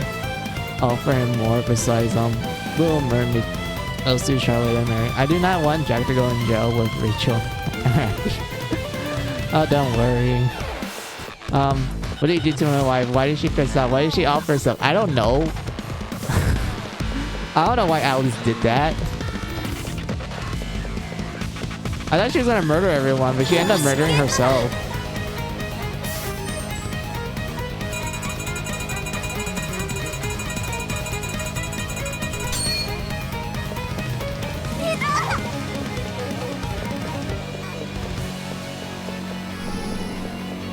I need to recover everyone's corruption now.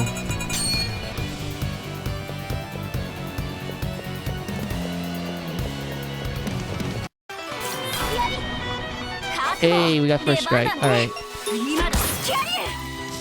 Why you no flip? Why you don't flip? Flip! Yes! Thank you! Oh yeah, are you sure about that, buddy? Yeah, I am. Alice just decided to murder herself. I don't know why she did it.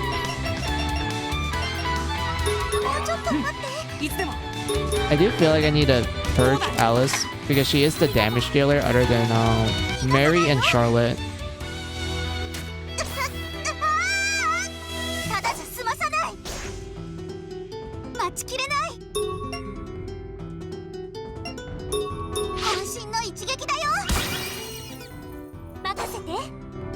Yeah, look at this damage. Damn, the damage. Alright, we got most of the dangerous enemies. That's good. That's like the one thing oh. Yeah, that's like the one thing I was worried about.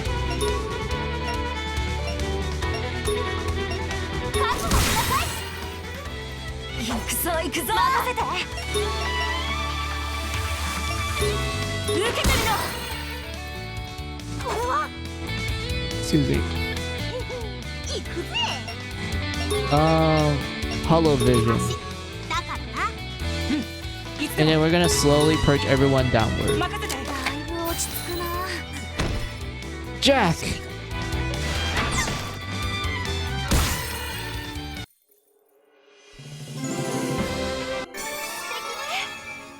Jack, why? My man.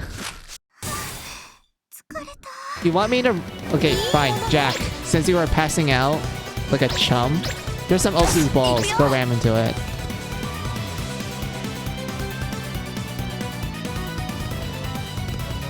There. Full blood bar. Come on, Jack. I needed you. I needed you to purge the whole team. And you pass out. Come on.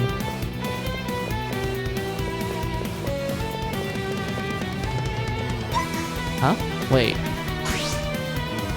Oh, I can't go any further. I have to,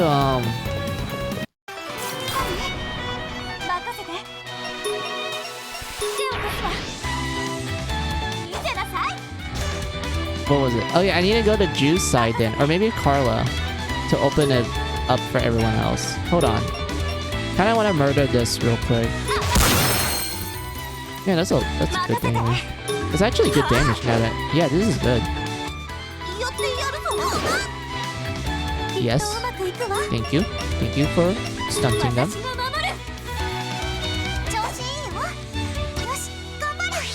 Hold on. Hey!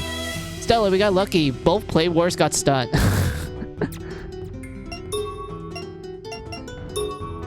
Now we just have to focus on killing the rest. I hope it's enough. Oh wait. There.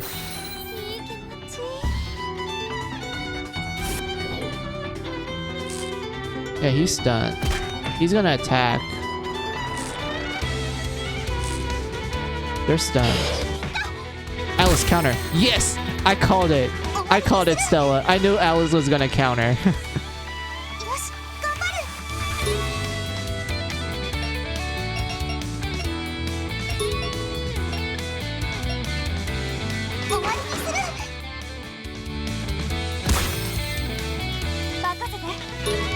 I even called it. I was like, yeah, Alice, go, go, go, go. And he got frostbited, nice.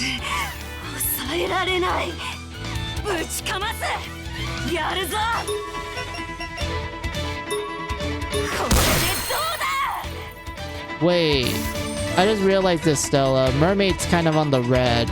I just noticed that. Wait, I need to purge her up. I don't think this is gonna die.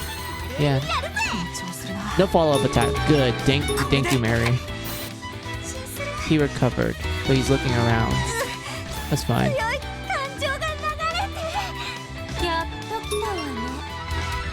One-san, please grace us with your strength.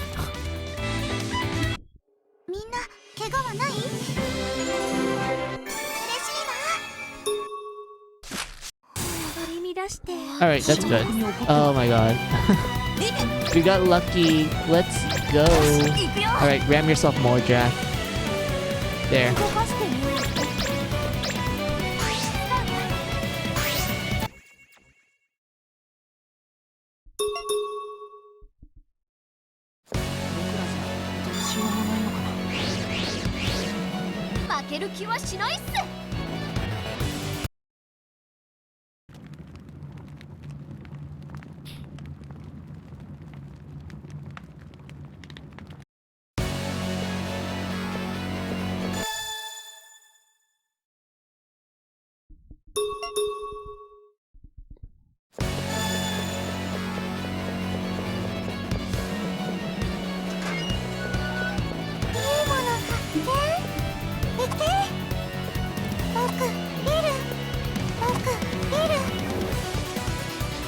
Wait.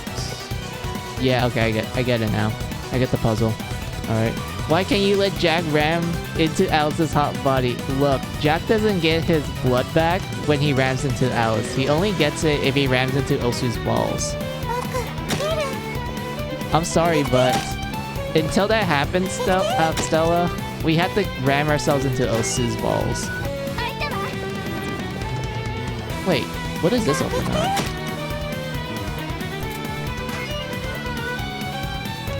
Huh.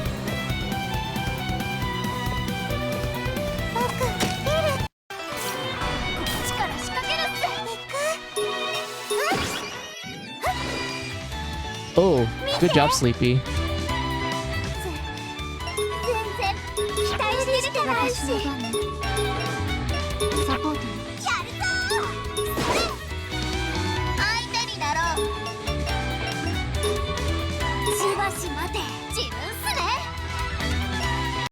What did her balls ever do for us? She saved our ass in Mary Skelter too, Stella. Her balls were literally the reason why Jack was able to regain his sanity.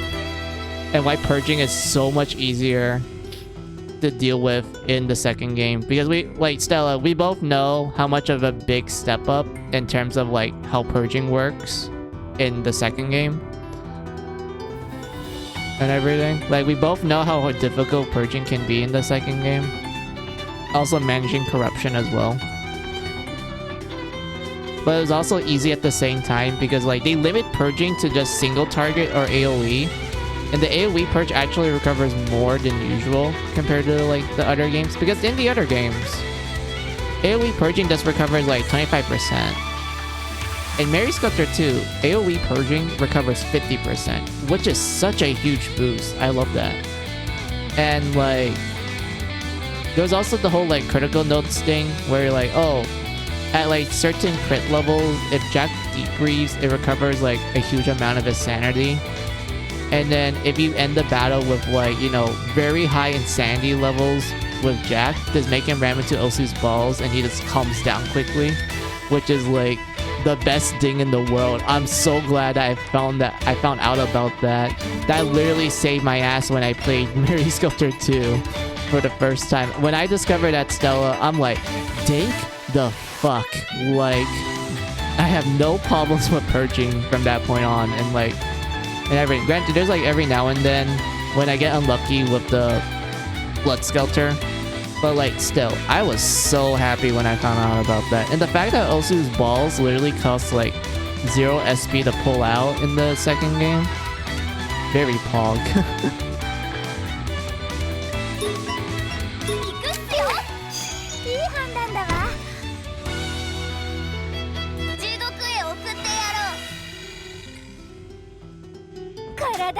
Wait. No. I timed this wrong. I timed it wrong, Stella. No. Oh, I hate this. Oh, I hate this. Oh my god. Okay. I can fix this.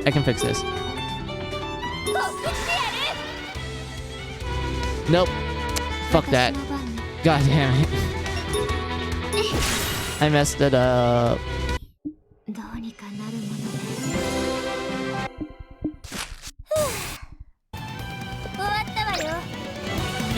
Oh, I messed it up. She's gonna level up regardless, but still. Oh, I hate this.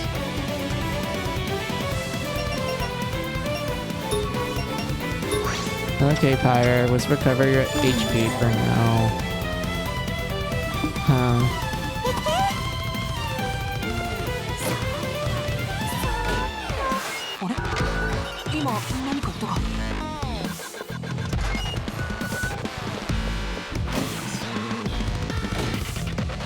No, that was because of Al's in her hot body. Yes, that's true. Wait, oops, I did not mean to press that. Hold on. And yes, that's true. We all know all too well exactly. Like, Osu's balls saved the day. It literally saved my ass. Wait, what does this even lead? I'm curious now. Hold on. I will die on this hill. Jack will get his blood and keep his mind going as Alice. Yeah, the nightmare's here. We can run away from them. Hold on.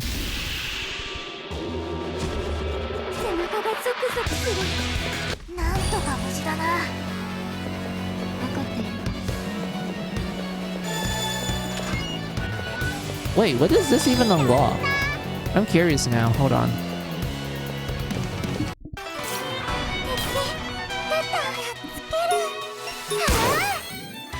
Let's see. I will die on this hill that Jack will get his blood and keep his mind going is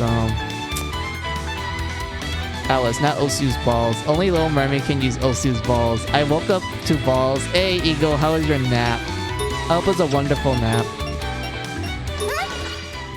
We were talking about an exploit you can do in the second game and also in Finale that I call Osu's balls. And I know it sounds really weird out of context, but it will make sense when I explain the context. Well, let me murder these guys real quick, and then I will explain it.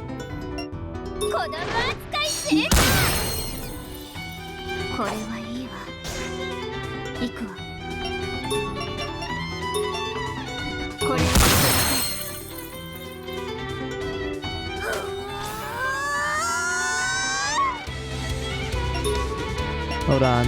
Let me yeah, I can do this actually. Hold on.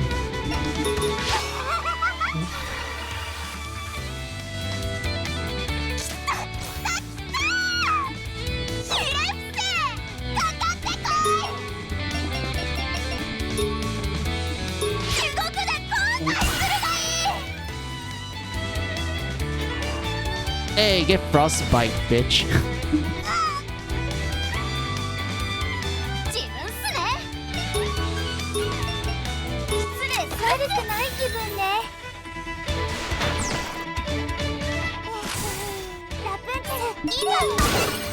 And you get poisoned.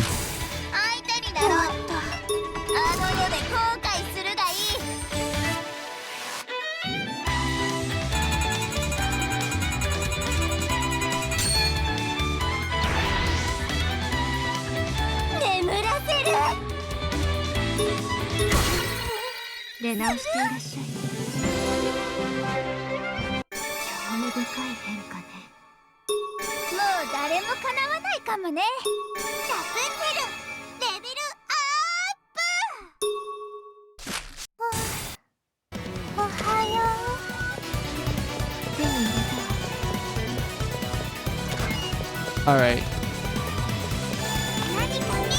Now I can explain it. So, there's a character in the second game. Her name is Osu. She has a map skill that lets her summon balls out of nowhere and place it in the map or on the field. Like that. So in the second game, you can just do this like for free. It costs literally 0 SP to use. But in Finale, it costs 4.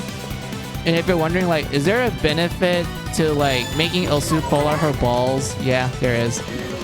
I need to get into a battle real quick. Hold on. Come on.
Okay, from that battle, I made Jack use up all his blood.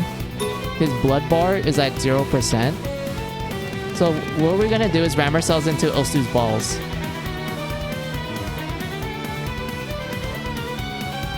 Look at that. It went from 0% to 56%. And we can go all the way to max. There we go. Maximum blood.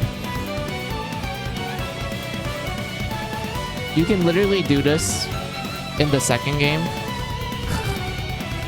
And whatnot. And you doing this trick in the second game is so convenient. Because in that game, purging is a little bit on the tricky side of things. Because of like certain factors that I could explain into detail much later.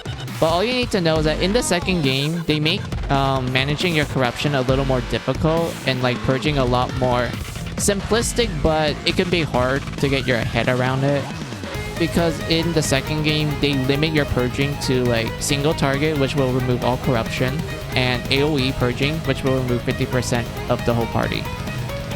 in the first game in Finale, AoE purging would just recover some SP for the whole party and recover like only 25%.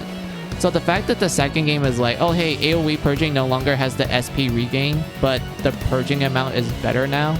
It's 50%, is no longer 25%, which makes you go like, oh, that's pretty cool.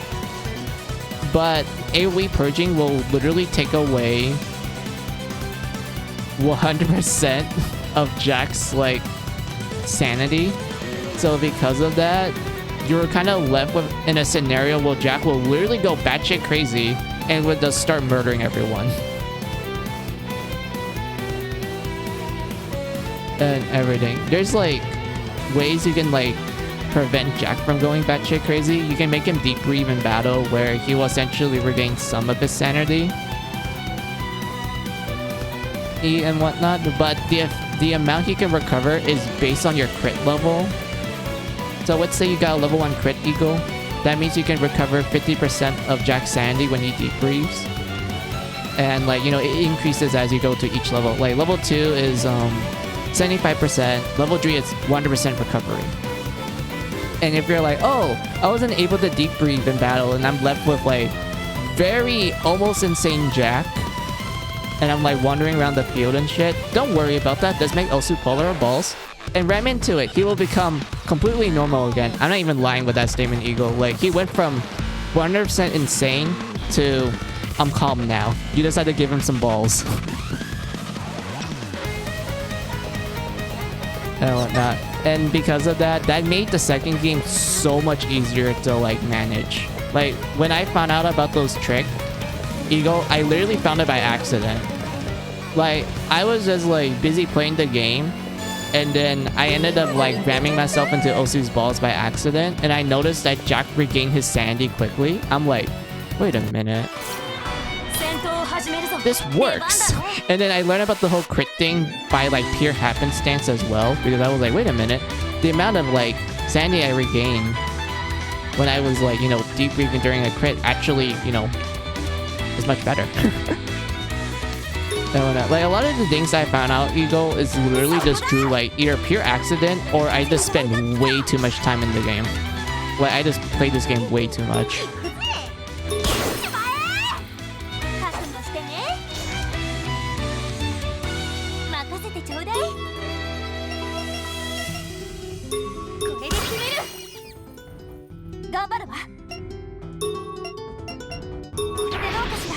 That they are, but they belong to Little Mermaid. Yep.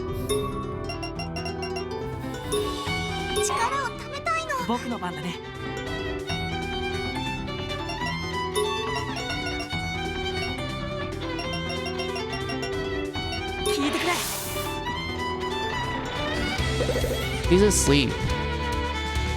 He's not asleep. But L's counter. Okay, he's passed out. He's not passed out.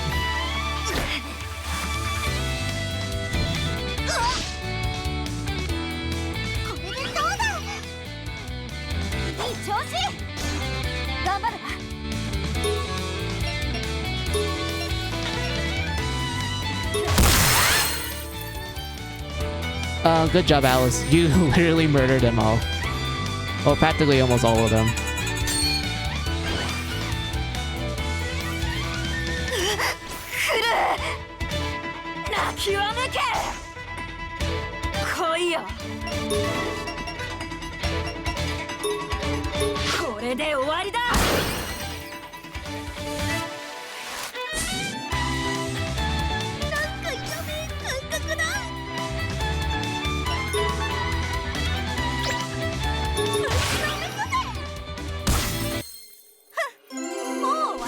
Oh wait, I just realized something, guys.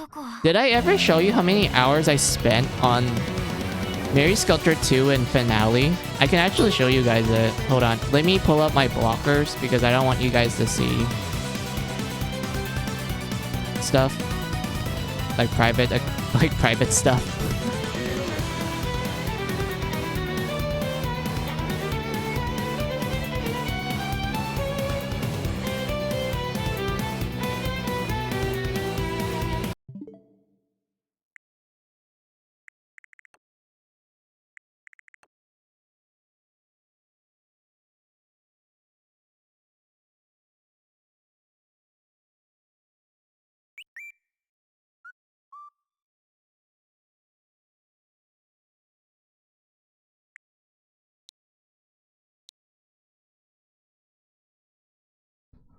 So we have Mary Skelter finale.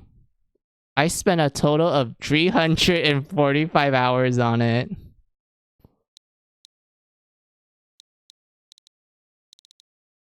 Where's the second game?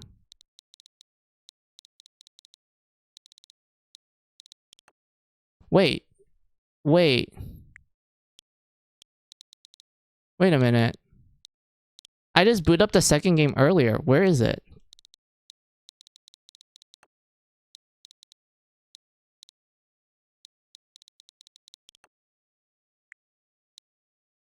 Wait, what?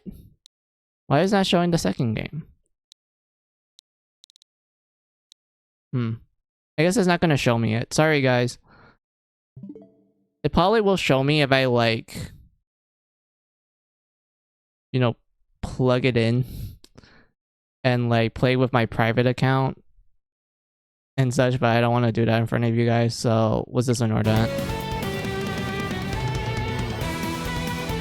But yeah, I spent a lot of hours on it, on, like, the whole series. But yeah, what do you guys wrote down? I learned something funny. Apparently our neighborhood's power went down earlier this morning. It went out during stream, so I think they turned it back on about 2 hours ago. Just like me, exactly. I was also having internet problems as well, Eagle. Because my network literally shut down on me in the middle of stream. And because of that, I was like, no, why? I was streaming. I was talking to chat. And my internet just died and it took me a while to, like, boot everything back up.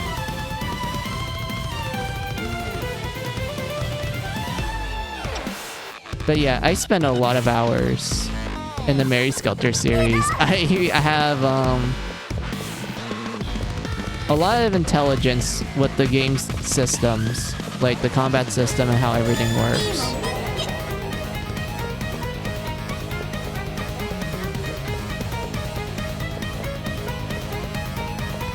And whatnot, but normally I don't really give out advice unless you ask. Like, if you're like, oh man, I want to play Mary Skelter and whatnot, but I want to go into it, like, you know, blind without any advice, like, go ahead, I don't mind. And such. I'm just gonna keep quiet. I'm just gonna, like, just remain quiet until you ask, like, oh, I need advice, like, do you have any, like, tips and such? I'd be like, oh, I have a lot. I don't mind, like, showing it.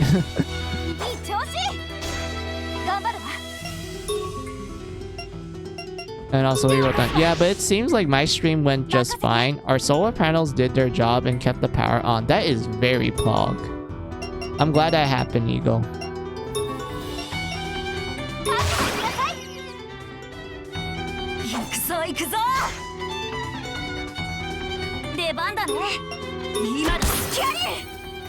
Of course it doesn't flip, of course.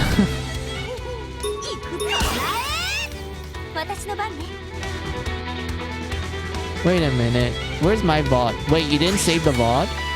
Oh, that sucks. Oh no. That will suck if you didn't save the VOD.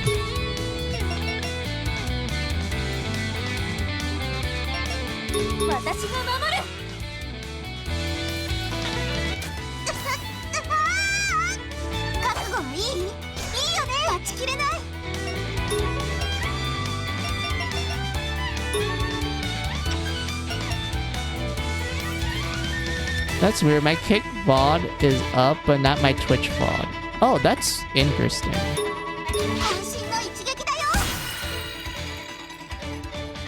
Do you think it's like a system error? Like it's taking a while for it to load, or is it like completely not there?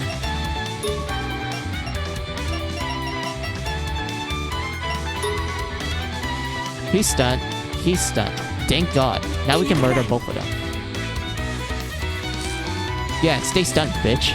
I don't want you to move. Because I know for a fact that I'm gonna die if you guys start attacking.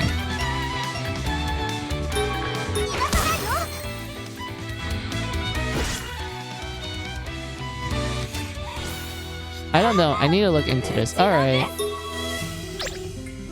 Oh. Alice, you don't have any rig skills. I forgot. I need you to have a rig skill later on.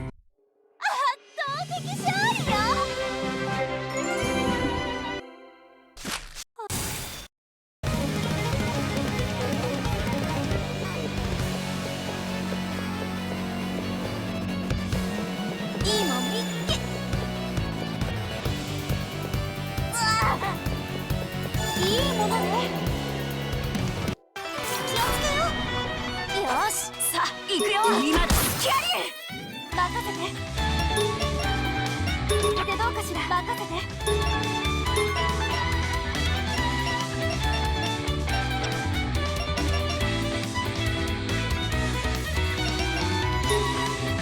覚悟しなさい。任せて。今だ。キャリーやってやるぞ。こらえ。私の番ね。みんな下がって。よし、頑張る。これでどうだ。いつでも。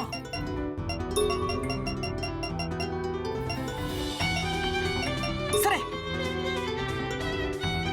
後ろを向きなさい。いた。任せて。 Oh my god. They got countered. They got countered in Kagame Kagame. Wonderful. We need that. 覚悟しなさい。 Let's focus on the robot. I feel like he's like the most dangerous one out of everything. 出番だね。 And then we can do power up 覚 on 悟は this. いいかい。時代が来た。行くぜ。僕の番だね。 Hell yeah, Mary. Let us go. これで。ありがとう、ジャック。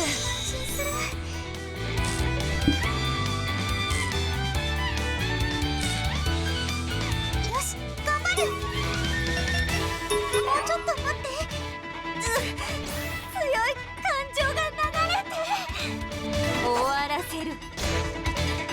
待ちくたびれたわ。とっておきをあげる。覚悟して。任せて。任せて。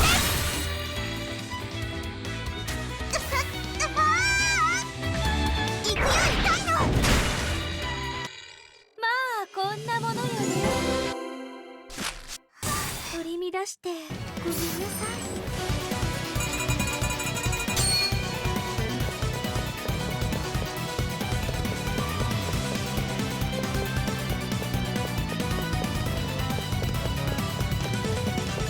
ラッキー。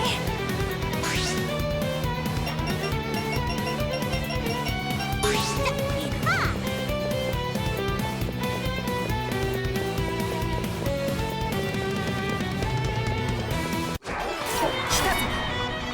行くぞ行くぞ。任せて。今だ。キャリー。来る。ぶちかますやるぞ。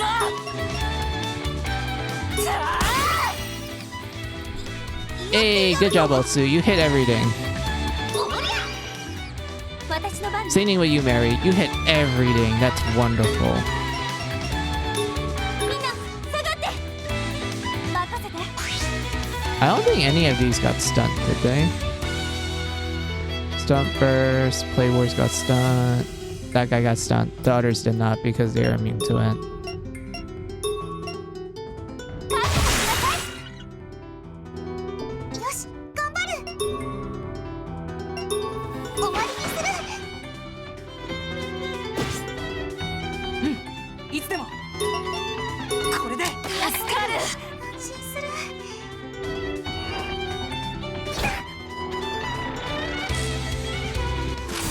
任せて。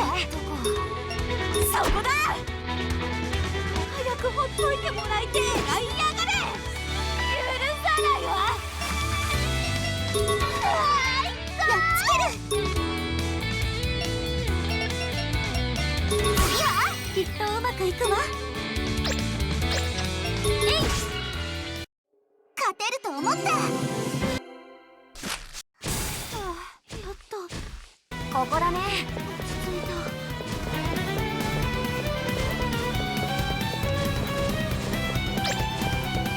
やったね。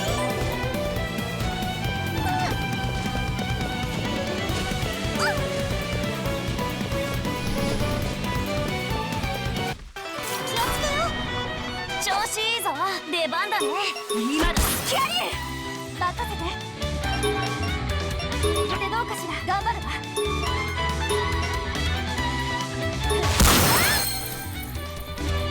調子いいぞ。 Oh, I see. It was Twitch that cooked me. Wait, what happened? 行くよ。 What did Twitch do this time? I want to know. 今だスキャリー。 Of course they don't flip. Of course. Like, why the fuck not? Why the fuck not? Alright, fine game. Fine, play that way. 私が守る。よし、頑張る。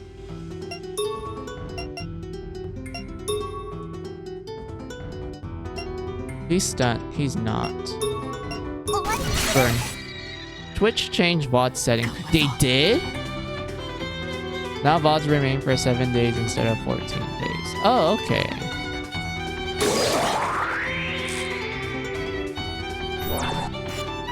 いい？頑張るわ。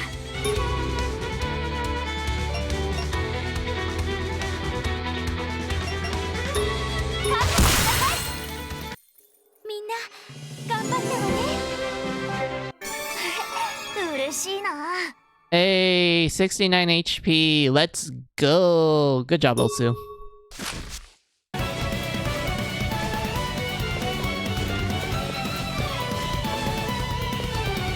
When they did this, they turned off my auto-publish VOD setting, so I just have to do it manually. Oh, okay. Okay, at least it's like still kind of there.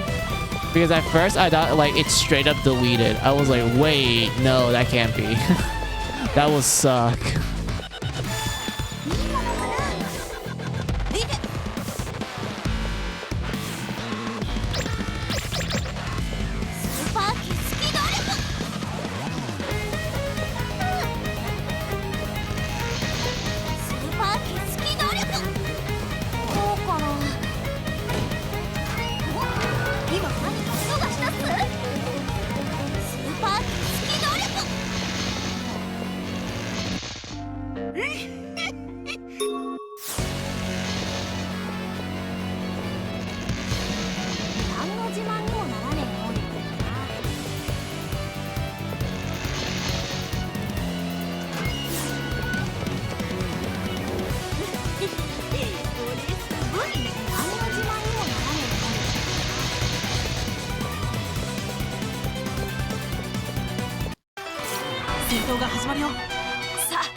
Yeah, they just make Kick look better. They keep the VODs up for a month. That's cool to know.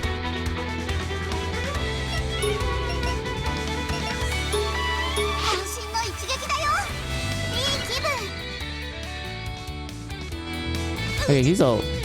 Oh, yeah, it's fine. Very, like... She dodged it and guarded. That's good. He just flipped himself back to normal.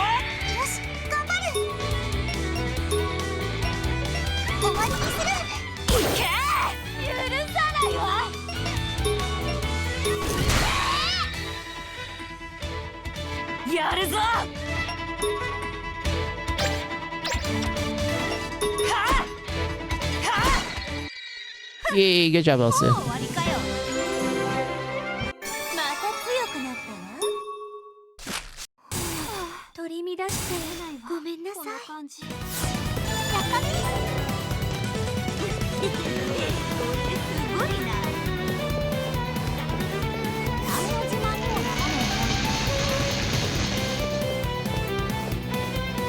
Wait, I did that. Oh, I like how the enemy does flip themselves back so it can like face me. That's cute. Elsie, flip this.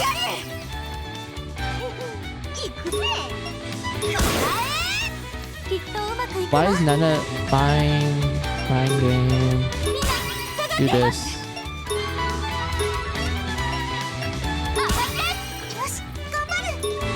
All the enemies are mostly fire here, so let's use fire stuff.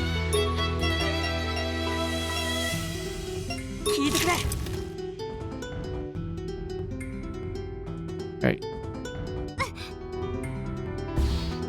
Oh, he's chanting.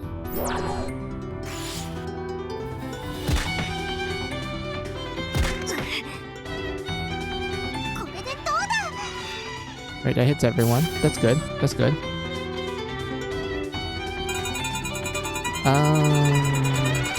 This one.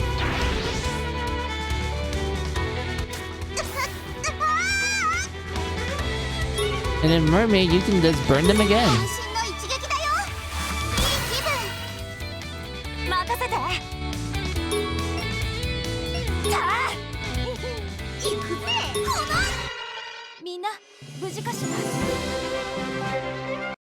Good job, Mary.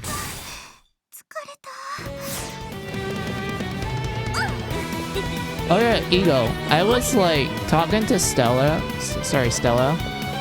about Card Fight Vanguard.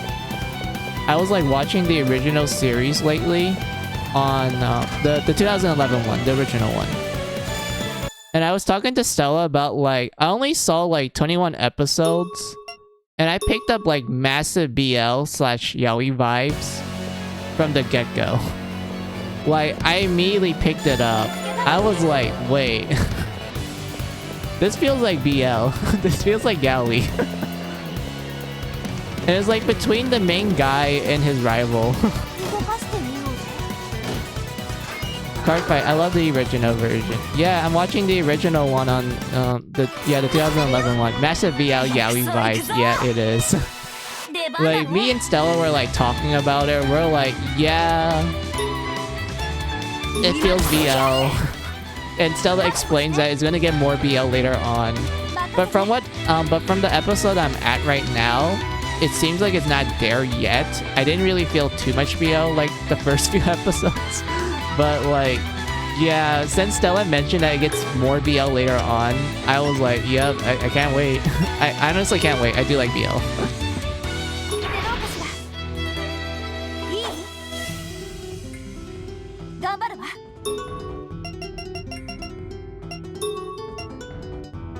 Fanbase is all about it based on the doujin. Yep.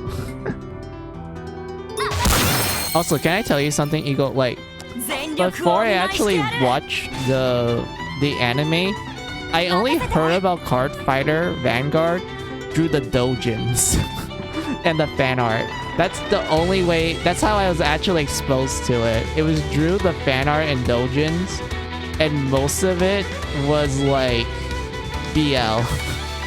There were some wholesome ones, but all of it was BL.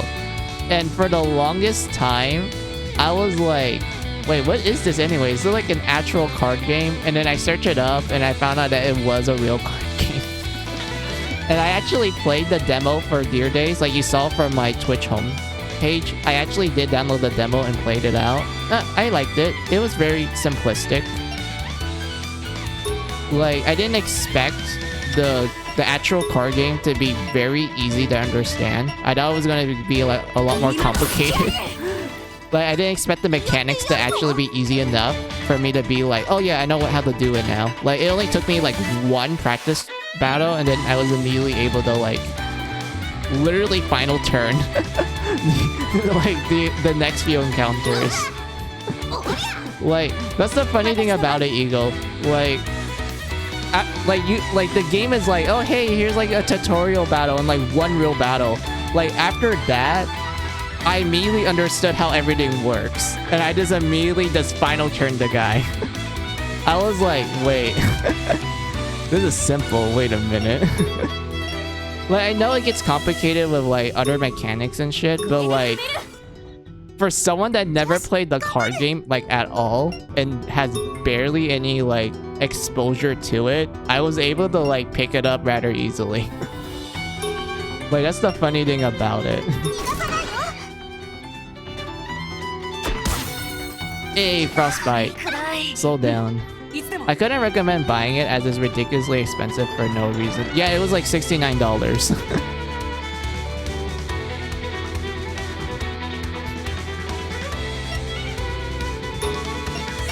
At first, I was like, why 69 out of all the numbers? Like, my brain was like trying to like compute that ego. I was like, why did they choose 69? Like, that's the funny number. There's no reason for them to choose the funny number for a price tag.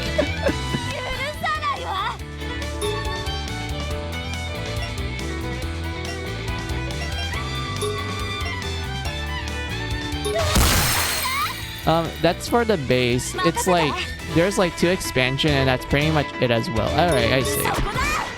So I'm assuming, yeah. That is, alright, that makes sense.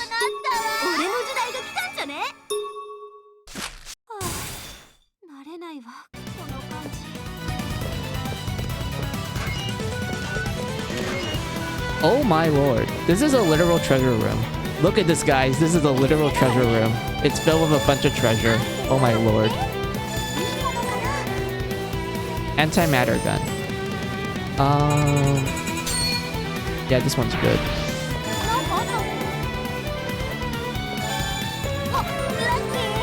Oh, I need that key actually. So it's like $1,800 for the entire game with some other expansion on the way. I think it's so too expensive for casual to get into, while games like Master Duel is free to play. Yeah, I know that Master Duel is free to play, and it's like, I guess you can say it's like the, is it like a simplified version of the current Yu-Gi-Oh rules? Because it's been a while since I played Yu-Gi-Oh, and I'm like, yeah, I don't think I can get into it because they added way too many things.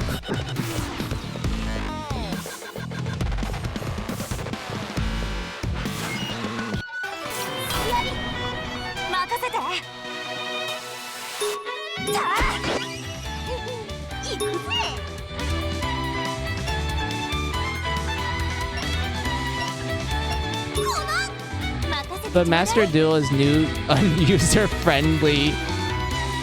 It's like, yeah, it's funny how both. Yeah, they're. Alright. That checks out. Honestly, Yu-Gi-Oh!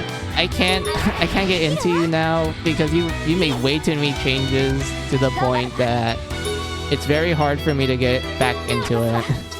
Because I literally stopped after XYZ. I literally stopped after that.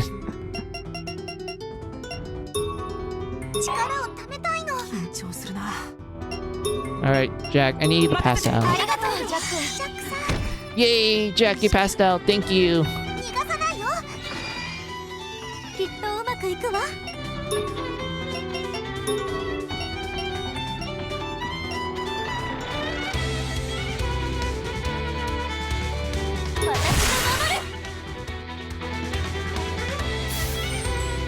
Card fight is easy to understand but too expensive for casuals to go into, while Master Duel is complicated for players to understand but cheap to enter. Yeah, that's like such an interesting reversal. Two sides of the same coin, both with its pros and cons.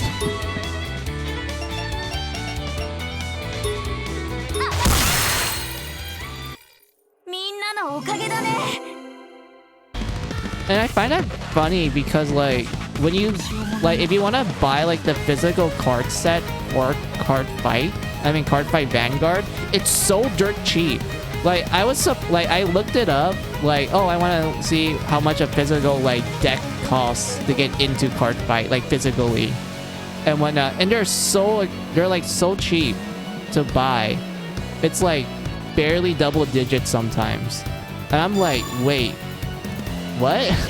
Like, a Yu-Gi-Oh card set can, like, you know, range from, like, price to price, but I know they are usually expensive they're usually double digit most of the time. But Card Fight Vanguard, I saw a bunch of decks being sold for like single digit prices. I'm like, wait, what? Excuse me. But yeah, enough of my like me talking about like physical price of stuff.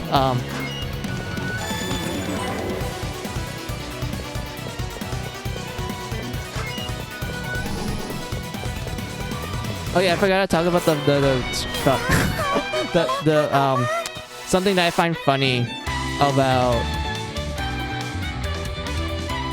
the anime. So when I first watched it, Ego, and when they showed me the main guy, I instantly thought he was a girl. And it's because he has such a gentle and kind voice. Like his voice is so gentle and kind to the point that I was like having a hard time processing the fact that he was a male. I thought he was a female.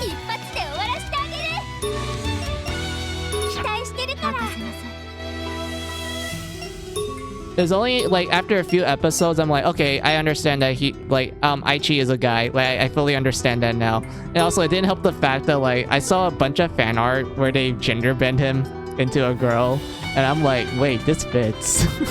Wait, this fits. Wait a minute. Crazy thing is that you can easily get all these cards just by playing.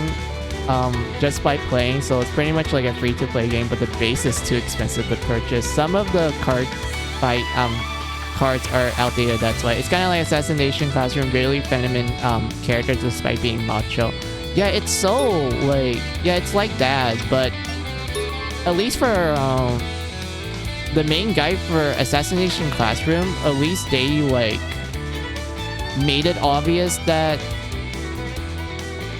he's a male. But for Card Fight, the voice just throws me off. Like the voice, like his voice is so like gentle and nice. Like it made me like had a hard time like processing it. I was like, oh my god. Like if he wasn't a male and was like female instead, like he would have been like the gentle type of like female, like, you know, the quiet, soft-spoken one and everything. And of course he gets like Kai, the fucking rival edgelord. Oh my lord. Every time I see Kai, I'm just thinking to myself, this guy is such an edgelord. Like, he's such a chuny. The fact that like he literally gets into the game, like he's so into the card game to the point that he literally gives like the whole setting of the card game, like the whole spew of it. He's like, oh, imagine that you're in this planet similar to our Earth called Clea, and like, you know, we're spirits and we embody the Vanguard and everything. Like he like goes into it. I was like, oh my god, this man is like super into this card game. Like it cracks me up. I think it makes him adorable, but at the same time I'm like, oh my lord.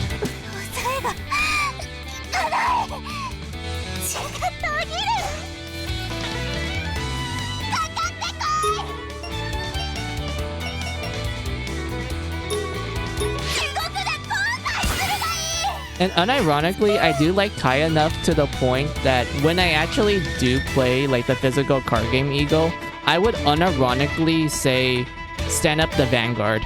Like, yeah, I actually like the guy enough that I would just say that instead of stand up Vanguard. And I won't say final turn either, because I know for a fact that that's like considered offensive when you actually play the physical game of Card Fight Vanguard. Even though I'm like, but they use it in the anime often though, and it seems like in the anime it seems to be okay to say. So why is it different for real life?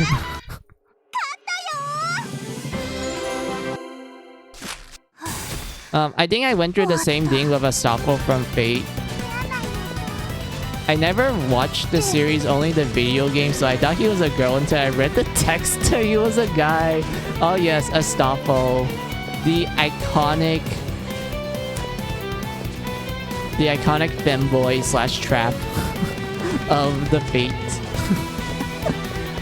Yeah, I remember a lot of people thought that Astolfo was female at first. And then, you know, they discovered that Astolfo was a male.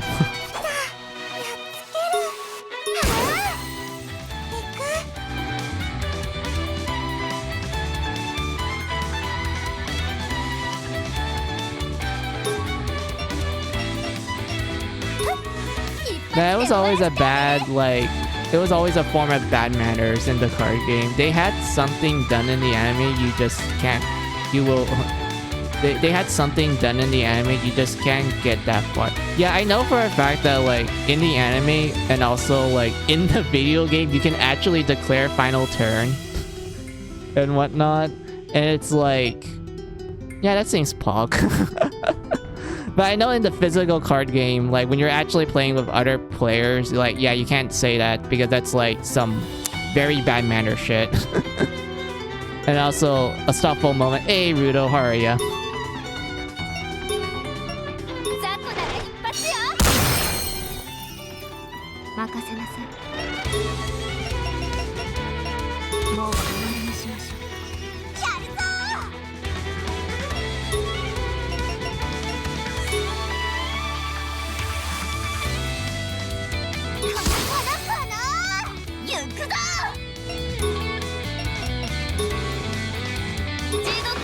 Wait, it didn't get stunned.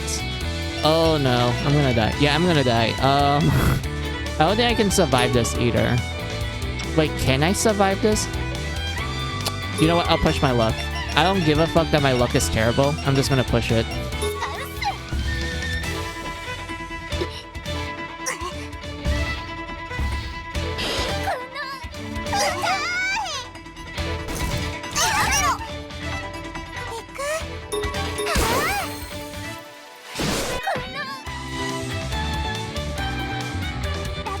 Okay, I survived that.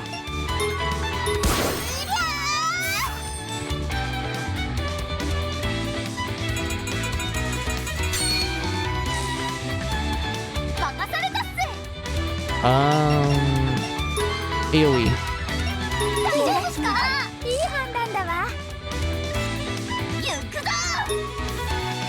Also, how are you? Sorry, how are you, Rudo? I forgot to say that. How are you, Rudo?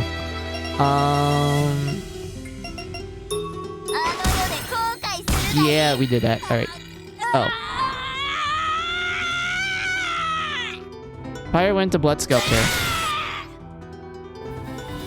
But at least she killed something, but she wasted all her SP for that.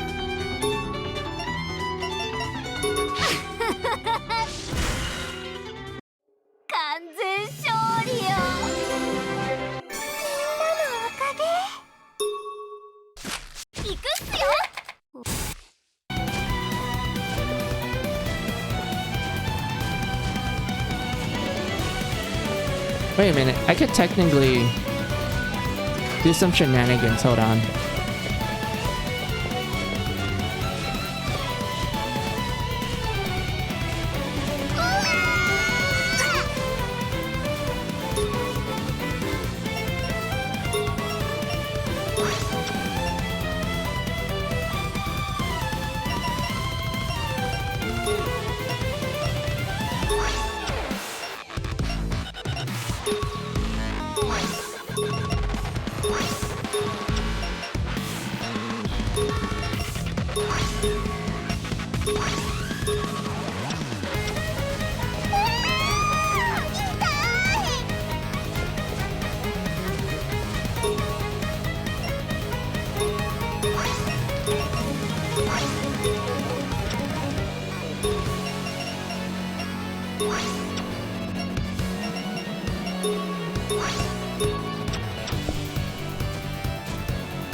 But yeah, Ego, when you mentioned about Astolfo, that just immediately made me go like, yeah, most people would just mistake Astolfo for being female. Because it doesn't help the fact that, like, I mean, the voice doesn't help, but like, Astolfo acts like a very Genki girl. Like he acts like a very cheerful female. To the point that I can actually see people mistake his gender for being female instead of male. And also he wears that like sailor suit like it's absolutely nothing. That's like the best thing about Astolfo.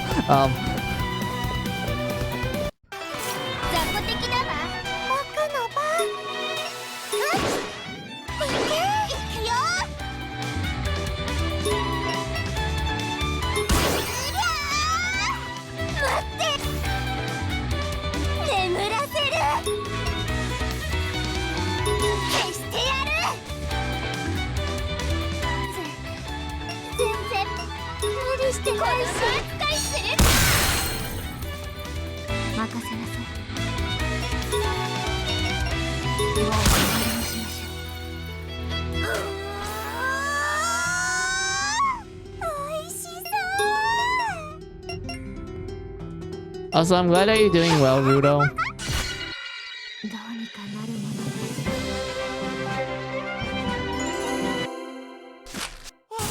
I didn't see that in the game. All I had was just the voice. It literally was happenstance. I noticed the text mentioning that. I was like, oh.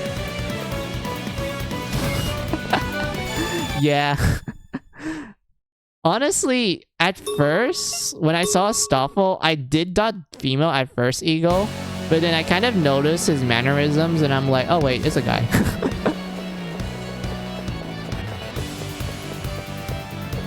And also, it did help that I actually know, like, mythology. I actually know where Astolfo comes from, which was, like, King Charmaine.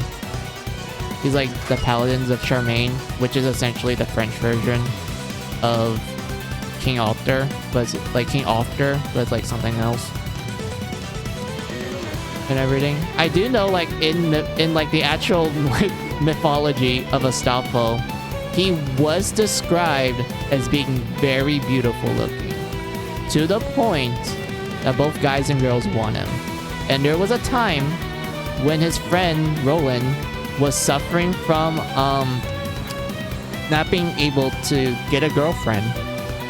So Astolfo literally dressed himself up as a pretty lady and went like, hey Roland, don't worry, I got your back, buddy. And he just dressed up as a pretty lady.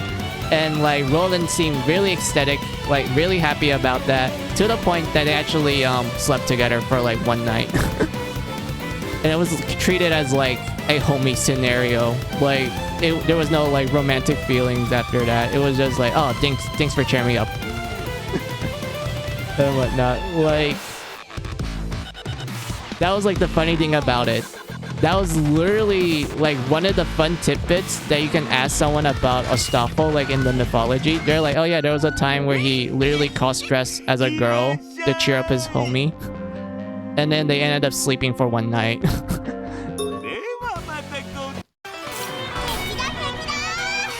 Like that's the most funniest thing about like about the mythology of Astolfo.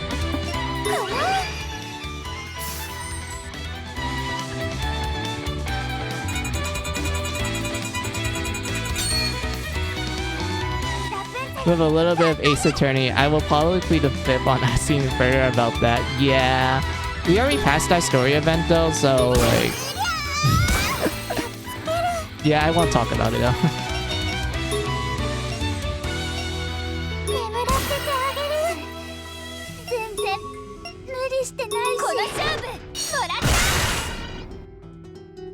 Oh, that guy's still alive. Hold on. Even though I was like, oh, that's what I thought all along. Yeah. Also, wait, I didn't read the whole Naruto thing. Hold on.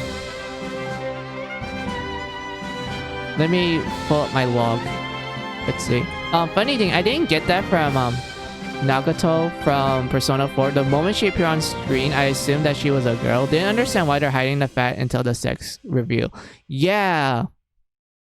I honestly thought the same as well.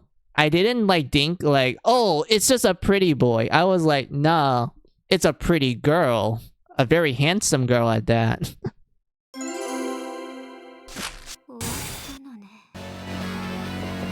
And when also I think it was because of the lips as well. Like the lips kind of like tipped me off a little bit.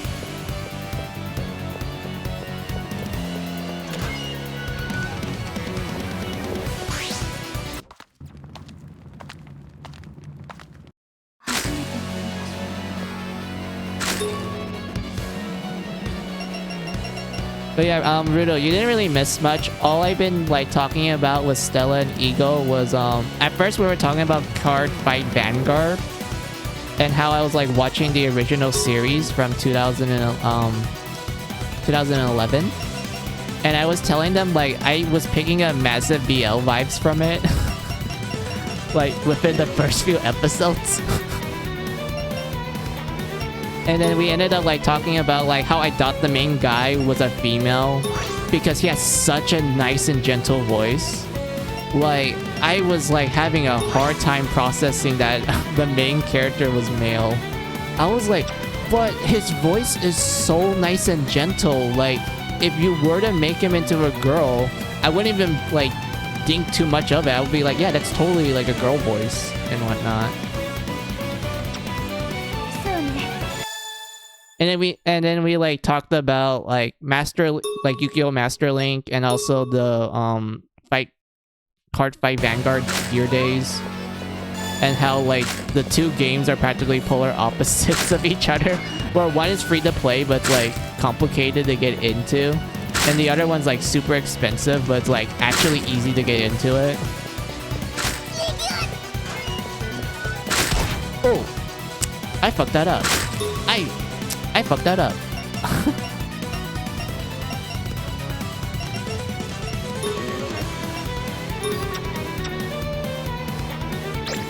How much? Okay, 75.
Oh yeah, Eagle, if you're wondering why I'm keeping like Pyre's HP extremely low, it's because of her passive. Wait, I think I already explained this to you like a while ago. But yeah, passive skill, everyone damage increase extremely high. I can literally just do normal like 4-digit damage with my normal attack like it's nothing. And then I can actually like hit the damage cap too if I do like certain things. Hold on.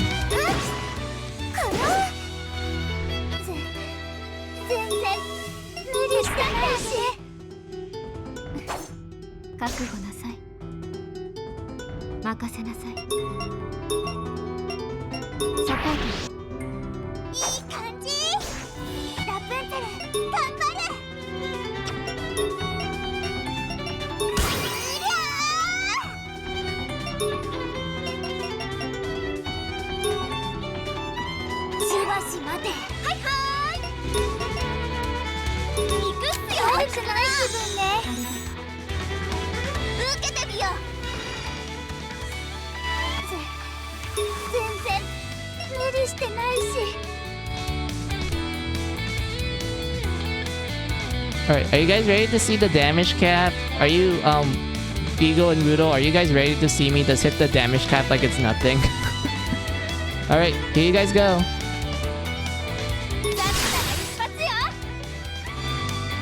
Just like that. That's the natural damage cap. Maximum damage. It's that easy. I love how like busted Pyrus' passive ability is. It's such a huge like damage increase. It's insane. Like I'm just blowing the enemies down left to right. Like it's just doing so much damage. Just snap of a finger, bam, everything's dead. I love it. Oh, oops, I dropped something.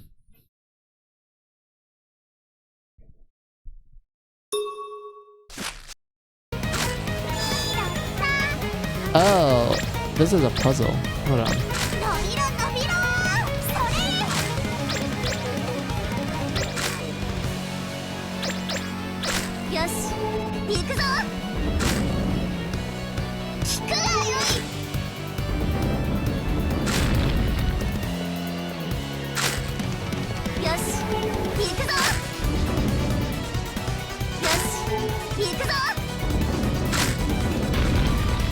There we go.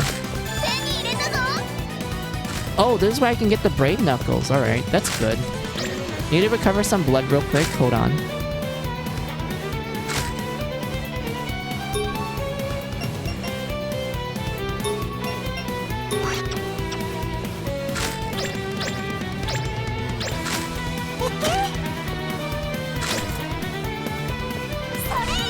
Oh, that turned off the traps. Oh, that's great.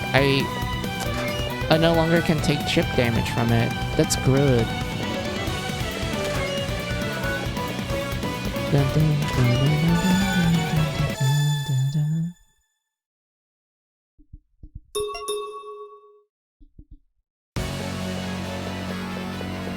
Alright, I need to get the others to floor 6 and then I'll call that. Oh. It's the nightmare.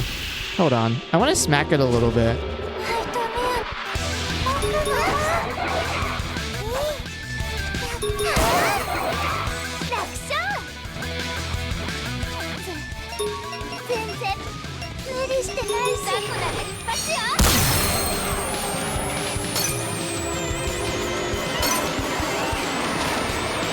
There we go. I practically broke almost all of its armor except for one that's resistant towards physical. I had to use magic to break it. There we go. I feel satisfied now. I feel satisfied. Alright, yeah, the others... Let's go.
Alright. Go through here and go through here. Look at that. We just solved Juice side of 4-5. Look at that. That took us like almost an hour, right guys? It literally just took us like just a few steps just to finish Juice side of the 5th floor.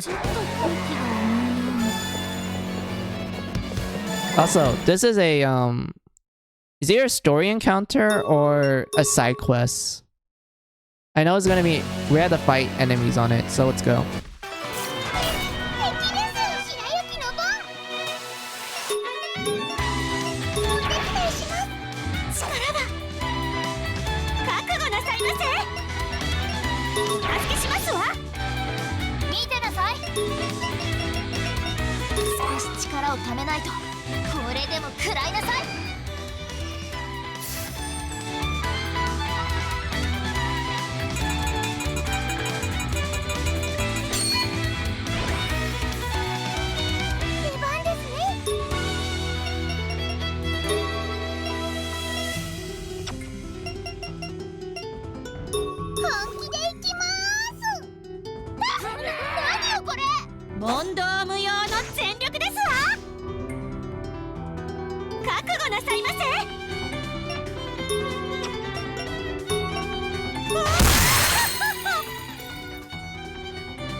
There we go. やったね。 Oh, did you saw the Twitter drama about Yu-Gi-Oh? Is it about about it ending? Like there's gonna be an end to the card game? Like it's no longer gonna be a thing?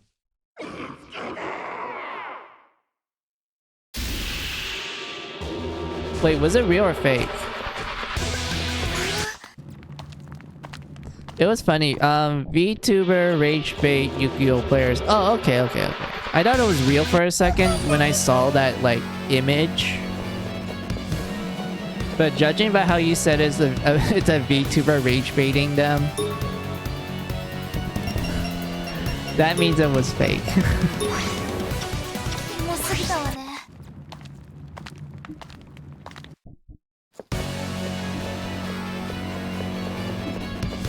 How much is there in here?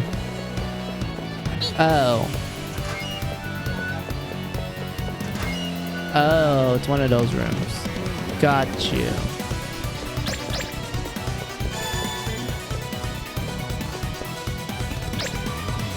Look at all these mannequins.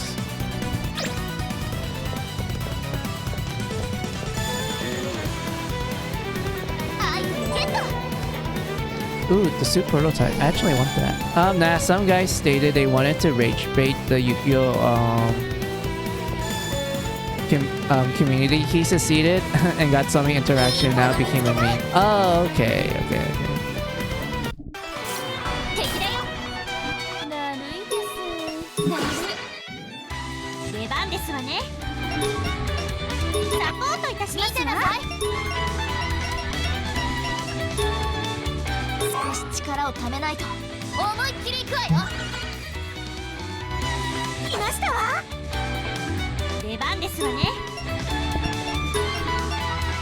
ろしくて。来たわ。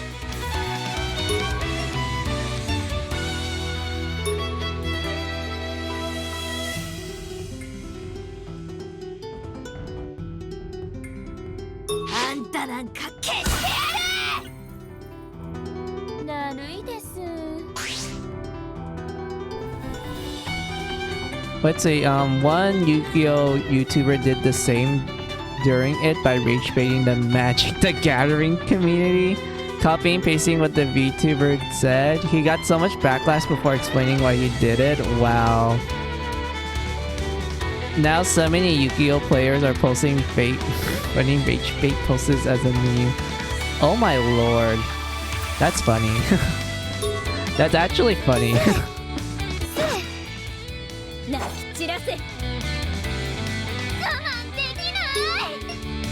Alright.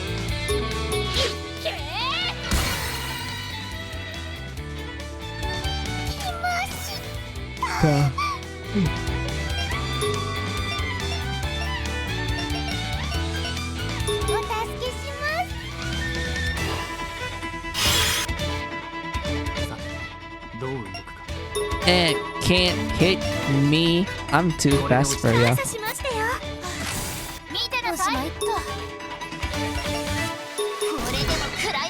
No burn. I did one the same, claiming this hand trap was a fair card. People just need to learn how to play around it. Oh my lord. Which one is it, Eagle? I want to know.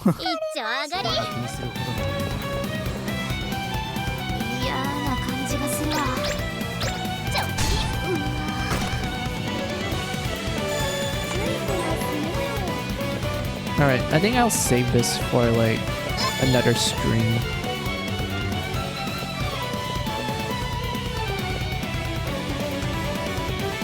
Let's see, the card is called Dimension Shelter. Discard and all cards. Wait. Dimension Shifter. Discard. All cards are banned for 2 turns. Wait. That doesn't seem that bad if you were to plan that out right. But, okay, granted, it's been a while since I played Yu-Gi-Oh! Maybe I don't know, like, the actual logistics of that card. But from, like, what I'm, like, gathering from how you describe it, that does seem pretty interesting. But yeah, it's an interesting like card to like probably troll someone with. いくぞ見つけましたわ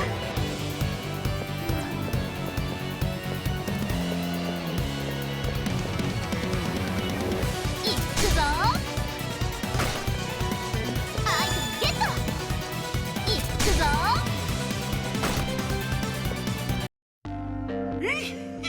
Let's see, it's not super bad, but most decks rely on their graveyards to pull off combos. If all cards are banished, then their graveyard plays are dead. Okay, alright, that makes sense. That checks out.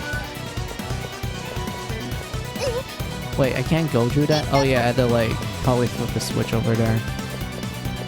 Alright, I'm gonna save, and then this is where I'm gonna call off stream. Because I think this is like a good place to stop.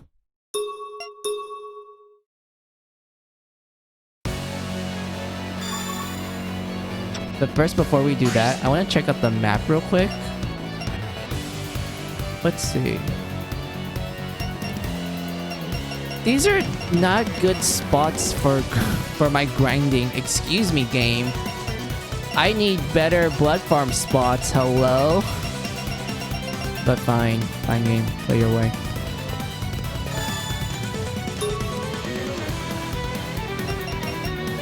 But yeah, I will pull up the ending screen.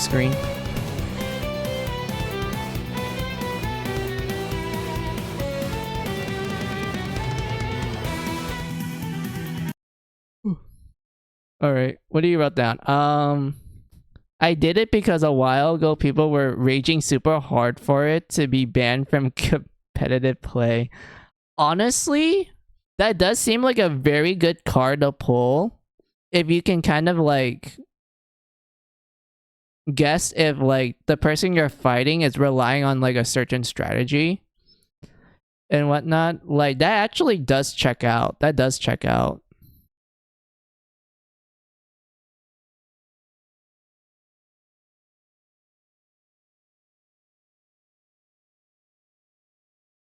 Oh god, my legs. Okay, gotcha. But yeah, yay, this is the ending screen. Alright, what did we do? What's the recap? All I did was grind a little bit at the start. My internet was shitty to the point that it turned off on me during stream, and I had to literally had to like work a little bit just to like get it to work and everything. But like, yeah, it didn't seem like the stream just died on me and from that point on, so I'm grateful for that. Let's see, we went through major story events and we just finished it, and now we're essentially at the like the final parts of the game. Like quite literally, we got access to the second half of the final dungeon, and that's pretty much like the end game. Like we're pretty much at the end game. This is where everything's gonna end. And whatnot, like, oh boy, it's gonna be big. That's for sure. There's gonna be a lot of things that's gonna happen. And whatnot. While that was happening, I just chat with you guys, and it's fun. I like our conversations, ranging from like basic stuff to like, hey, I have this fan theory. And whatnot, or like, oh, I think this is how it's supposed to be read and everything. Like, yeah, we did a lot of those, and then we start talking about other topics like card games, especially ones that I'm just watching the anime of right now, and like how I honestly feel like it's extremely BL, but I don't mind the BL. I do like it, but yeah. What else did I do? I think that's it. That's all I did with you guys. What do you wrote down, Stella? And that Jack needs to ram into Alice. You made a married man cheat on his wife by making him ram into a mannequin. That doesn't count as cheating and has some great moments indeed. It's still the Jack Ace attorney. Yep. And whatnot. But like, yeah. all I'm saying, you guys, is that I did a lot, and man, it feels satisfying. I do feel kind of sad that I am really actually reaching the end parts of finale, and I kind of don't want the journey to end, but at the same time, I must move on. I must go on. There's other games I want to show you, like Death End Request 1 and 2, Dragonstar Valnir, and like other horror games that I have like horror-like games lying around. Maybe I'll like do a funny one like Friday the 13th on the NES. Not the official one, you know, the one where you can play online with your friends. No, I'm gonna be streaming you guys the NES game. The funny one. The one with the blue Jason. Oh god, the blue Jason. And whatnot. Maybe like some RPG Maker horror games if there's like a sale at the moment and I can like buy it for like a relatively low price or something. I don't know. And other stuff. Like, you know, I'm just gonna do like a bunch of spooky games for like the October month. And everything. Well, granted, that's only after I'll finish Mary Skelter, both the game and also me reading the prequel novels with you guys, and also my fan theory about the timeline of the series. Yeah, that's right. At the very end of the Mary Skelter like stuff that I'm gonna do with you guys, I'm just gonna show you my theory of what the timeline is and everything. But like, yeah. It's gonna be fun. You guys are gonna literally see me go like literally insane while trying to explain shit. It's gonna be great. I think you guys will love it. Let's see. Indie horror games are pretty bad. Most have sound jump scares, and most just super loud that they threaten to blow your ears.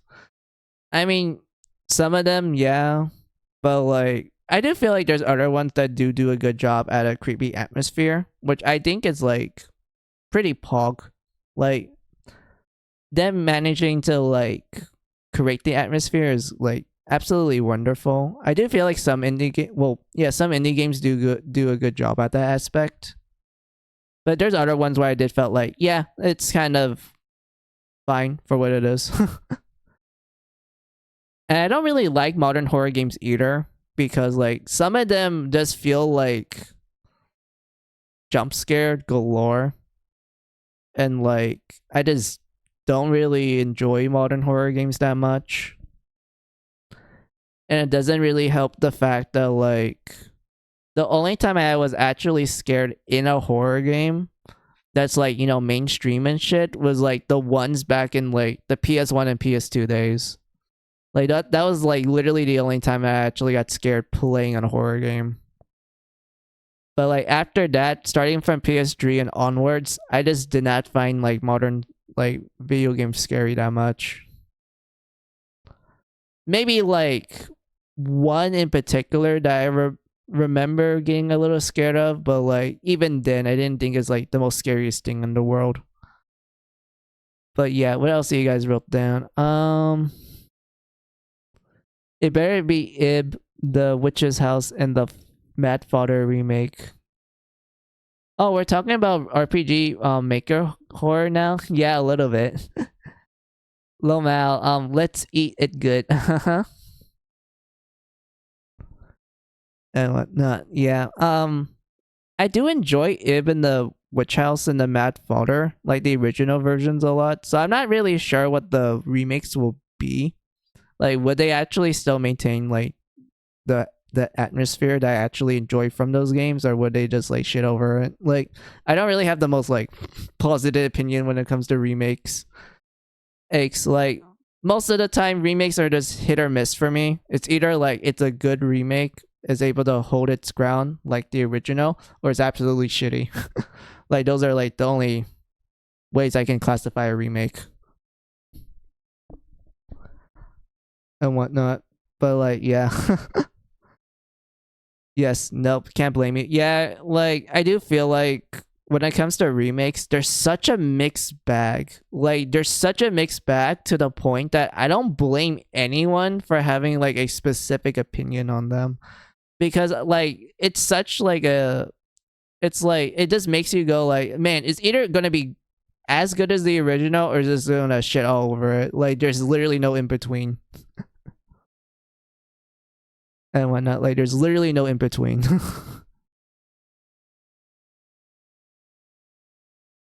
I can't handle horror stuff in games. See Mega 10, anything related to Mary Skelter, but pure horror, nope. I don't think I can handle stuff like Silent Hill. Plus, you got to read the manga for The Witch House. Yes, the prequel novel that you told me about a while back. Yeah, I would read it after I played the game and everything.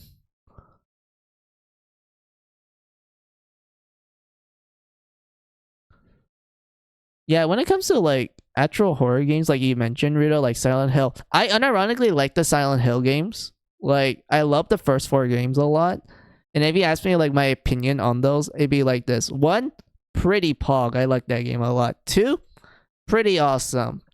I know like 2 is like the love child that everyone loves and shit, but I think 2 is just fine. Like, it's a great game overall. I just think it's like overrated to an extent. 3, pretty great. I feel like Dree fixed a lot of the issues I had with like certain like gameplay choices they did with the second game, and Dree feels more like they mastered the formula at that point, so it felt really nice to play. Silent Hill for the Room, I love that game. That game is like my favorite Silent Hill game. The Silent Hill for the Room, that game legit scared me for a very long time. Like, the ghost enemies are just chef's kiss. I love it a lot. And everything. And then the other games afterwards were like, okay, I bet. Like, Origins was like funny game. It's just a funny game to me. I just laugh a lot when it comes to Origins. Homecoming, I just ignore it because like outside of it being like, in my opinion, the worst Silent Hill game of all time, it has some fun to it. It's a janky mess. I like the jank. Downpour, step in the right direction. It was okay. And then we have that one Silent Hill spin-off game, the Book of Memories on the PS Vita, which I actually played. I actually played that one, guys. I played the Silent Hill roguelike game, Book of Memories, on the PS Vita.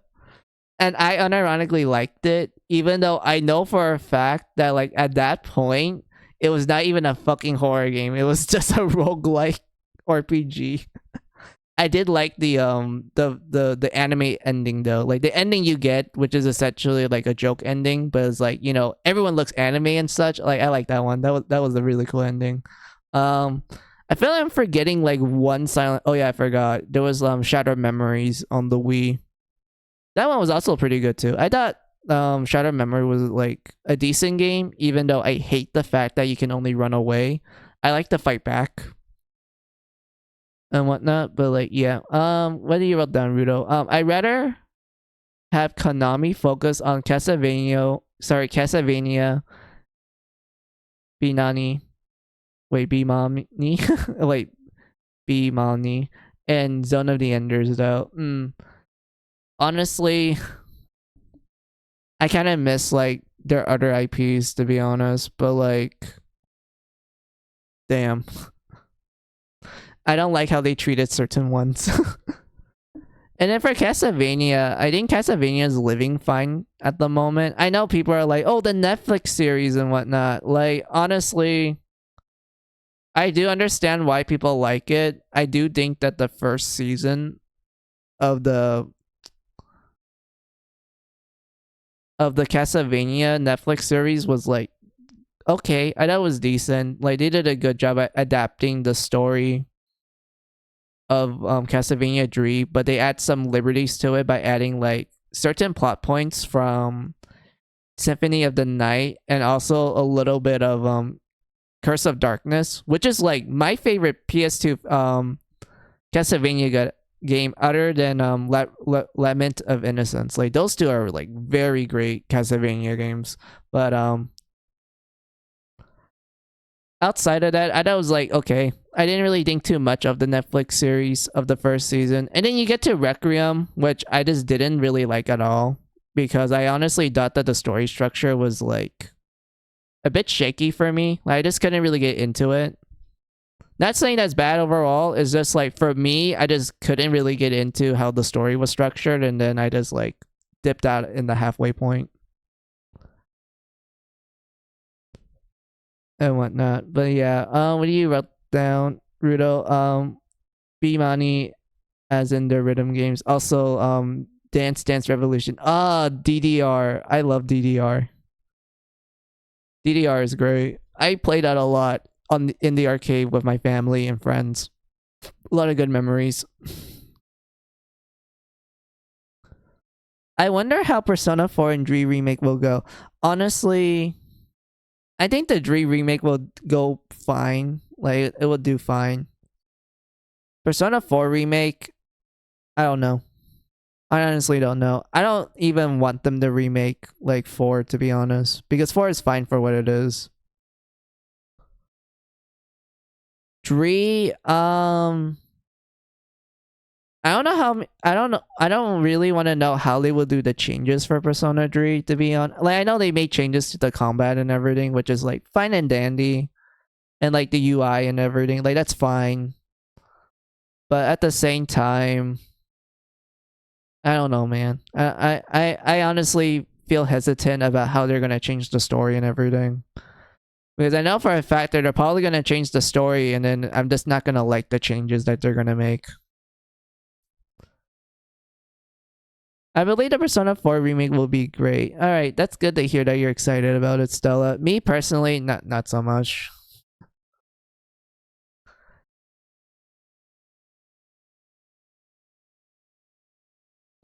I disagree. If 3 gets a remake, 4 should get one too. 4 is fine for what it is, Stella. Like, there's barely any problems with the original Persona 4.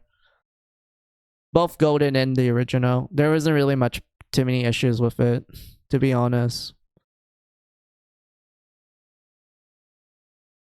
Outside of like me complaining about the tone of the story and how it constantly swaps and everything, it just made me not get into it. But outside of that, yeah, it was a perfectly good game. I did like how you can like make personas in it and everything. Like, I thought like all the mechanics actually flow well. I'm excited for Persona 3 Reloaded. Yeah.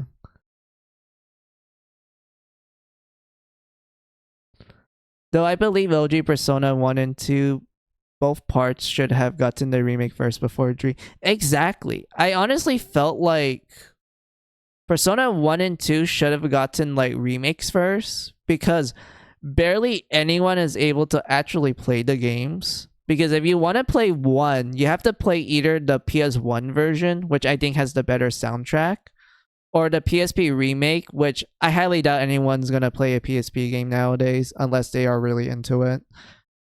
And then for Persona 2, that's also the same case. If you want to play Persona 2 Duology, you have to play PS1 or PSP. And whatnot. And like, I wouldn't mind if they did like a HD remaster like what Rudo wrote down. Because I can't really picture a remake.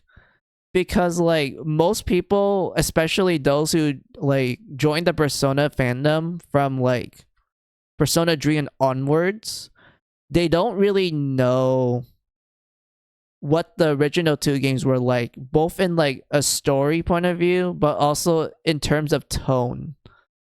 Because like Persona 1 and 2 Duology, I know most people say that they play pretty much like a typical Mega 10 game, except it's a high school setting, even though I'm like, bruh, that's SMT if. That's like Persona 0, essentially. Ahem. But yeah, Persona 1 and 2, I at least like those games a lot because they actually lean towards the psychology side of things. Like, honestly, playing through like Persona 1 and 2, I was able to like pin down like, oh yeah, this is a psychology term. They use this correctly. Oh, that's a psychology term. They did that correctly. And when I was able to like pin down like the exact things that they did for the first 2 games. And I loved it a lot as someone that like both studies mythology, but also a little bit of philosophy and psychology. Like, I fucking love how 1 and 2 handled it. It was such a great mix. And then you get to Dree, where I feel like it was a little bit absent, but like it was still there. And then 4 does use some terms incorrectly to the point that I actually got a little bit angry when I saw 4 being like, oh, this is the shadow of the true self, even though that's not exactly what they act like in actual psychology. And whatnot. But that's like the one gripe I had with 4 was that they actually used the psychology wrong. And like Persona 5 actually did it correctly. Like they actually like fixed the error that 4 did, which I was like happy about.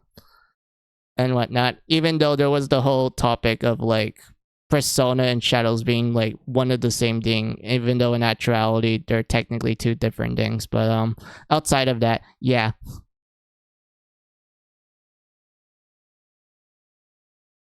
And whatnot. But like, yeah. I'm hoping that the 1 and 2 duology gets the love they deserve. I have a friend who likes Tatsuya. Yeah, I love 1 and 2 a lot. Dream might be my least favorite, but I don't hate it. It's just some fans are so toxic and annoying. I hate it so badly. Actually, I feel like it's the 4 and 5 fans that are more toxic, Stella, to be honest. Like, I rarely see any like Persona 3 toxic fans because most of the time they're just like, oh, we don't really like 4 and 5, but they're cool. But most of the time, I see the 4 and 5 fans being the toxic ones. Like, they're the ones that are, like, making Persona seem like the toxic fan base. Because I rarely see any, like, toxic fans from Dree.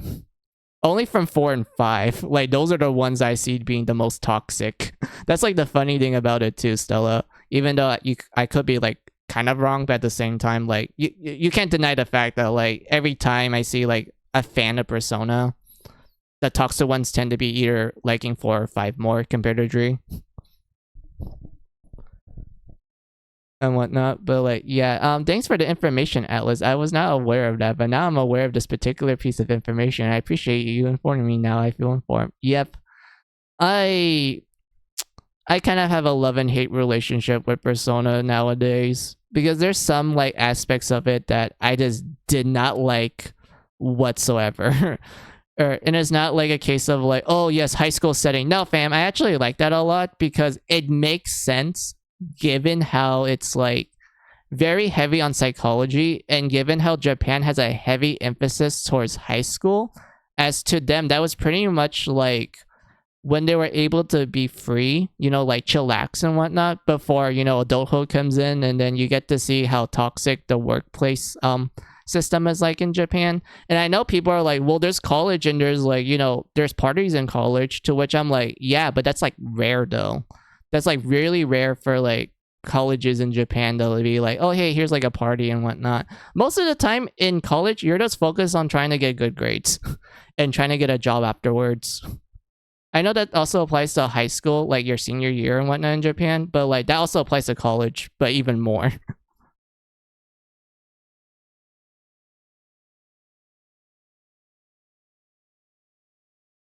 And whatnot. Like, I don't really mind that thing. I think the only bad things about Persona was just the fan base. I just did not like the fan base whatsoever. That's like the gripe I have with the series. And outside of that, certain people like 4 and 5 fans, because honestly, most of the time when I interact with some of them, they're like extremely toxic. I don't really enjoy like most of the 4 and 5 fans that I met throughout my life. The only ones that are actually chill are like my friends. Like they're the ones that actually are extremely chill to the point that I'm like, yeah, I cannot imagine my friends being like the toxic fans that I'm usually exposed to. And whatnot. You Stella? Yeah, you're not the toxic one. You're also fine too. At least you kind of like point out the pros and cons of like each of the games that you enjoy and whatnot. At least you're like actually reasonable with. Most of the fans I interact with, I'm just talking to a wall. And whatnot. So I'm glad that you're one of the chill ones, Stella.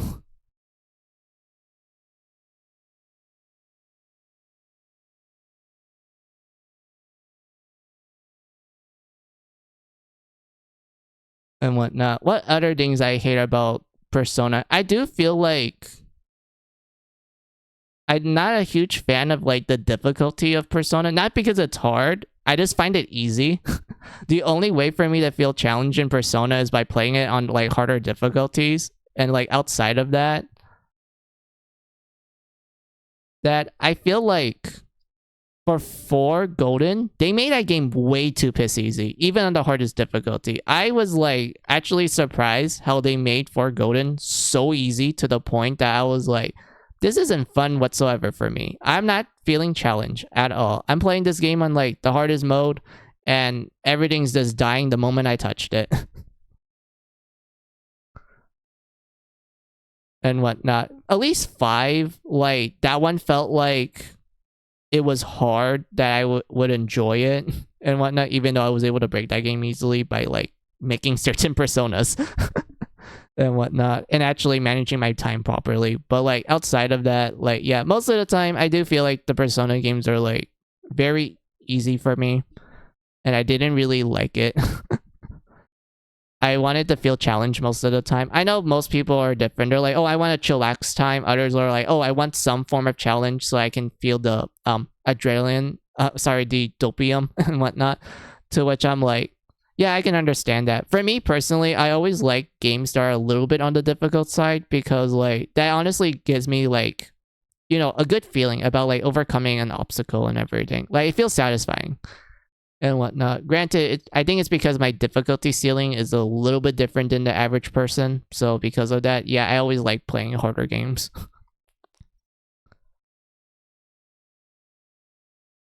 And when I like giving everything a fair chance. Exactly. Shadows are so fragile. Even the mayhems could laugh at it. Yeah, pretty much.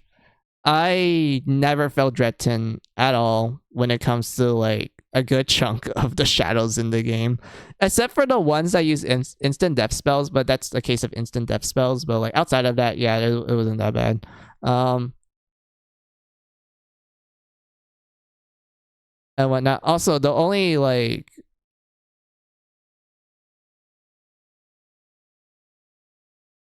I guess downside of things.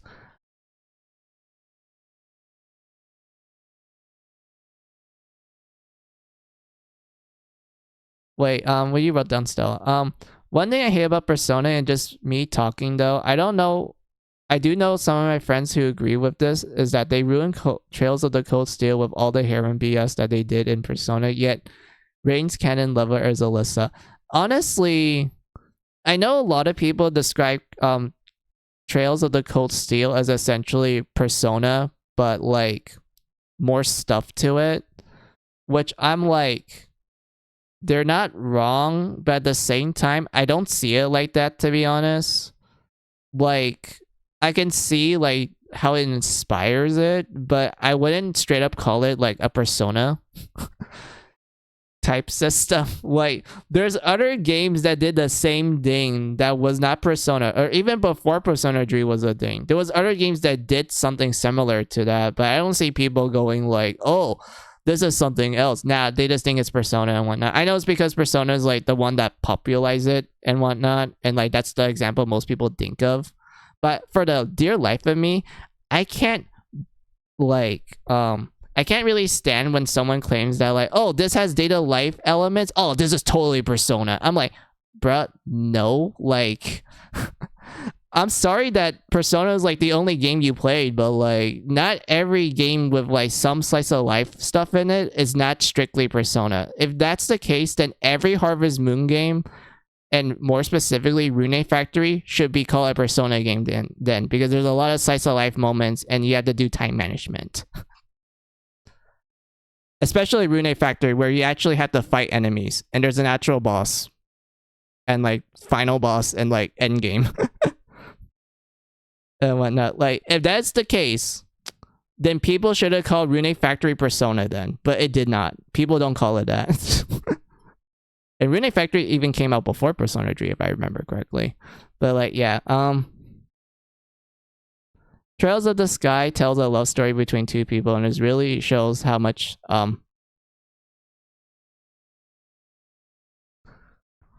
how one saves the other and so forth. Yeah, Trails of the Sky is like a pretty great trilogy. I love that trilogy a lot.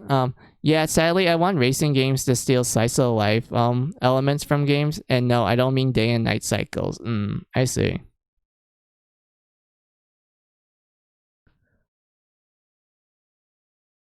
Rain and Alyssa's are the most well done canon lovers in the whole series. I mean, I can kind of debate that because I didn't ship the two at all. I shipped Rain with someone else. But I'm glad that you do like that pairing, even though I know for a fact that like most people go for it because you know they're the ones with the most chemistry, especially with the advertisement. Like, let's not deny the fact that a lot of the advertisements show Rain and Alyssa all the time. And it even helps that when you start the game of Trails of the Cold Steel 1, the characters that appear in the train station is literally just Rain and Alyssa. It's literally just those two. That's like the funny thing about it. I was like, yeah, like they're definitely shipping them. Like, it's obvious.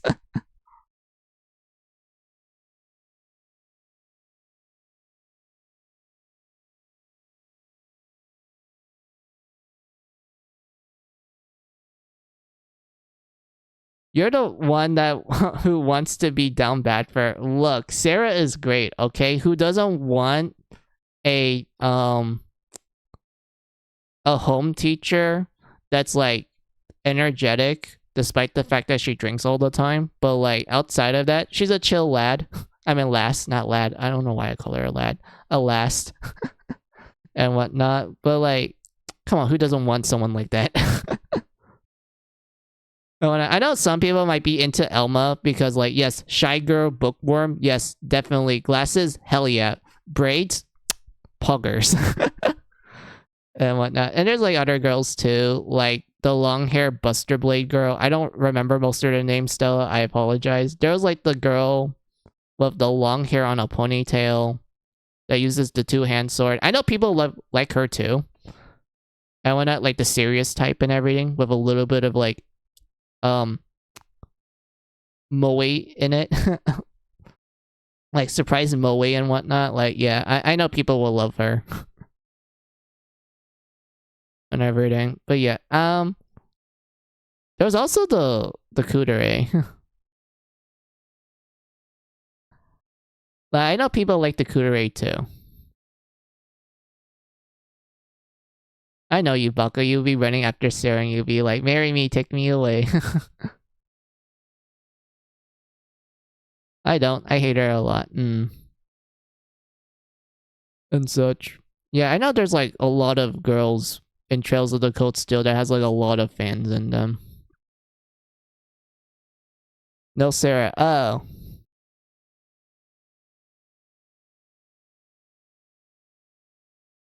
Wait, not Sarah. Oh.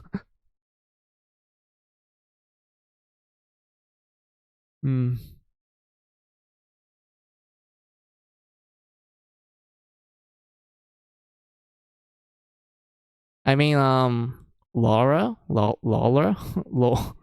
Wait, Laura. One thing I say whenever I get heat up with racing game stuff is, well, I hate Laura. And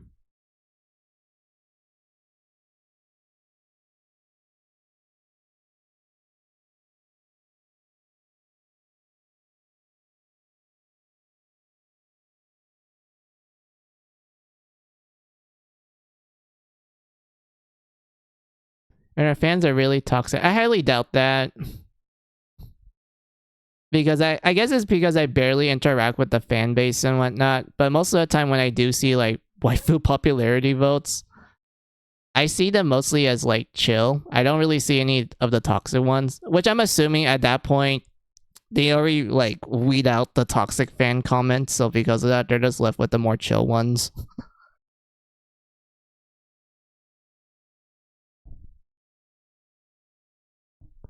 Just steal stuff from Persona. I mean, social links, defeating God with the power of friendship are concepts that aren't exclusive to JRPGs. It can be intimated in a racing game, right? Right? I would actually hate that if they added that in a racing game.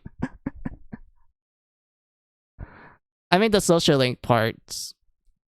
I don't mind like you playing a racing game where you have to race against God just to like save the world and such. That shit sounds pog brutal. Like imagine having a racing like yeah, imagine like racing against a god and the game is like, yo, you need to beat this god in a race or else the earth is gonna blow up. Like that sounds like some like speed racer shit.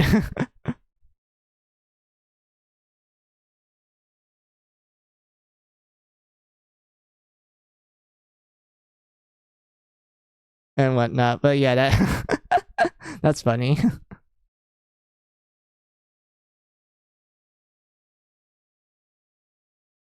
Ooh. I am getting tired and also yawning. Also, the light is getting dark. Let me turn on the lights real quick. Hold on.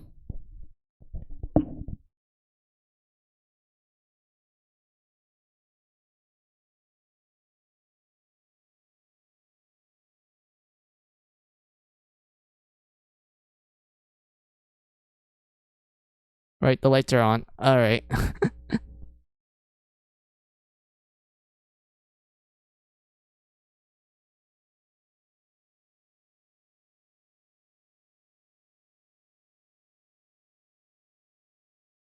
Oh, really? Let me show you YouTube link. This is 100% true if you don't look things up. Hold on.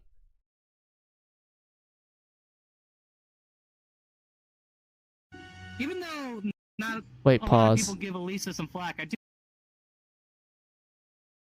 Elisa fans in a nutshell.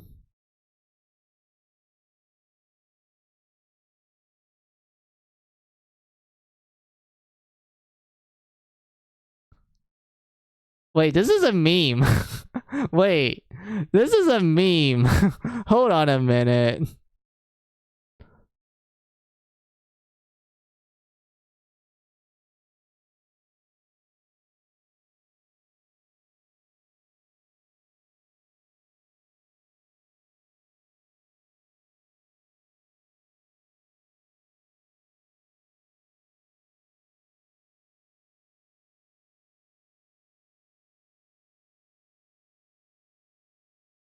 One of the biggest.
Oh my god.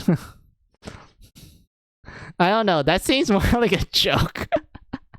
But I am laughing from it. That seems more like a fucking joke reaction. But I'm assuming that's how some of the toxic fans are like.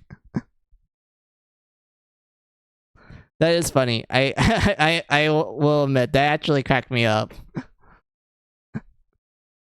Because I can't really take it seriously due to the fact that they use fucking VR chat to like describe the point.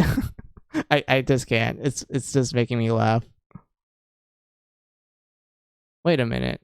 This is the wrong thing. I'm clicking on the wrong thing. Hold on, guys. I need to fix this real quick.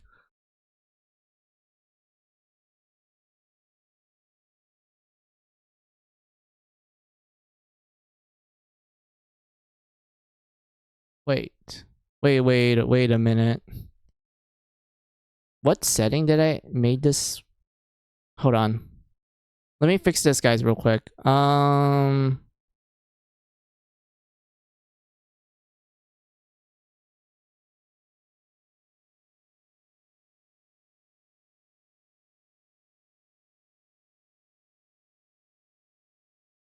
There we go. All fixed.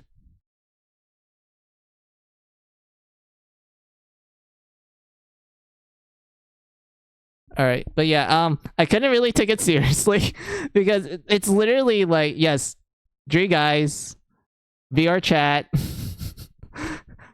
One guy is talking about how okay the waifu is, and the other guy does teleports in and starts smack talking and whatnot, and like I don't know, like the fact that there was sound effects and everything, it just made me not really take it too seriously.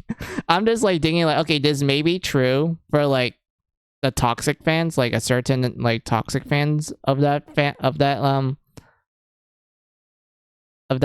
you know, for that girl and whatnot, but like I don't know, man, like it just makes me go like, yeah, there will be like toxic fans for like each of the, for every single waifu, let's be real. There will always be like like toxic fans for every single waifu, and also like to some extent games and whatnot. It's just that most of the time I'm like exposed to like the more chill people, so that when a toxic fan actually does come in and whatnot, I'm just like, is this real or is this like fake? I don't like believe this.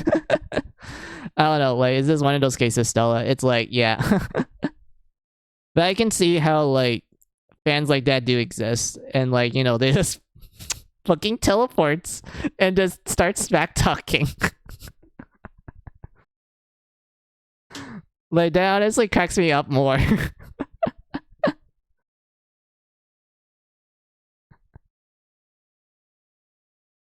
Not for Alyssa. I never seen a toxic fan of hers. I mean, they're probably hidden somewhere. They barely come out. I'm assuming that every waifu has like a toxic fan that's either really loud or they're just as quiet as a dormouse.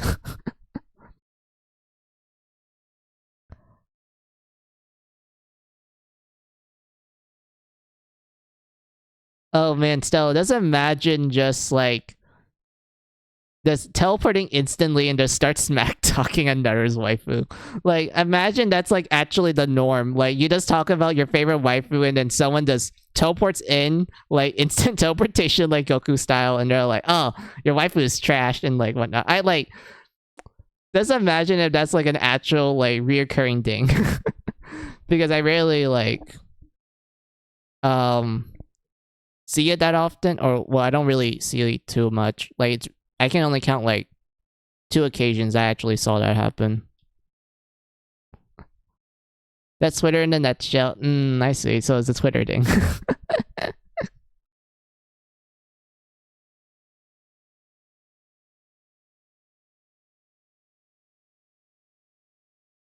And whatnot.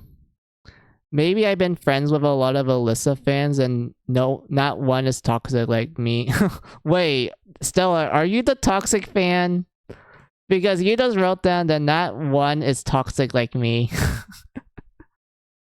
Stella, are you the one that does instant teleportation in front of someone does the smack talk their waifu?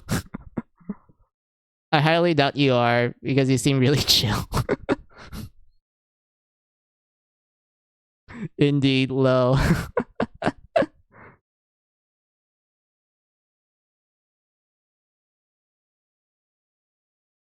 No, sir, I'm not. Why do you wrote down not one is like me?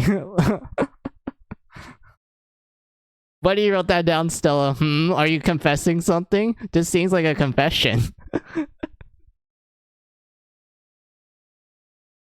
No, sir, I'm not. Yeah, sure, sir. Alyssa is not that hot. Wait, huh. I can kind of see that. I guess for like her 1 and 2 design. I do think like Alyssa from like 3 and 4 from the designs that I saw, she does look very attractive. I think it's because she's like wearing other clothes and she's like a little older in those ones compared to 1 and 2. Because 1 and 2 is like everyone wears a uniform.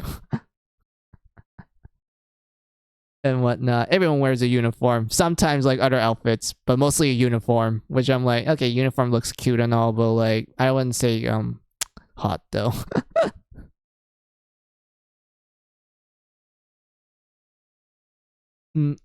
Let's see. I don't know who Alyssa is, but I'm assuming she is. People leave. Huge disagree, but that's fine.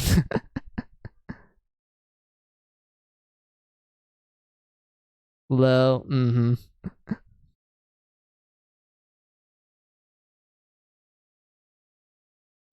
Wait, now that you guys mention uniforms, I noticed another thing that people keep saying about like Trails of the Cold Steel 1 and 2 being like Persona, which is the whole like, oh, it's set in a academy and they wear school uniforms and whatnot. And I'm like, bruh, if that's the case, then I can give you a literal list of JRPGs that takes place in a school setting that's before Persona 3. And I'm not counting Persona 1 or 2 or Shin Megami Tensei if. Those are easy choices. I can literally provide a long-ass list of JRPGs that takes place in an academy of sorts that's before those games. And whatnot. But like, yeah, that was like one thing I noticed people would complain.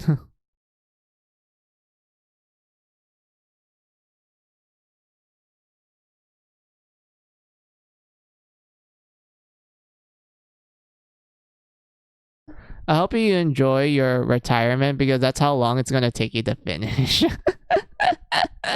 Yeah, probably. Let's see.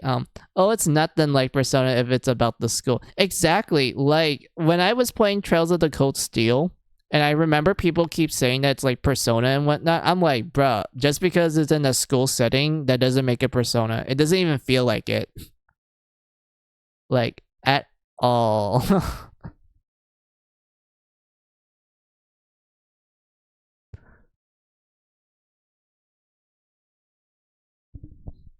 And whatnot. But yeah, I do feel tired, guys. I do feel like this is where I kind of want to stop talking and like end stream and whatnot. But like, oh yeah, we wrote down Stella real quick. The only thing is just a harem BS. Come on, Stella. We all like harems. It's not exclusive to Persona. Every game has a harem. Let's be real.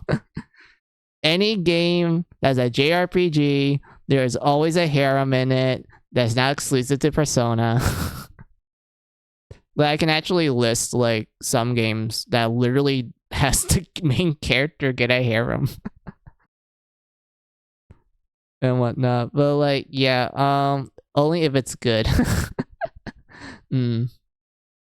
Every game. Yes, every game, including first-person shooter games, they all have harems. Like Call of Duty. There's definitely a harem in Call of Duty.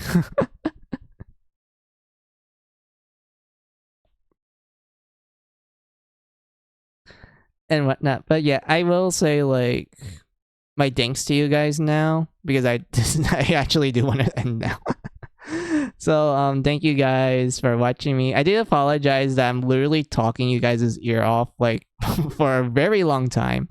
I don't even know how long the stream is. It's probably like 6 hours. Or maybe 7 hours. I don't know. It's a very long time. And I do enjoy the chats that we have. It's like very fun. Very fun chat. Final Mizu has been streaming for 6 hours and 47 minutes. Yeah, even in strategy games, you build your own harem. Exactly. We all have harems. Except, well, yeah, technically. Yeah, because like we all have our favorite waifus from every single game. So it kind of makes sense that we technically have a harem. Like every gamer has a harem, like based on their favorite husbandos or waifus from the games that they play. But yeah, thank you guys and everything. And thanks for the lurkers. You guys are cool as always. Those who are chatting with me, you guys are pretty pog. We have some really good discussions. This is great. I love it. And whatnot. It's great. It's wonderful. I think that's all for Dinks. So I will say goodbye now. So have a good day. Have a good night. Have a good afternoon, whatever time it is on your side of the world. This is Fine and Weezing saying goodbye. Wait, I just realized something. I forgot to tell you when the next stream is. Maybe Wednesday. Usual time as ever. 11 a.m. PST time. That was when the next stream will be. I'll like write in my about page as well to tell you guys that's when the stream is. So yeah, sorry about that. I was about to end without telling you guys when the next stream is. I do apologize. But yeah, so have a good one, guys. Have a good night. See ya. Alright, where is my mouse? Alright, now I'm gonna end it by clicking the button. Alright, good night. Good night, all.